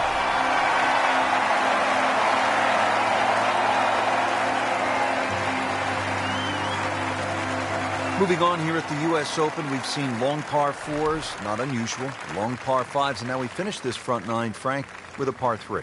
And this is a great example of how a U.S. Open can level the field. Everybody's going to get a tee and a ball here, and this is about hitting your best shot.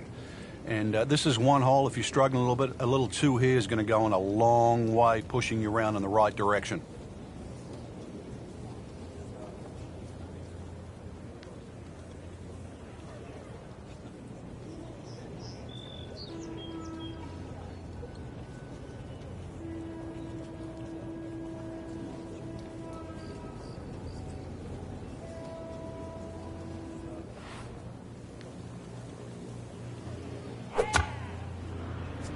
This is a good-looking shot.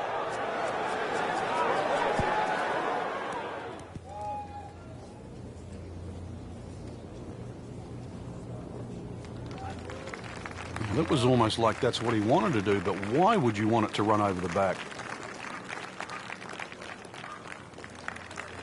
Second shot, good look at the green.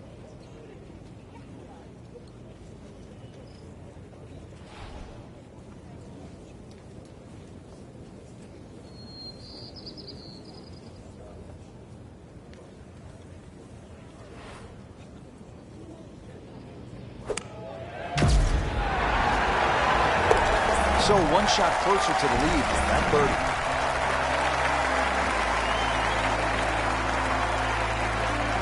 There you have it. Round 3 is finished, and it was a good one, Frank. Yeah, after 3 rounds in, you really could start to see who could take home the trophy when it's all said and done.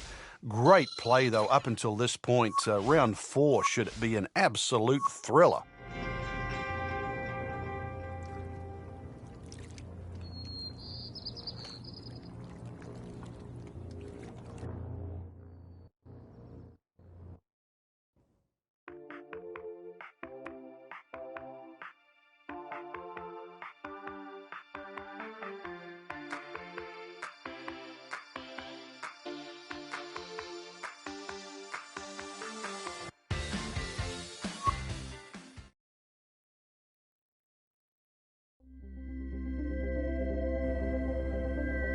EA Sports and the United States Association are proud to present a national championship.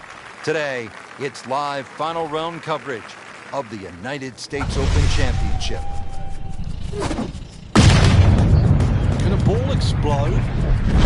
That is big. I mean, really big.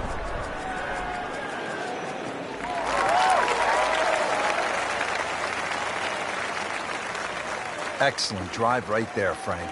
Circa 310. This one will play a little bit longer. It's up the hill to that green.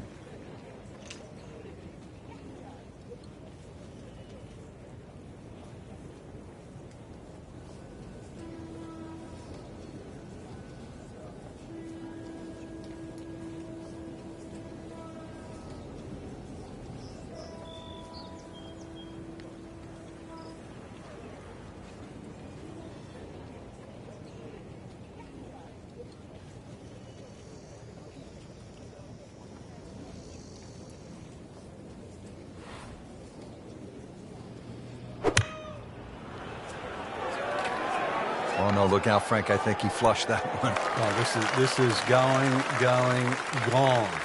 Playing this par 4, still not on the green after that second shot. But still not done. A good third shot. Maybe get away here with par.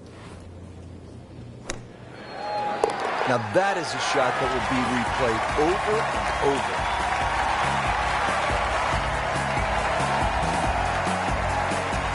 Now on to the 11th, and Frank, we are looking at a long par 4 in front of us. We are indeed, and it's called shadows, but there is love in the shot. When he goes after it like he is here. And that ball is absolutely scorched. Just hit a seed out there.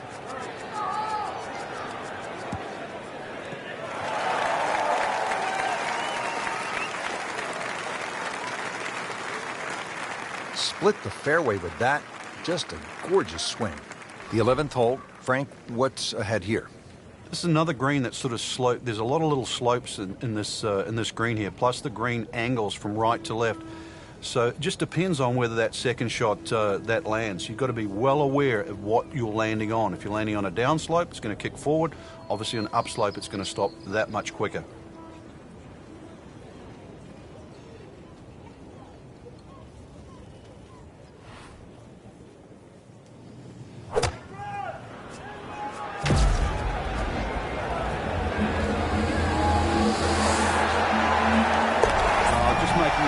Of the field now. Another eagle.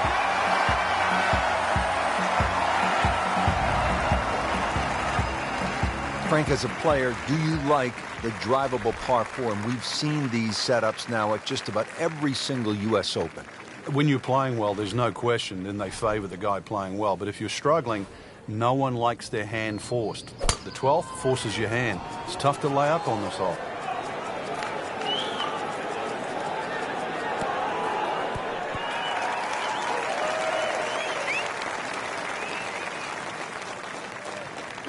Well, that one didn't work out. It didn't look bad in the air. It hit the green, but didn't sit. Yeah, it was never going to stop. So, Frank, trying to make 3 the conventional way. Didn't have a go at this green. What's left now? Just the yardage. If you've got a good yardage here, then all these undulations in this green really aren't that important. And that's the beauty of laying up. You've taken the risk off the tee and really the risk in and around. That is professional with a capital P right there. That's stealing. Coming down the stretch here at the U.S. Open at Chambers Bay, just 6 holes to play. And Frank, this par 4 13th will really test the players. It is. If someone makes 3 here down the stretch, it will be monumental. A 4 here, no one would leave this hole unhappy.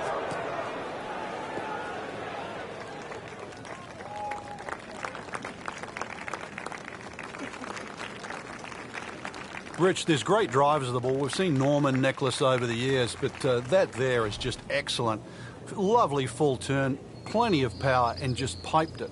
Made it look easy right there, and he's such a good-looking player. When he's dialed in, swinging the way he is right now, just a pleasure to watch.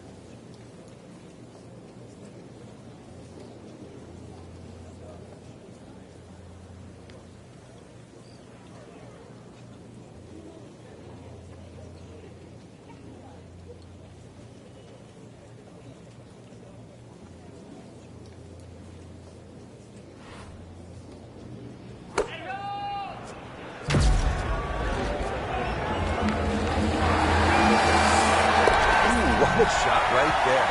Beautifully done.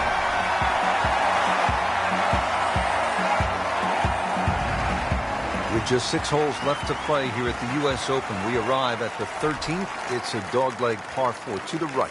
And in a U.S. Open, obviously 534 yards means if you make a mistake off the tee, the chances of making 4 here are minimal.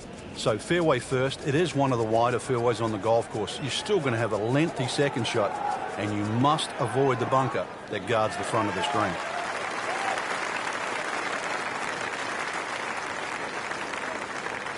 We knew it right away. Picked up the tee, didn't even look at it. We can see it. It's perfect. Right down the middle of the fairway.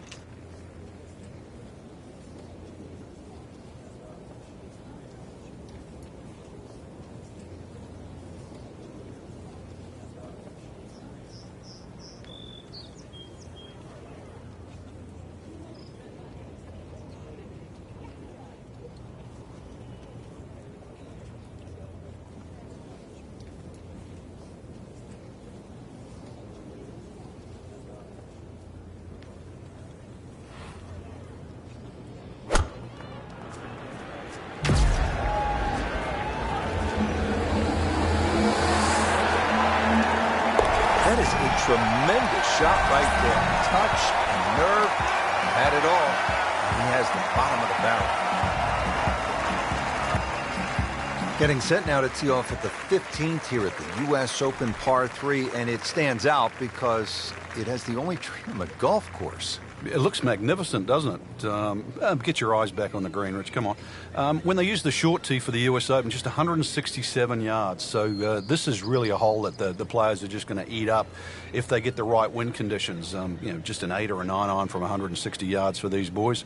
To a green, that, well, it should be very well received.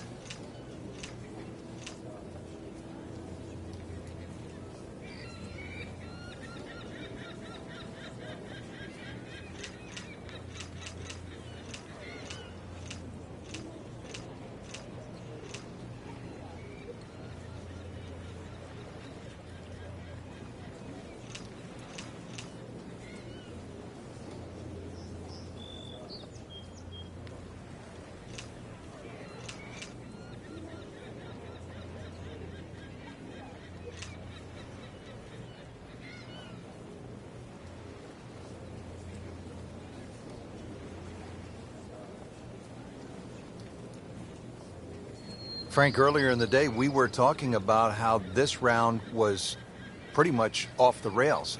I'm shocked that he's put it back together. Yeah, he looked early on completely out of it. Should be safely on deck.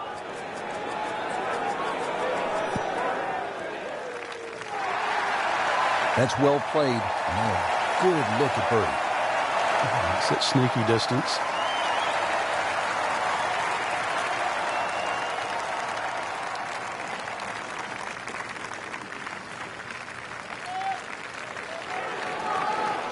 That had to really hurt, Frank, because it looked good all the way. Well, this will test his mettle. Really not much to this. The only issue would be a lack of concentration or focus.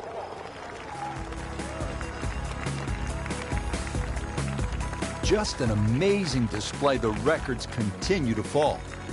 Now to the 3-hole finishing stretch here at Chambers Bay, and we get it started with a relatively short par 4. It's a 423-yard hole, the 16th, Frank. Being slightly to the right, there's a huge bunker all the way down the right side that sort of starts, I don't know, maybe about 100 yards off the tee, goes all the way to the green. You go right, and then you realize why this hole is called Beach.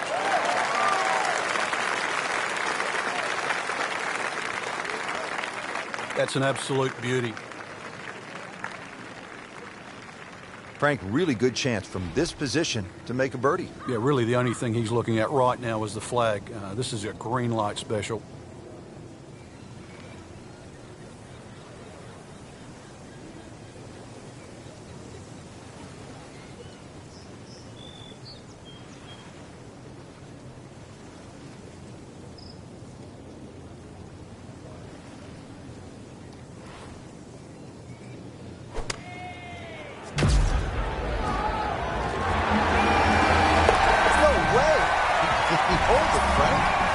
Superb shot.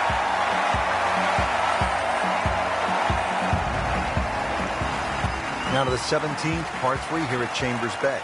Yeah, they say beached at 16, that's the name. This one's called derailed. So you imagine coming down the stretch of a US Open, exactly what you're going to require.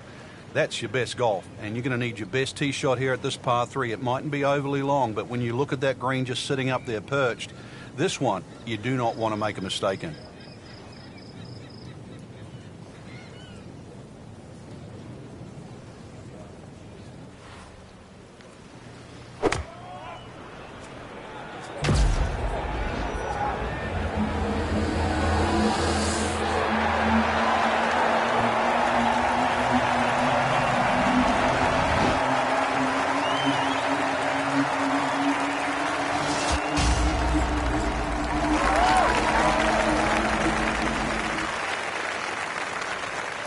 And he's set up for his second shot here, looking to knock it on the green.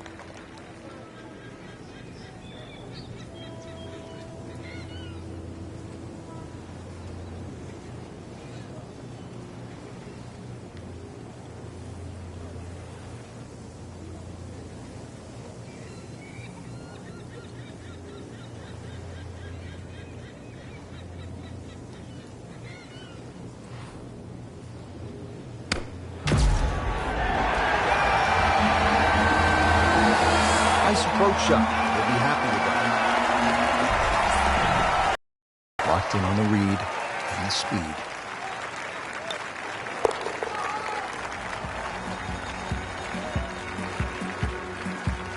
Workmanlike hole. He walks away with a par.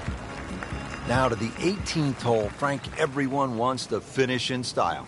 Yeah, the home hole here, once again you head back to just a wonderful view, and you realize that Chambers Bay was designed as a walking golf course, and it was designed to have fun and test every department of your game. 18 will do that. It probably gives you more trouble on both sides of the hole than any other hole on the golf course.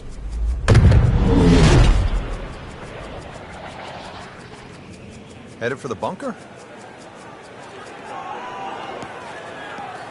And the tee shot ends up in the bunker. All right, Frank, second shot. Yeah, it looks like a good lie. Just take maybe half a club more than the distance allows. Still got to check the wind. Don't have to fly the ball all the way to the flag from here.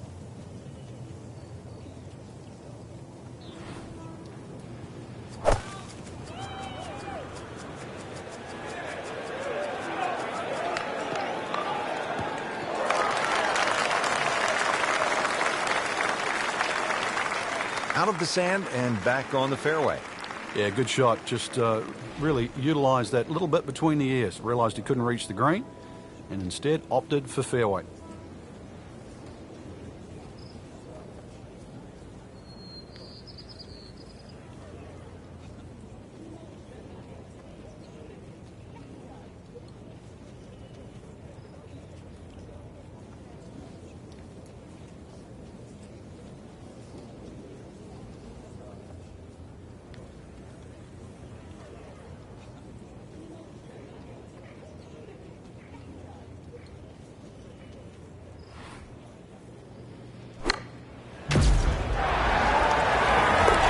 No putter, no problem. Slams that into the cup.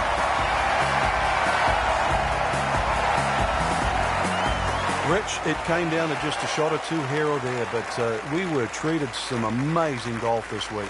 Just one player standing, and that was earned, well-deserved, beautifully played.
EA Sports and the PGA Tour proudly present the season-long race for the FedEx Cup.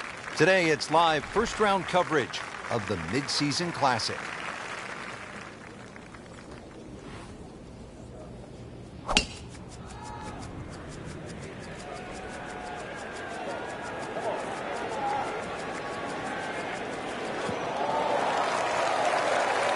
He has given this one the full treatment. Perfect release through the ball. And this shot, he is on the fairway, over 300 yards. Frank, this is a position where a player is absolutely licking his chops here. Good chance to make a birdie. Yeah, this is when this game just looks like fun. Bunkers don't seem to be in play. The only thing you're really looking at right now is just the flag.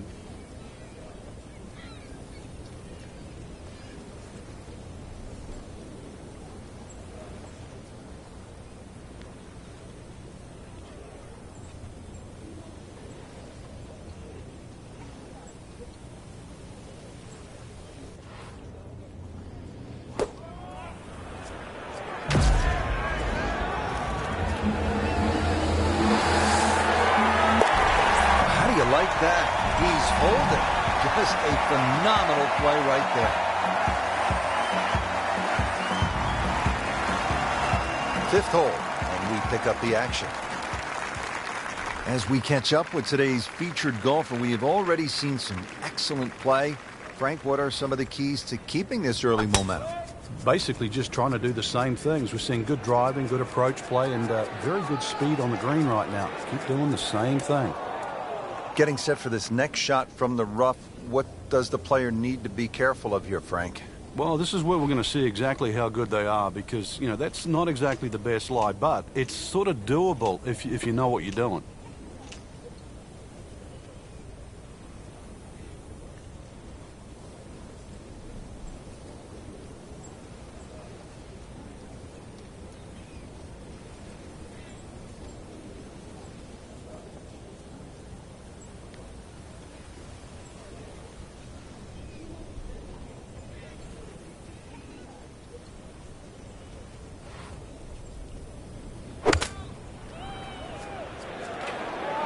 Seems to like it. Headed for the fat part of the green. How about that shot right there from that lie in the rough to knock it that close?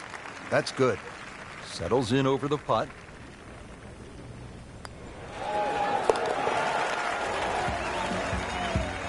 It's a nice birdie right there. Could not have come at a better time. Third place now. Moving on to hole number 6, par 3 of 198 yards.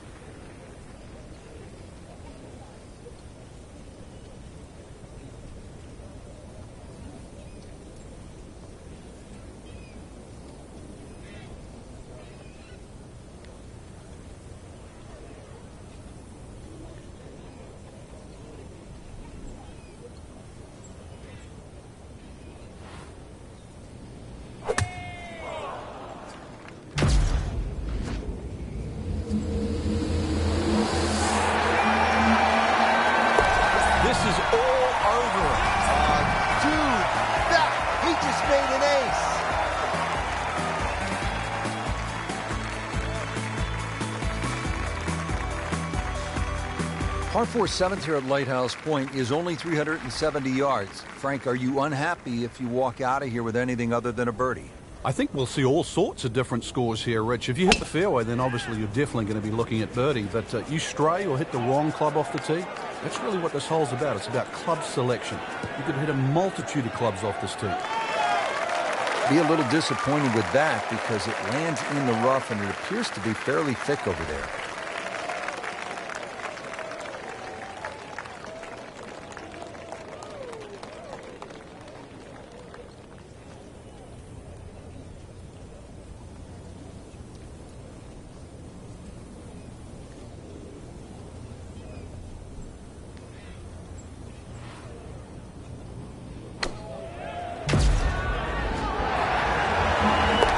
Frank, that is huge. In the lead now after the eagle.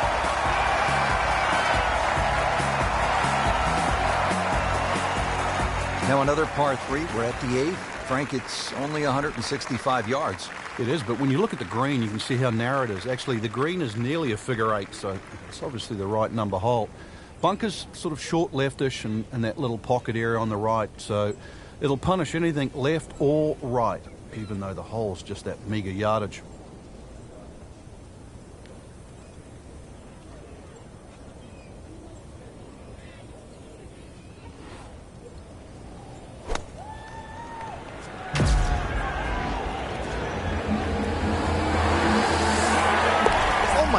Frank, I think that maybe went in.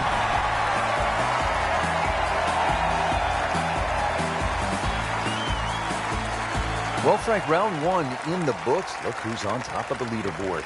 And that's with some strong play today. They don't really need to look back. Strong play heading into the second round tomorrow.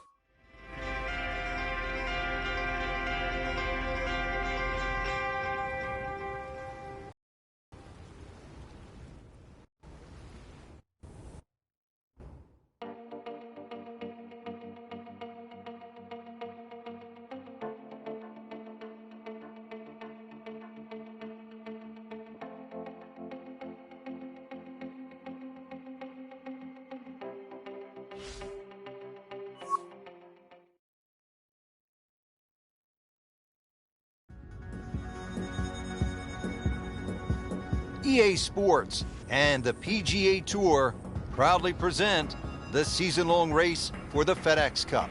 Today, it's live second-round coverage of the Mid-Season Classic. Hello again and welcome. Rich Lerner alongside my colleague Frank Nobilo here today calling the action from the cliffs at Lighthouse Point. And Frank, this course features some breathtaking scenery. It certainly does, Rich. Changes of elevation, and it's in phenomenal shape. We've got to send our thanks out to the superintendent, Peyton Duncan, who's got the course exactly primed. You should enjoy it. You should enjoy the views. Take your camera as well. This is very scenic up in New England. Now at the 5th here at Lighthouse Point, it's a par 4. Frank, what are we in store for? When you stand on this tee, Rich, you don't see any fairway bunkers, but be careful. It can certainly fool you. The goal really with the Cliffs course is to find fairways.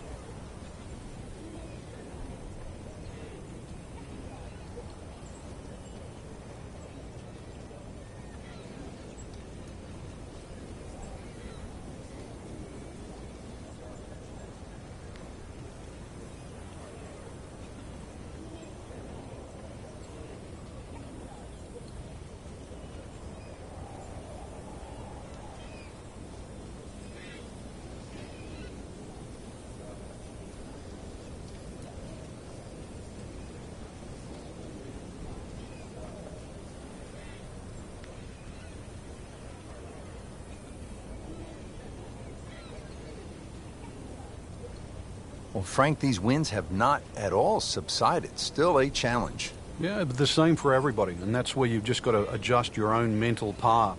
Golf course was going to be difficult when you teed off. It's certainly no different now.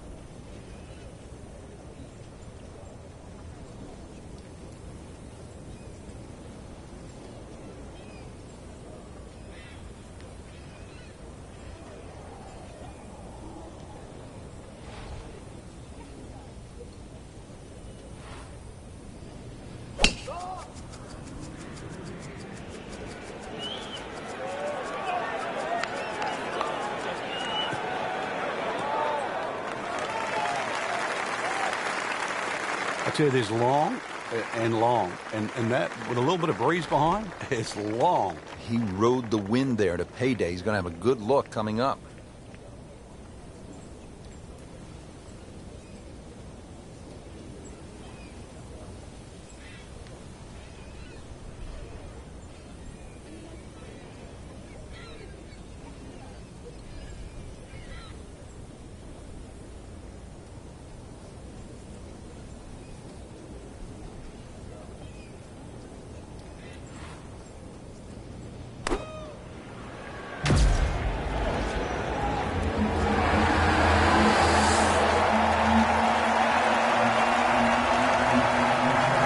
An old baseball announcer once said, going, Gone. goodbye.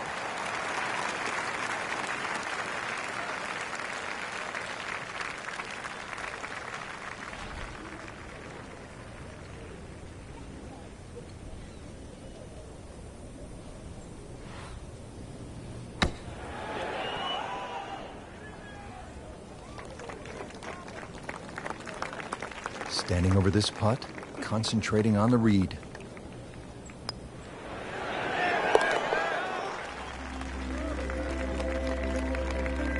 That is a solid par putt.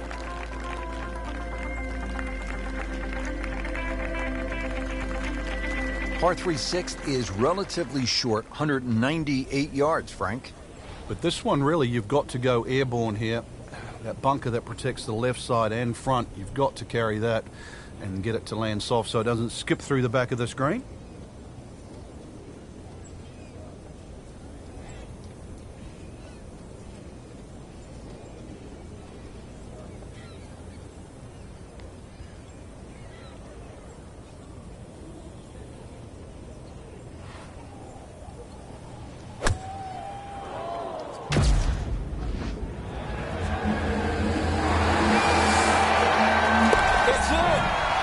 An ace, Frank. Can you believe it? Wow.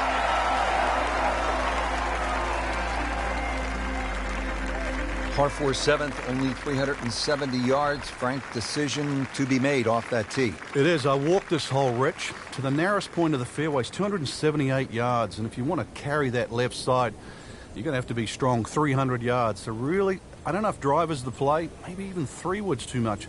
You might have to throttle back even further. So the hole might be short. You just might get a little bit of a longer second shot than what the scorecard would normally allow you.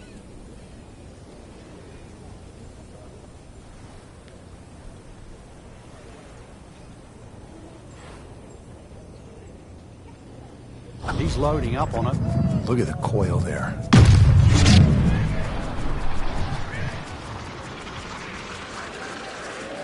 Now, this is not heading in the right direction. Well, it looks like it's going to be in the rough.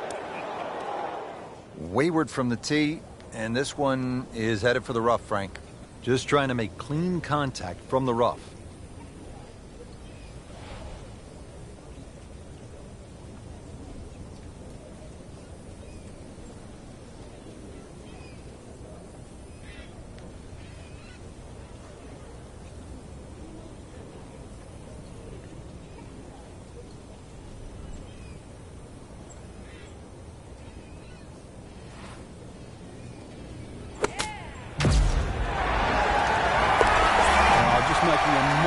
of the field now.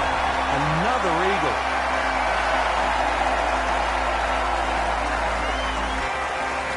Another par 3. We're at the 8th. It's only 165 yards, Frank.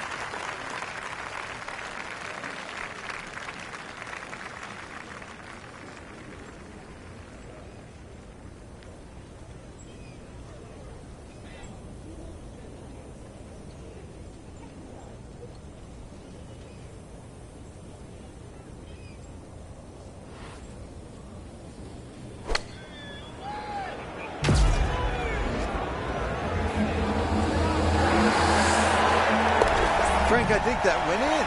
It's a what? It's a hole-in-one. He made an ace. That is unbelievable.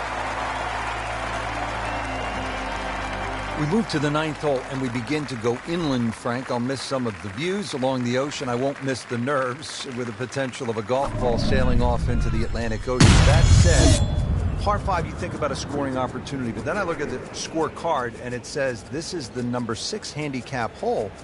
That's pretty tough. It is, and the reason why is there's trouble both sides of this fairway, and that's normally sand and cliffs. And the designer's really thrown the boat out. Excuse the pun. We are on the coastline here.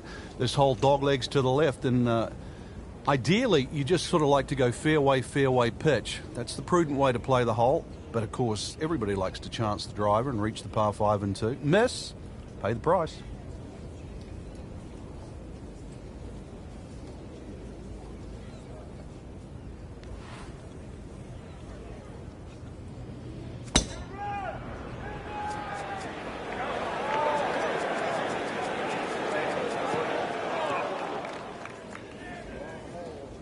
Well, that ball nestled down just a bit in that heavy rough. Shot now from the rough. Frank, what's he facing? Well, the lie first and foremost. If it's sitting down, then obviously you're not going to get a very good contact. Nothing wrong with coming up a little bit short of the green. Problem is turning one mistake into another.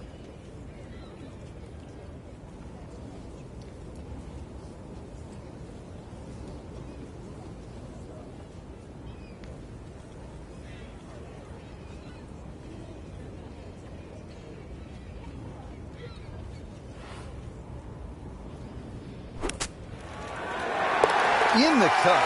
What a shot. Can't get much better than that. There you have it. The second round is complete. Another solid effort put together, and it shows on the scorecard. And after 2 rounds, you really start to see not only who's playing well, but who's consistent.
EA Sports and the PGA Tour proudly present the season-long race for the FedEx Cup.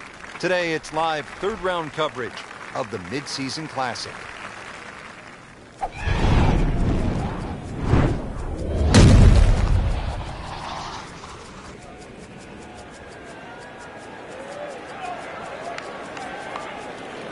Pretty good drive here. Another straight one. Frank, why are great rivalries so important? Why do we love them? I think because people like to sit on one side of the fence. You're either for or against a great player. And I think we see that today with Tiger Woods and Rory Mcilroy. There's the McIlroy fans that think his future is so bright. There's the Woods fans that still want him to pass Jack Nicklaus's record. That's the beauty. You've got to have an opinion, and you have to have a player.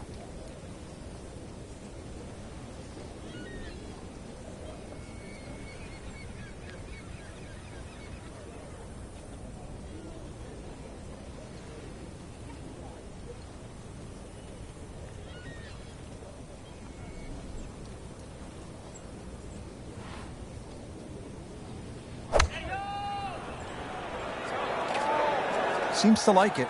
Looks like it's headed for the green.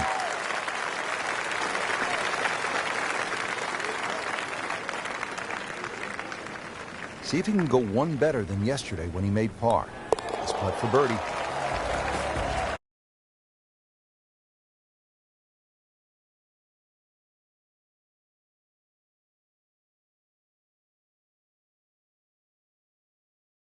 Par 3, just under 200 yards. Where's the challenge here, Frank? Well, you've got to love that bunker on the left side, Rich, especially because it's shaped like a letter L.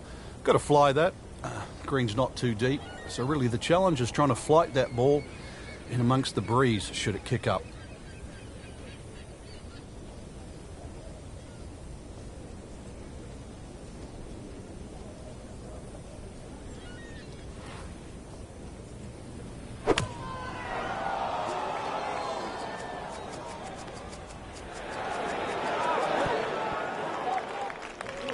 Good chance now for a birdie. That was an outstanding play. Well, it's almost a guarantee there after that shot.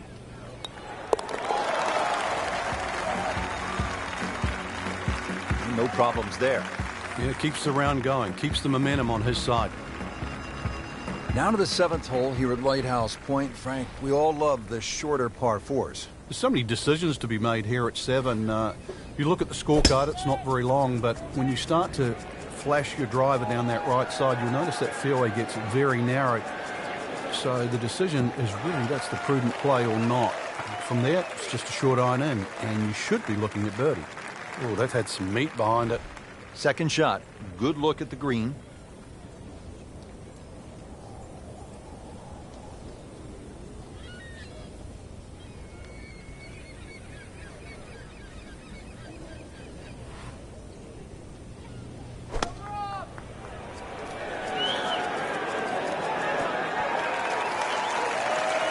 Just a superb shot. You're not going to see much better than that all day today.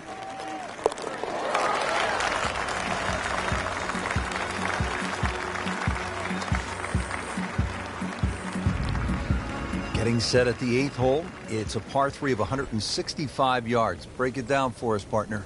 This gets really narrow in the middle of this green, Rich. That's sort of the biggest problem. Matter of fact, only had 12 yards from that left side to the right in the middle. And the green itself actually is 3 times that in length, 36 yards. So straightness is the key here.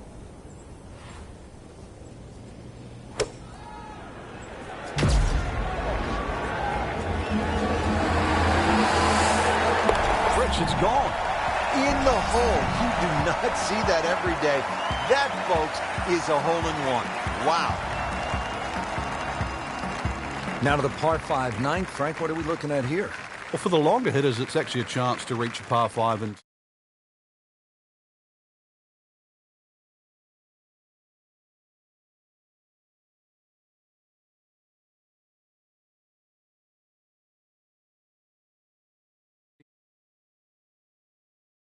shorter than what you were anticipating.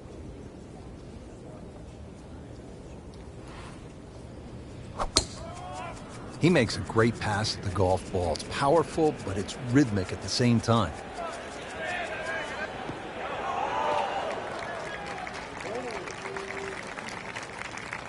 That club must have melted after that one. Second shot.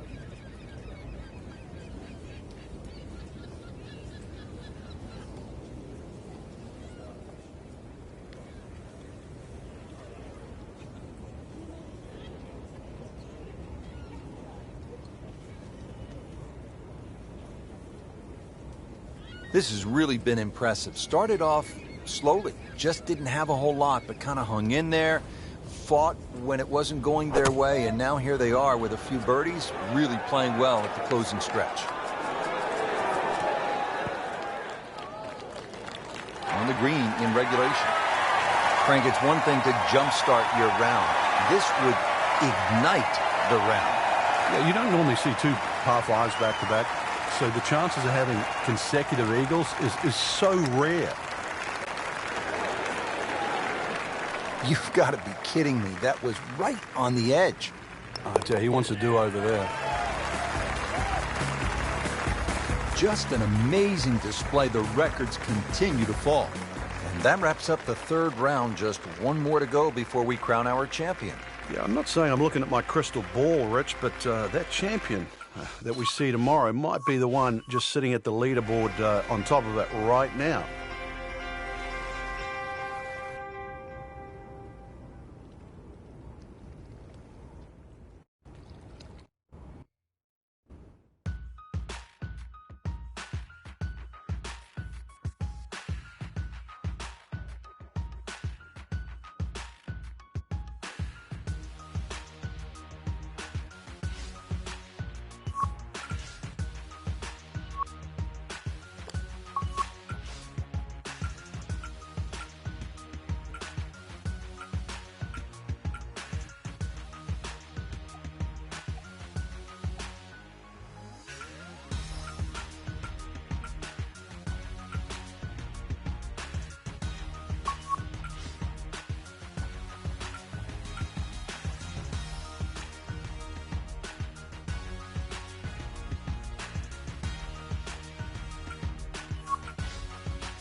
EA and the PGA Tour proudly present the season-long race for the FedEx Cup.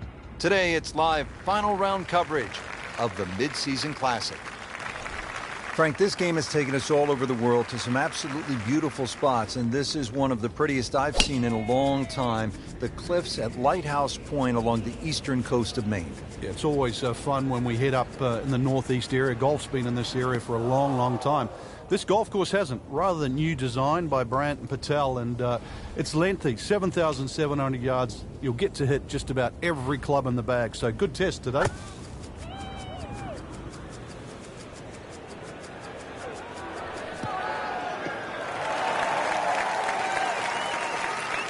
Frank, that was the right thing to do. Yeah, there was no advantage to try and get any more out of that. Smart shot. Frank, really good chance from this position to make a birdie. Yeah, really the only thing he's looking at right now is the flag. This is a green light special.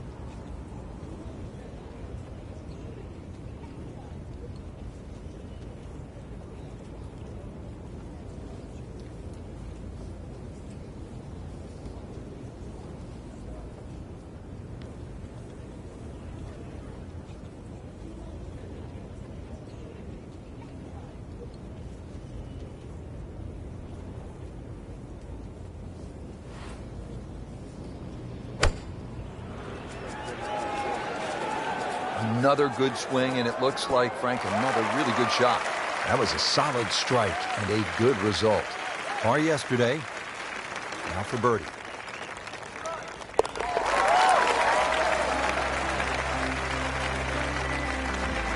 In the hole, and a birdie. Now at the par 3 14th, over another body of water. Frank, you could make some big numbers on this golf course. I would think if you walk out of here today having shot under par, you have to be really happy. Certainly is big boy golf playing around the cliffs at Lighthouse Point, Rich. And this is another example here at this beefy par 3, 240 yards. You can see Lake Zimmer protects the front of this green and to the right. And it's obviously where they get all their irrigation water from. But there's enough green left of the flag here. That's really what you've got to be looking at, that front left section.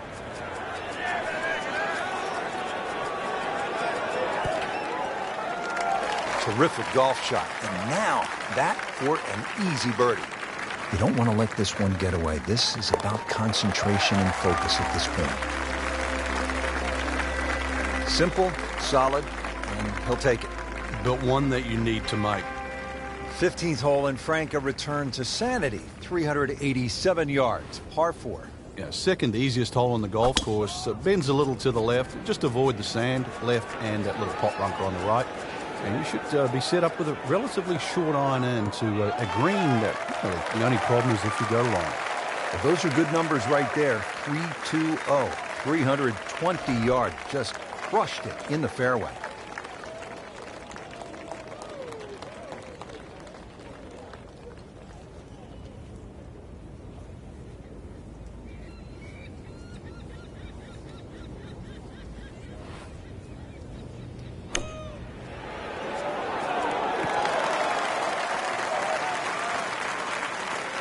Not terrible, but not his best. Yeah, outside chance, really, for birdie, but really, it was a rather poor approach shot.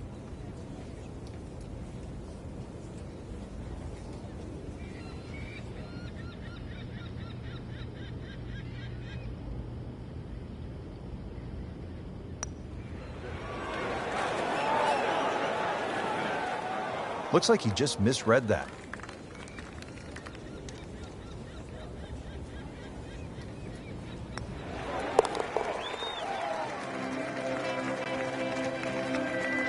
So has the par. Moving on to the next hole, and the lead, Frank, is very much intact.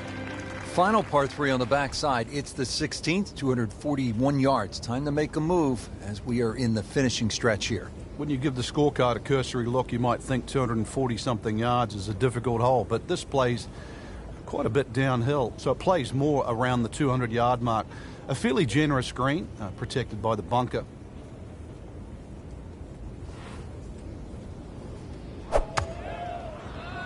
Appears to be what they call a commercial play. Very solid. Frank landed it on the green. It was never going to stop. No, no chance. Second shot from the rough. It's on the way.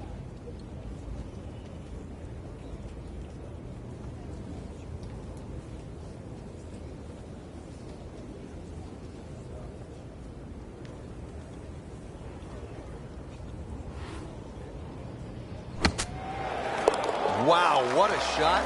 Doesn't even need the putter.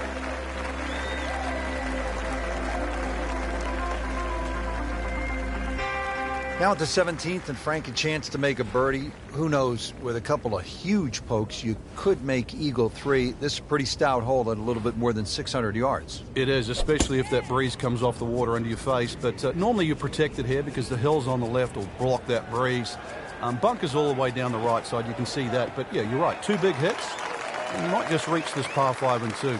Birdie, perhaps even eagle on a good day. Nice position, short grass, second shot.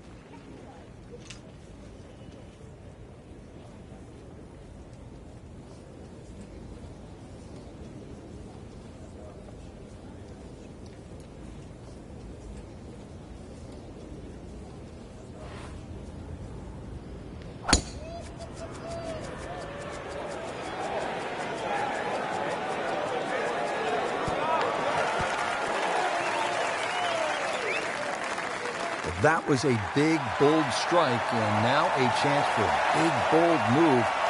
Putt for eagle coming up.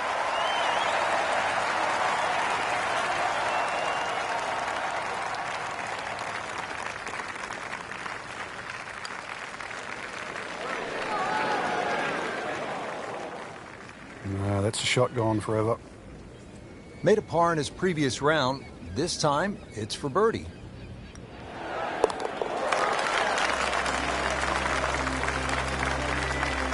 Continues to amaze.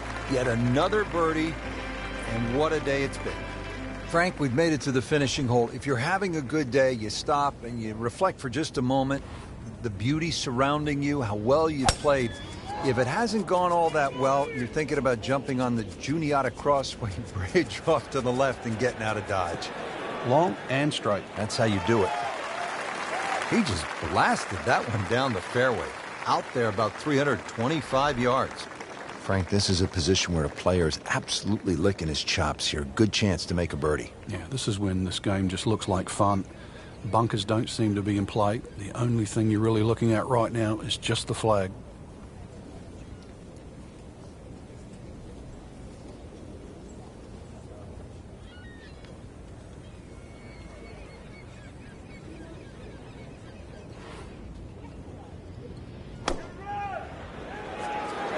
This is a good-looking shot. Wow, Frank, he is dialed in. Yeah, that was just some shot on that. Easy birdie. To win the mid-season classic.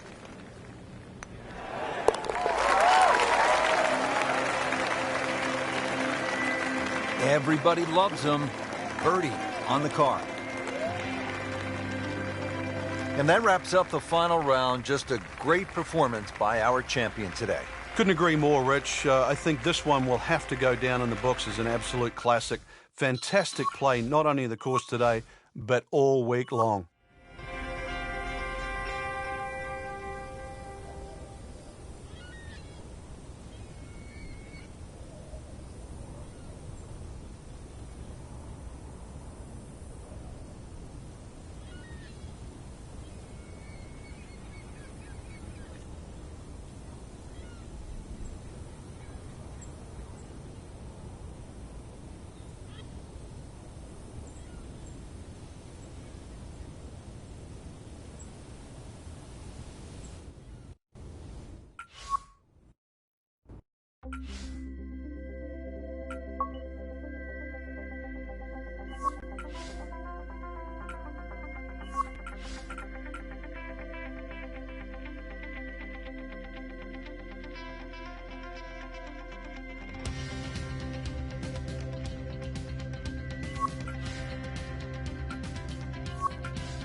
EA Sports and the R&A are proud to present opening round coverage of the Open Championship. Welcome to the Open Championship, the oldest major in golf. Frank, there really is nothing quite like it. The old course at St. Andrews combined with the Open Championship, it's bathed in history. The golf course is magnificent. It just reeks of all the great players that have played the game. Pick your hero, whether it's a Bobby Jones, a Nicklaus, a Rory Mcilroy, a Tiger Woods. All the greats have been there and played this marvellous course. It's stood the test of time. And even the routing, the old 9 holes out, turn around and 9 holes in. It's marvellous.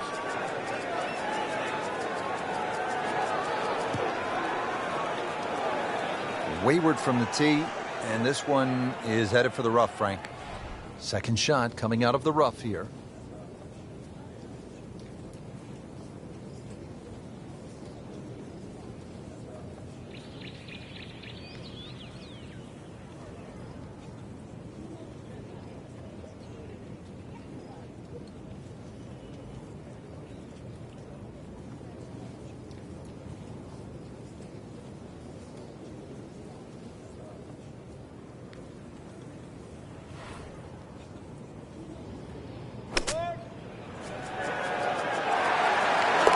It's in the hole. Just a sensational shot right there.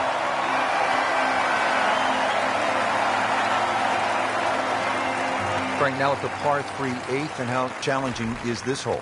Well, it's called short on the scorecard, but massive green. The problem here is trying to hit it close. A lot of little subtle breaks and undulations in this green, and often you see long, long birdie putts here.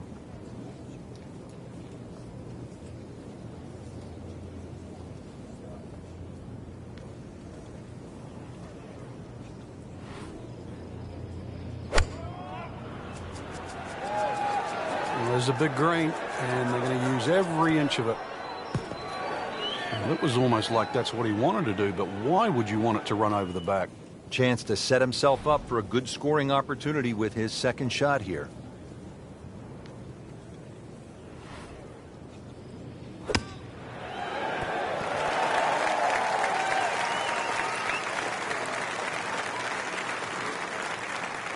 Well, the stats say that is a green hit in regulation, but it's not yet a par on the card.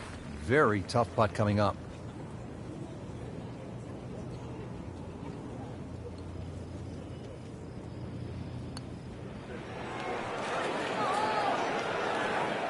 Come on, you have to make that, don't you? Drop shot here at the 8th. Not a gimme, but well within his range.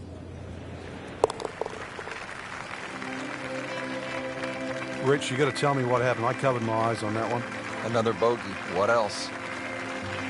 Frank, the old course all about avoiding the pot bunkers. They're so nasty. This is a good example here, the 9th hole. Yeah, the pot bunkers really to be avoided are the ones in the middle of the fairway, but there are some that sneak in on the left side, plus that gorse on the left. If you can carry that last one, which is called the end hole, then there's a chance to perhaps drive this green. Frank made this hole just a little bit harder, hitting it into the rough. I would say a lot harder.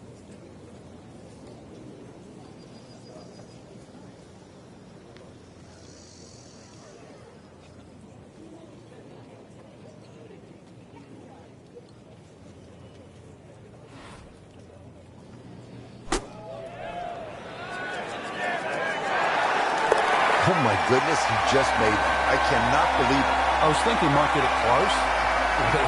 And just a great shot. Now at the 10th, and Bobby Jones loved this hole, didn't he? And that's why it's been renamed the Bobby Jones. Drivable for a lot of the players, but if you're going to have a crack at this green, avoid the gorse down the left side, as well as the 2 pot bunkers that are in line with the right side of this green. What was he thinking there? I have no earthly idea.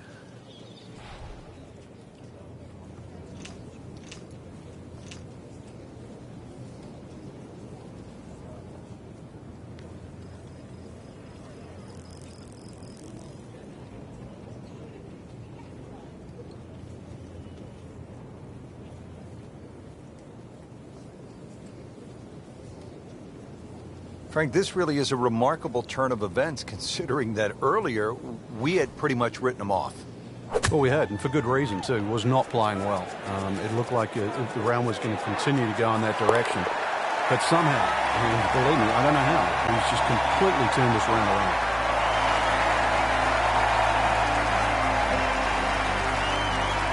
Hole number 11, the Eden, is really the finest medium-length one-shotter in all of golf, isn't it, Frank? Well, this hole's been copied by many an architect for the reasons why it's normally very, very difficult to make a hole of this length, or should I say this short, so difficult. But they've managed to do that here at Eden with that Strath bunker in the front and the severe sloping on either side of that bunker. Boy, that can really be brutal, can it? It certainly does. And if you have any doubt there, you'll come unstuck at 11.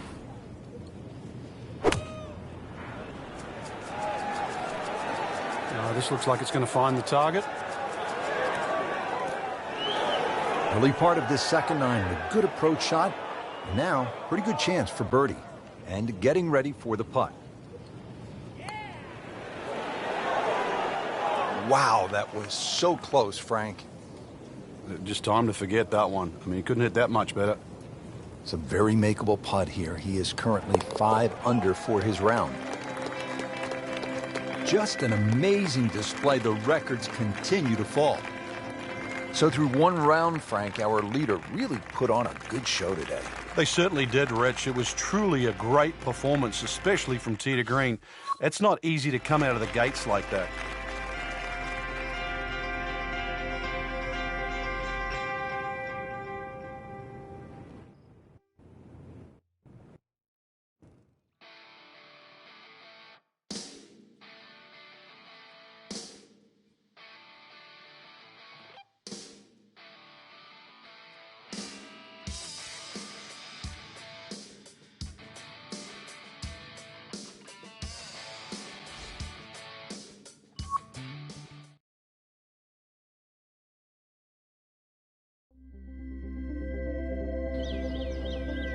EA Sports, the RNA, are proud to present second round coverage of the Open Championship.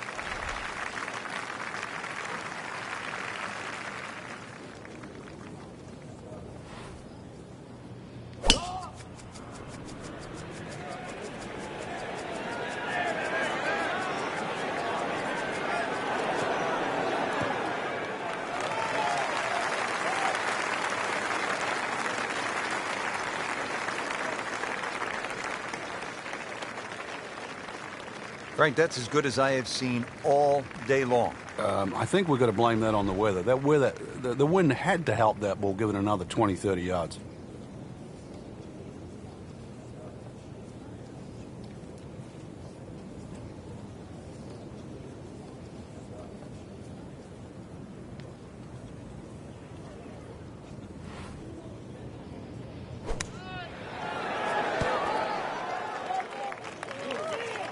Trying to generate some momentum here at the 7th hole. This for birdie. Shouldn't be a problem here.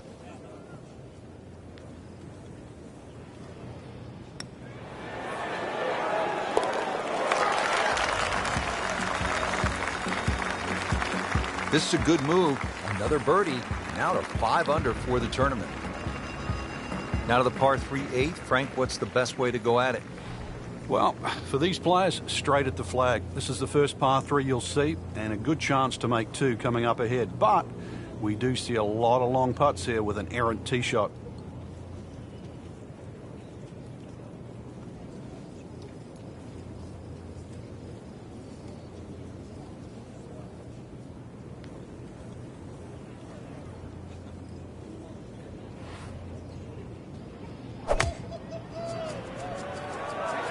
Not a huge miss, Frank, but did lose this just a little to the right.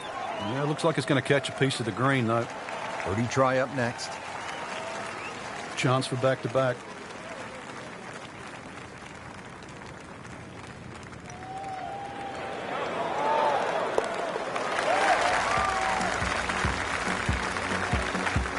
That is some good work right there. Birdie and one shot closer to the lead. And Frank, the Open Championship coming back to the home of golf this summer. Yeah, and remember, too, the last time it was here, Louis Oosthuizen, he is winding this one up.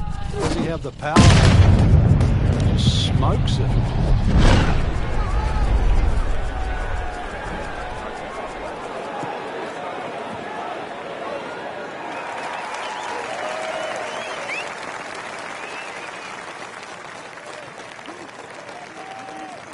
He'll be pretty happy with that one, about 20 feet away in a good spot.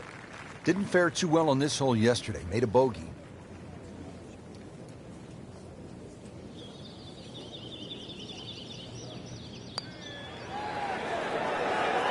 How does that not go in? Amazing. Stroke looked good, line looked good, just did not take that final break. Now this for birdie. Came away with a bogey on the previous round. Comfortably inside the cut line, the young prodigy makes another birdie. So we're getting set now for the second 9 here at the old course at St. Andrews. And Frank, a chance to get off to a good start here with the short par 4 10th? Yeah, it's a very subtle hole. It just looks straight ahead in front of you, but there is gorse down the left if you stray, especially into a head breeze. But really, it's drivable for most of the players. Just got to worry about those 2 bunkers. There's a sort of short right of the green. You finish up there, then this hole becomes a little more difficult.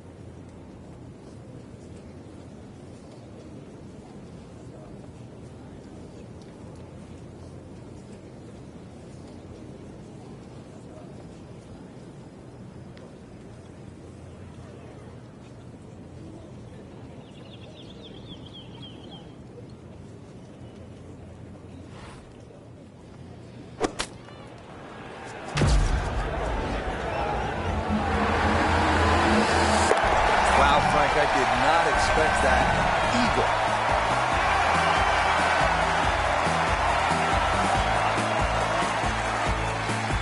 eagle. Down to the par 3 11th, and Frank, what's the key here? Well, this green is slightly elevated, huge false front, sort of left and right of that Strath bunker. And of course that bunker on the hill, or should I say that bunker on the left, is called Hill. That's the famous bunker where Bobby Jones couldn't get out of it many years ago and actually ripped up his scorecard. So a good tee shot here, just find that right level where the flag is.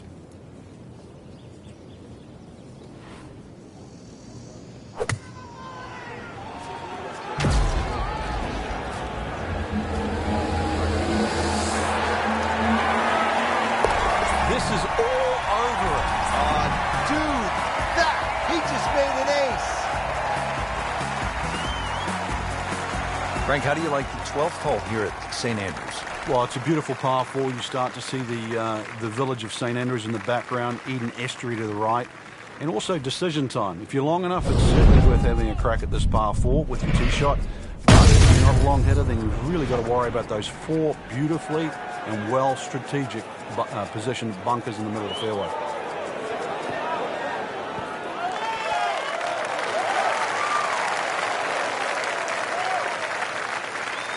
And as he strides up here to the 12th green, having hit it in regulation, he knows now that his work is by no means done. A long putt coming up.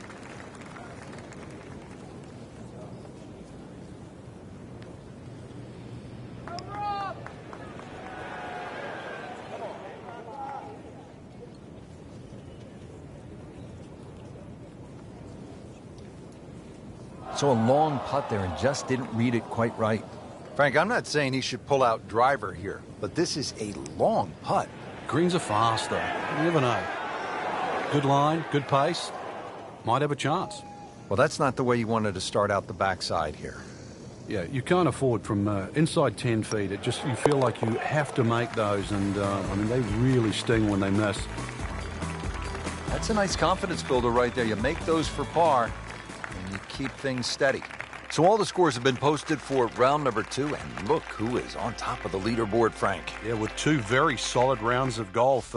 Key right now, just stay out of your own way and keep it up. The pressure will start to build. We know that as you get closer to the end of this tournament.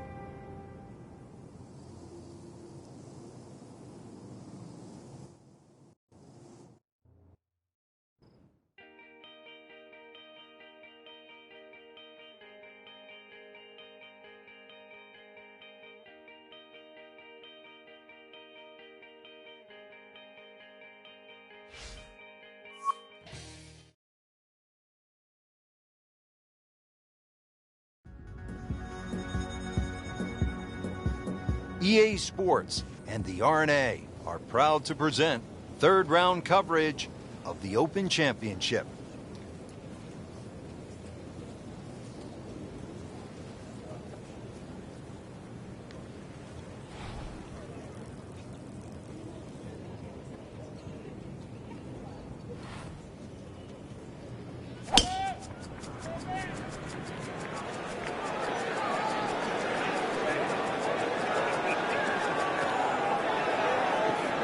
Good news is, was able to retrieve the golf ball.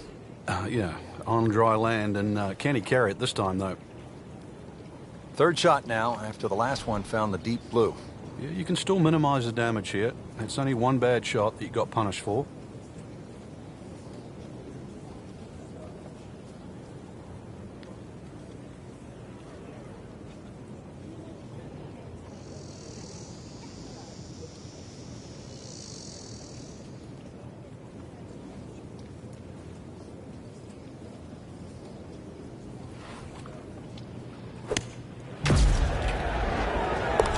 We have said it over and over. Another birdie.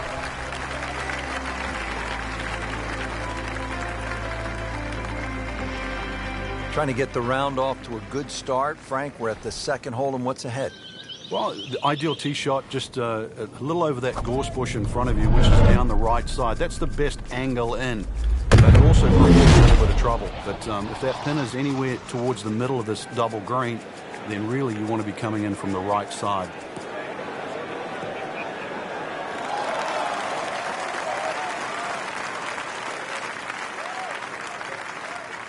And that's going to stay on the fairway here at the second hole. Ready for his second shot, trying to knock it on the green.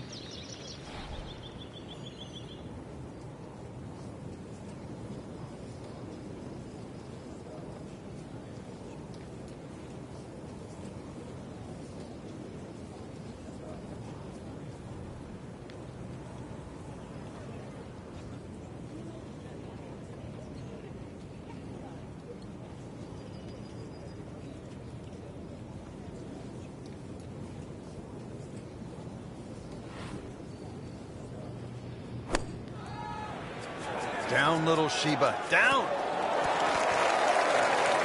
Just averted danger right there, so close. Why does he have all the luck? Frank, this would be a nice way to jumpstart the round. Yeah, his momentum can quickly go in the right direction if he makes this. You couldn't ask for much more than that, except to make it. Settles in over the putt.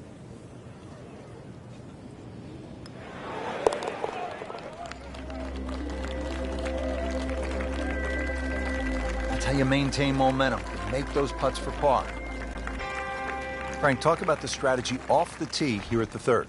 You can drive the ball pretty close to this green, Rich. It's shorter than the second hole.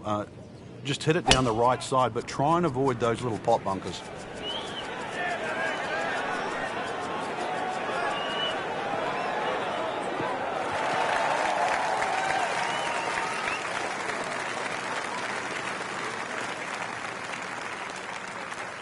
Knew it right away. Picked up the tee, didn't even look at it. We can see it. It's perfect. Right down the middle of the fairway.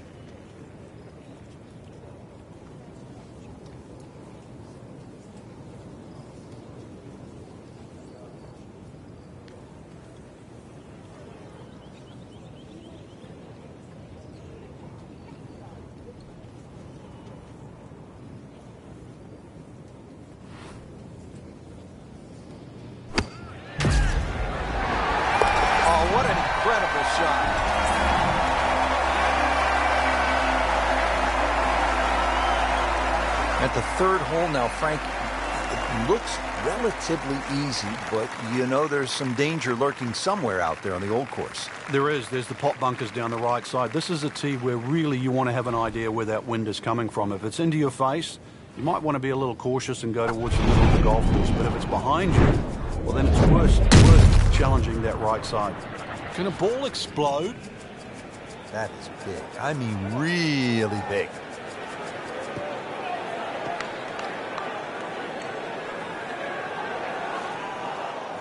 Well, he pays a price for that.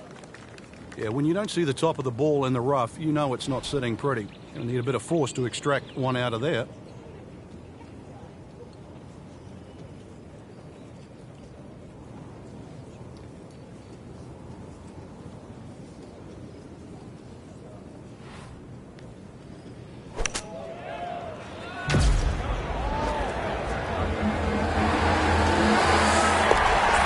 Making a mockery of the field now. Another eagle. Frank, you've been there at so many tournaments around the world. One round to go, a chance to win What's that feeling like? Oh, this is the fun part, knowing whether or not your body can handle the situation. You've got to push it to the limit, but that's what sport and golf is all about. Trying to do something that you've dreamed of for so long.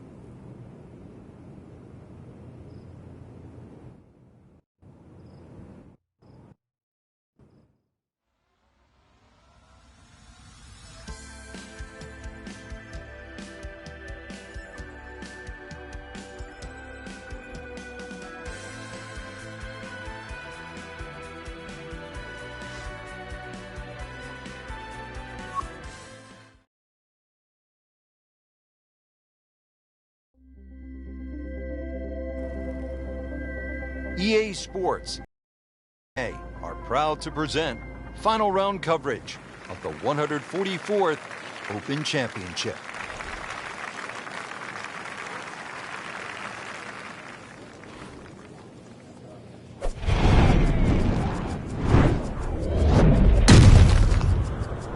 That is a heat-seeking missile right there. Wow.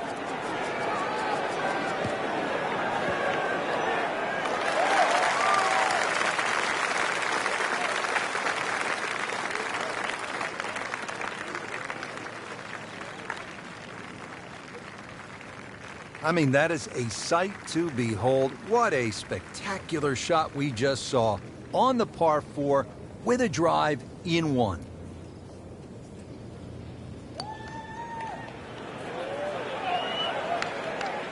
Speed wasn't bad on that long putt, but the read wasn't very good. Now this for birdie came away with par in the previous round.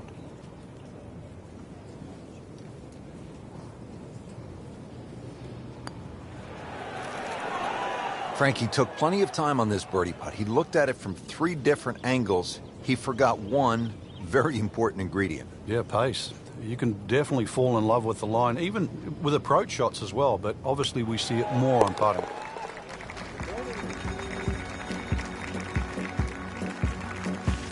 Those keep the round going, those par putts.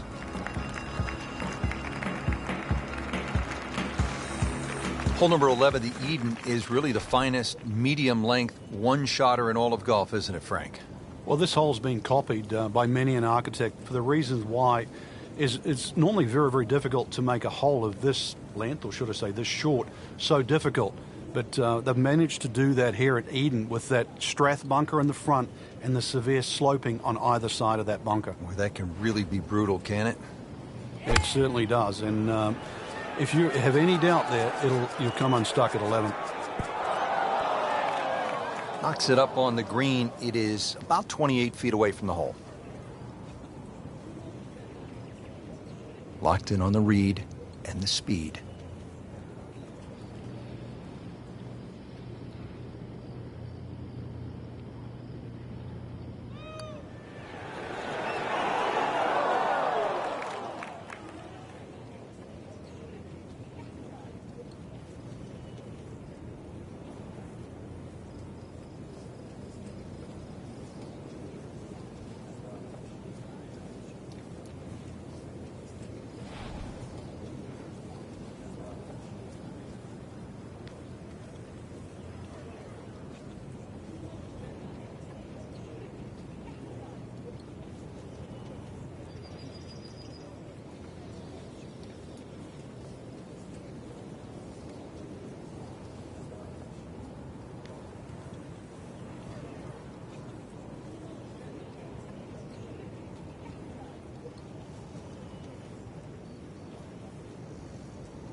Not what he had in mind when he stepped to the tee, but it would be just one drop shot. This for bogey.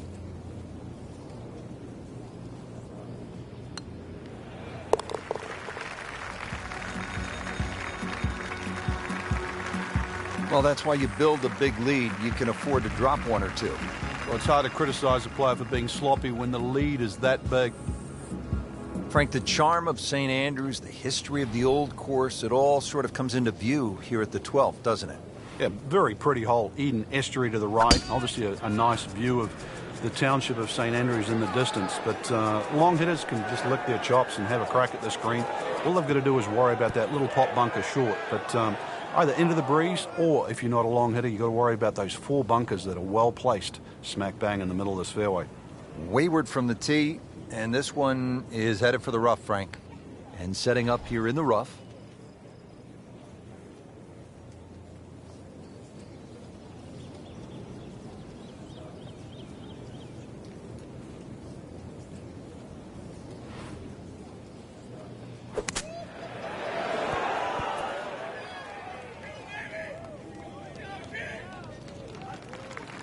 So the second of the par 4 goes begging, and now I'll have to rely on the short game. Yeah, but a short game, as we all know, can redeem a lot of mistakes. See if he does it here. And he's set up for his 3rd shot here, looking to get it on the green with this.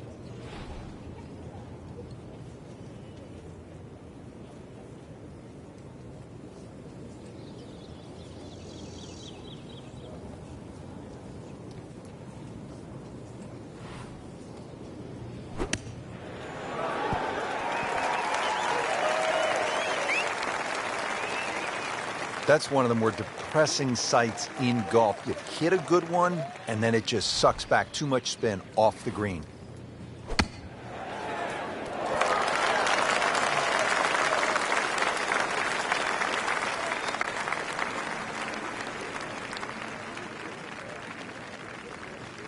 Gonna need some sort of miracle putt. This hole is really getting the best of them for bogey once again.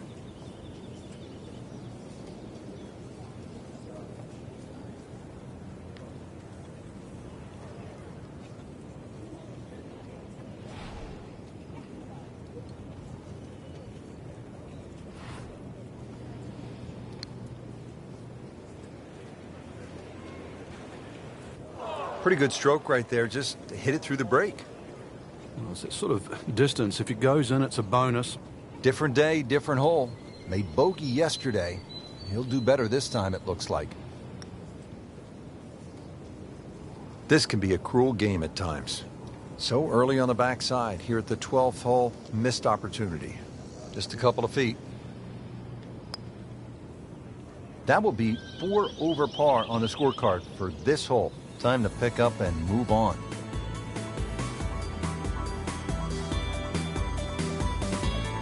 Here at the par 4 13th hole at the old course, Frank, what's the best play, power, or do you go with precision? Well, you'd like a nice mixture of both there, Rich. If you can take those coffins out of play, that's the name for those series of bunkers sort of down the middle, then obviously you've got a much shorter shot coming in, and then you've got a chance to actually have a full view of the screen. Slight miss, and he'll have to deal with some of the heavy grass. This is a shot from 115 yards. Frank, if I'm not mistaken, earlier in the day we were saying, what a great round. Could be something very special. What happened? It just looked like you hit a brick wall. The difference between the good golf and the bad golf is so polar opposite.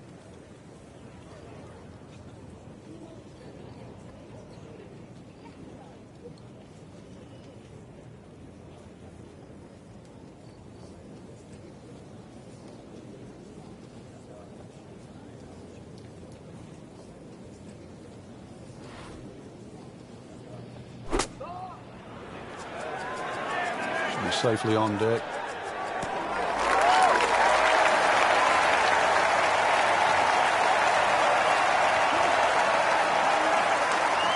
Made par yesterday, this one for birdie.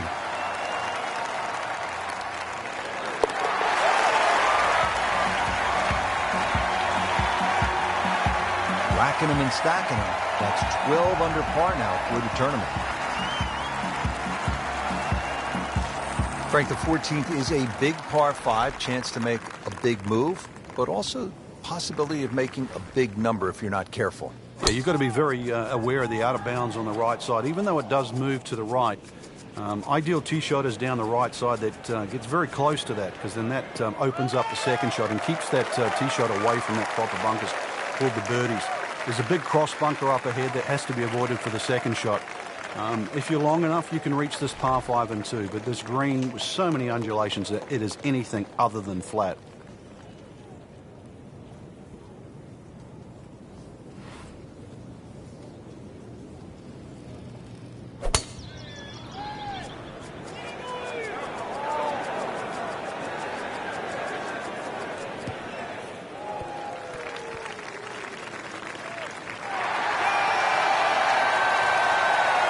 That was a big, bold strike, and now a chance for a big, bold move. Putt for eagle coming up.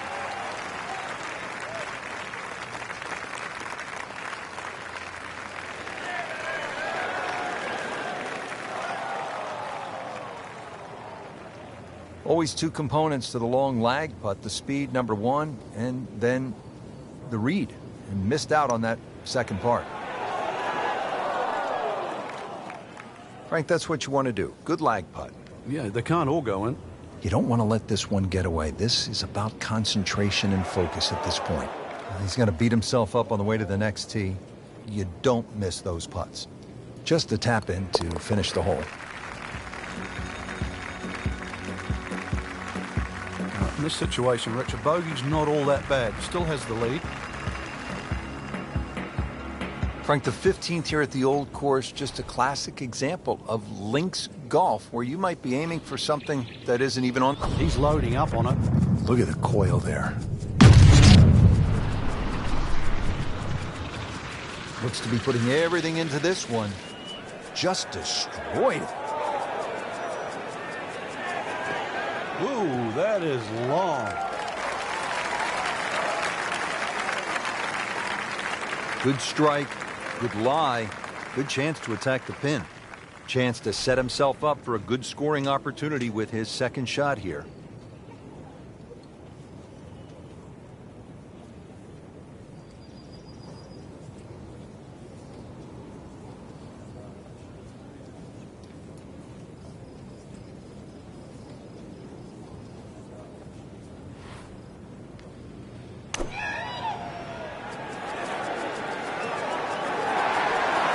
Rich, I thought he could get this close. That just was amazing. Just a mind blower right there. Absolutely incredible. He made the shot. And now another par for the 16th, Frank, and another hole where precision off the tee is going to be paramount. Yeah, the norm off the tee is really to avoid a series of 3 bunkers called the Principal's Nose. I've never really figured out why they're called that, but it's not the place to be, that's for sure. Stay short of those is the safe line, and then a little pop bunker once again in the front left of the green called the Wig. That's also to be avoided. Another difficult green. Looks a little simpler from the fairway, but miss your mark with the yard and you'll pay a premium.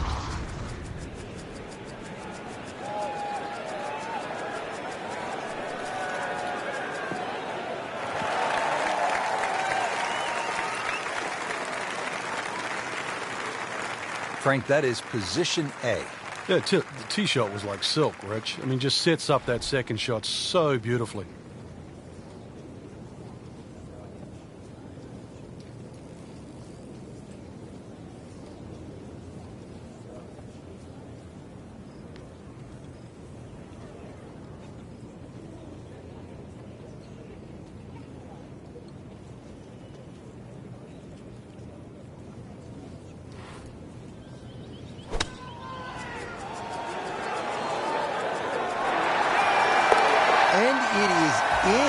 Amazing. Amazing.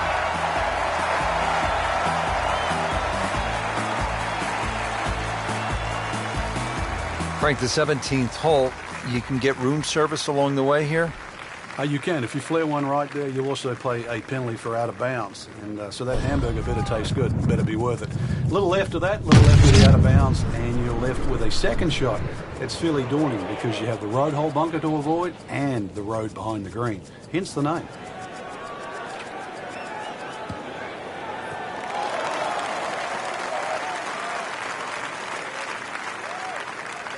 Rich, there's great drivers of the ball. We've seen Norman, Nicholas over the years, but that there is just excellent. Lovely full turn, plenty of power, and just piped it. Made it look easy right there, and he's such a good-looking player. When he's dialed in, swinging the way he is right now, just a pleasure to watch.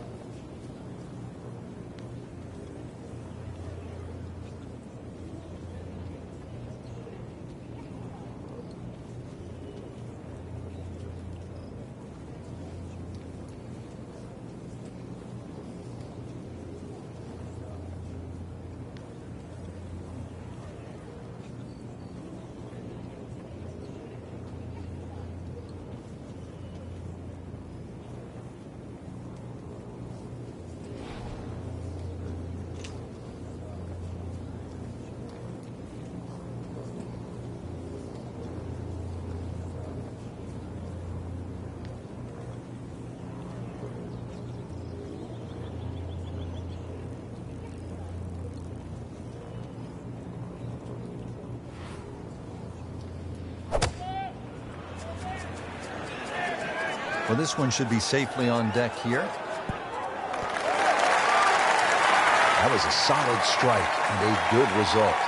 See if he can go one better than yesterday when he made par. It's putt for birdie.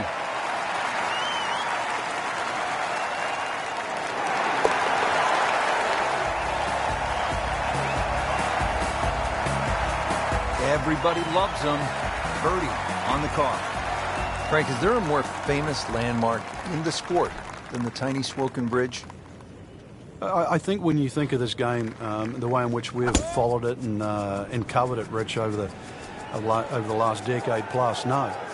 It is just symbolic, not just with this golf course, but the game of golf itself, because every great champion has managed to make his foray across to Scotland and play the old course and walk across that bridge. Second shot. Good look at the green.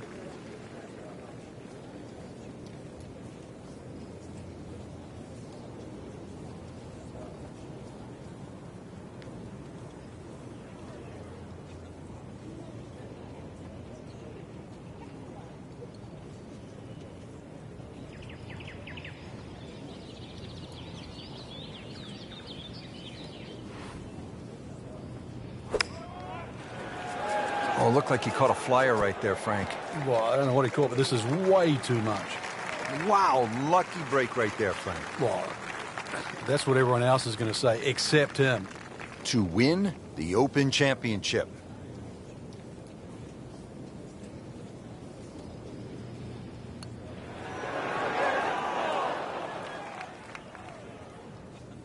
Just a fraction too aggressive. Remember, line and speed go together. Sometimes you want that birdie so badly, and all of a sudden you're faced with a lot of work, more work than you had hoped for, just to make the par. Just singes the edge, Frank. Yeah, but at least he's burning the edges. You know you're hitting good putts. Bad news is, Frank, that's a bogey, but the good news, it still has the lead. Can't afford another, though.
EA Sports and the PGA of America are proud to present opening round coverage of the PGA Championship.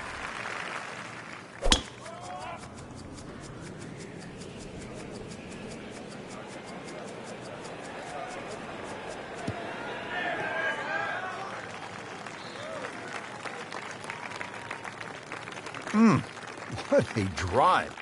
Just tattooed that. Second shot.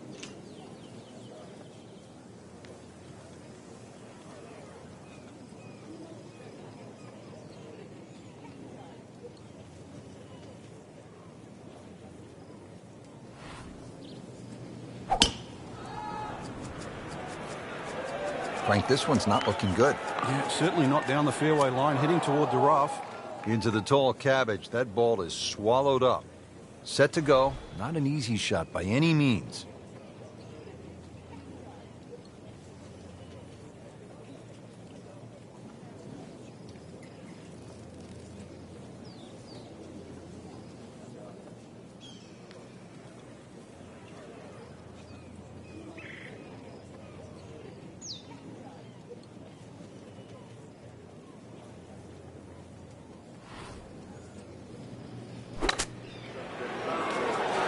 So looking at the leaderboard, there is one name that really jumps out, and it's Rory Mcilroy. He is now only 2 shots behind the leader.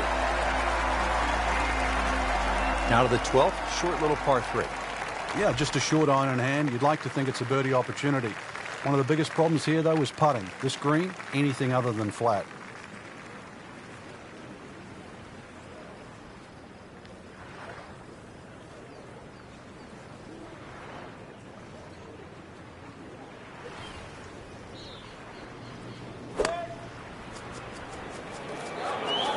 Frank's this one going to be okay? Yeah, just a little right. Seemed like good contact. Early part of this second nine, a good approach shot. Now, pretty good chance for birdie. This one just requires a little bit of focus.